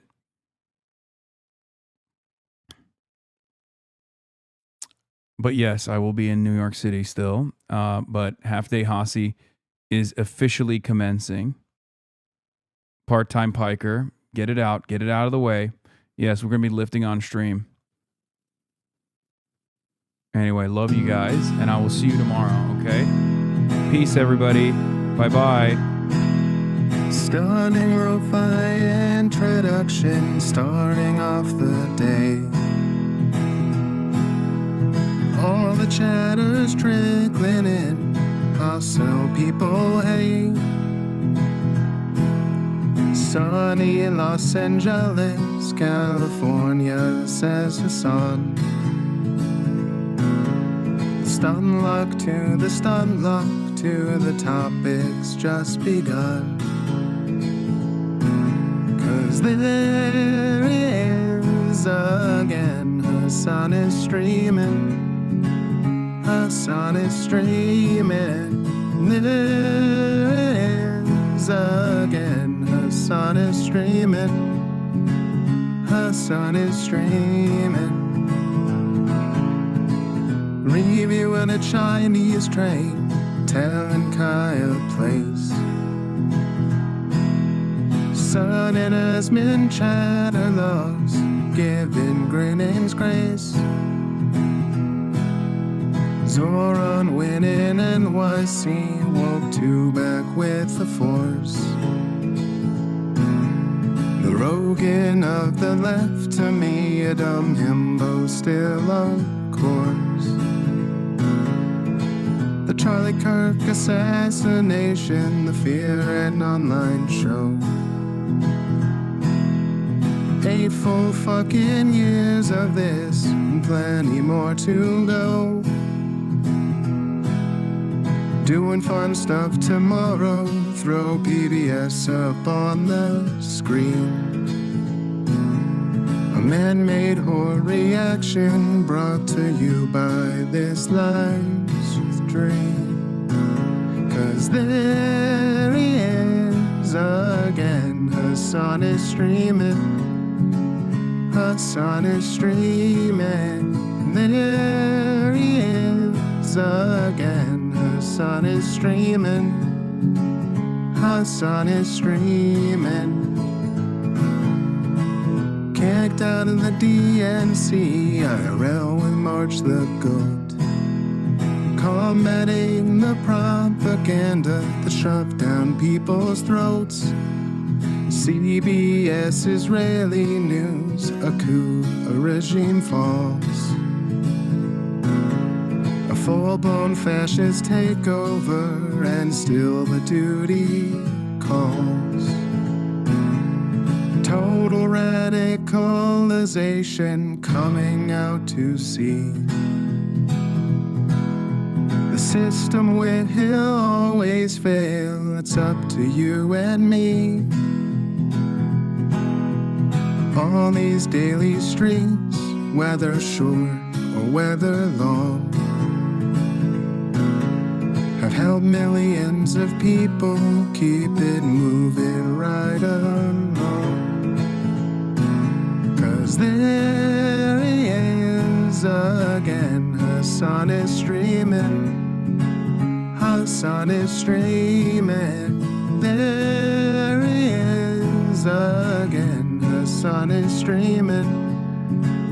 Hasan is streaming. But hey, what can you say? That's BBS for you. But he'll play games real soon. Just you wait. Say, hey, what can you say? That's BBS for you. But he'll move on real soon. Just you wait. Ba-da-da, ba-da-da, ba-da-da-da-da-da. Hey, what can you say? That's BBS for you. But he'll pull your lungs real soon. Just you wait. Sha-da-da, sha-da-da, sha-da-da-da-da-da. Hey, what can you say? That's BBS for you. But he'll do your advice real soon. Just you wait. But hey, what can you say? That's BBS for you. Brought on by viewers like you. Just you wait.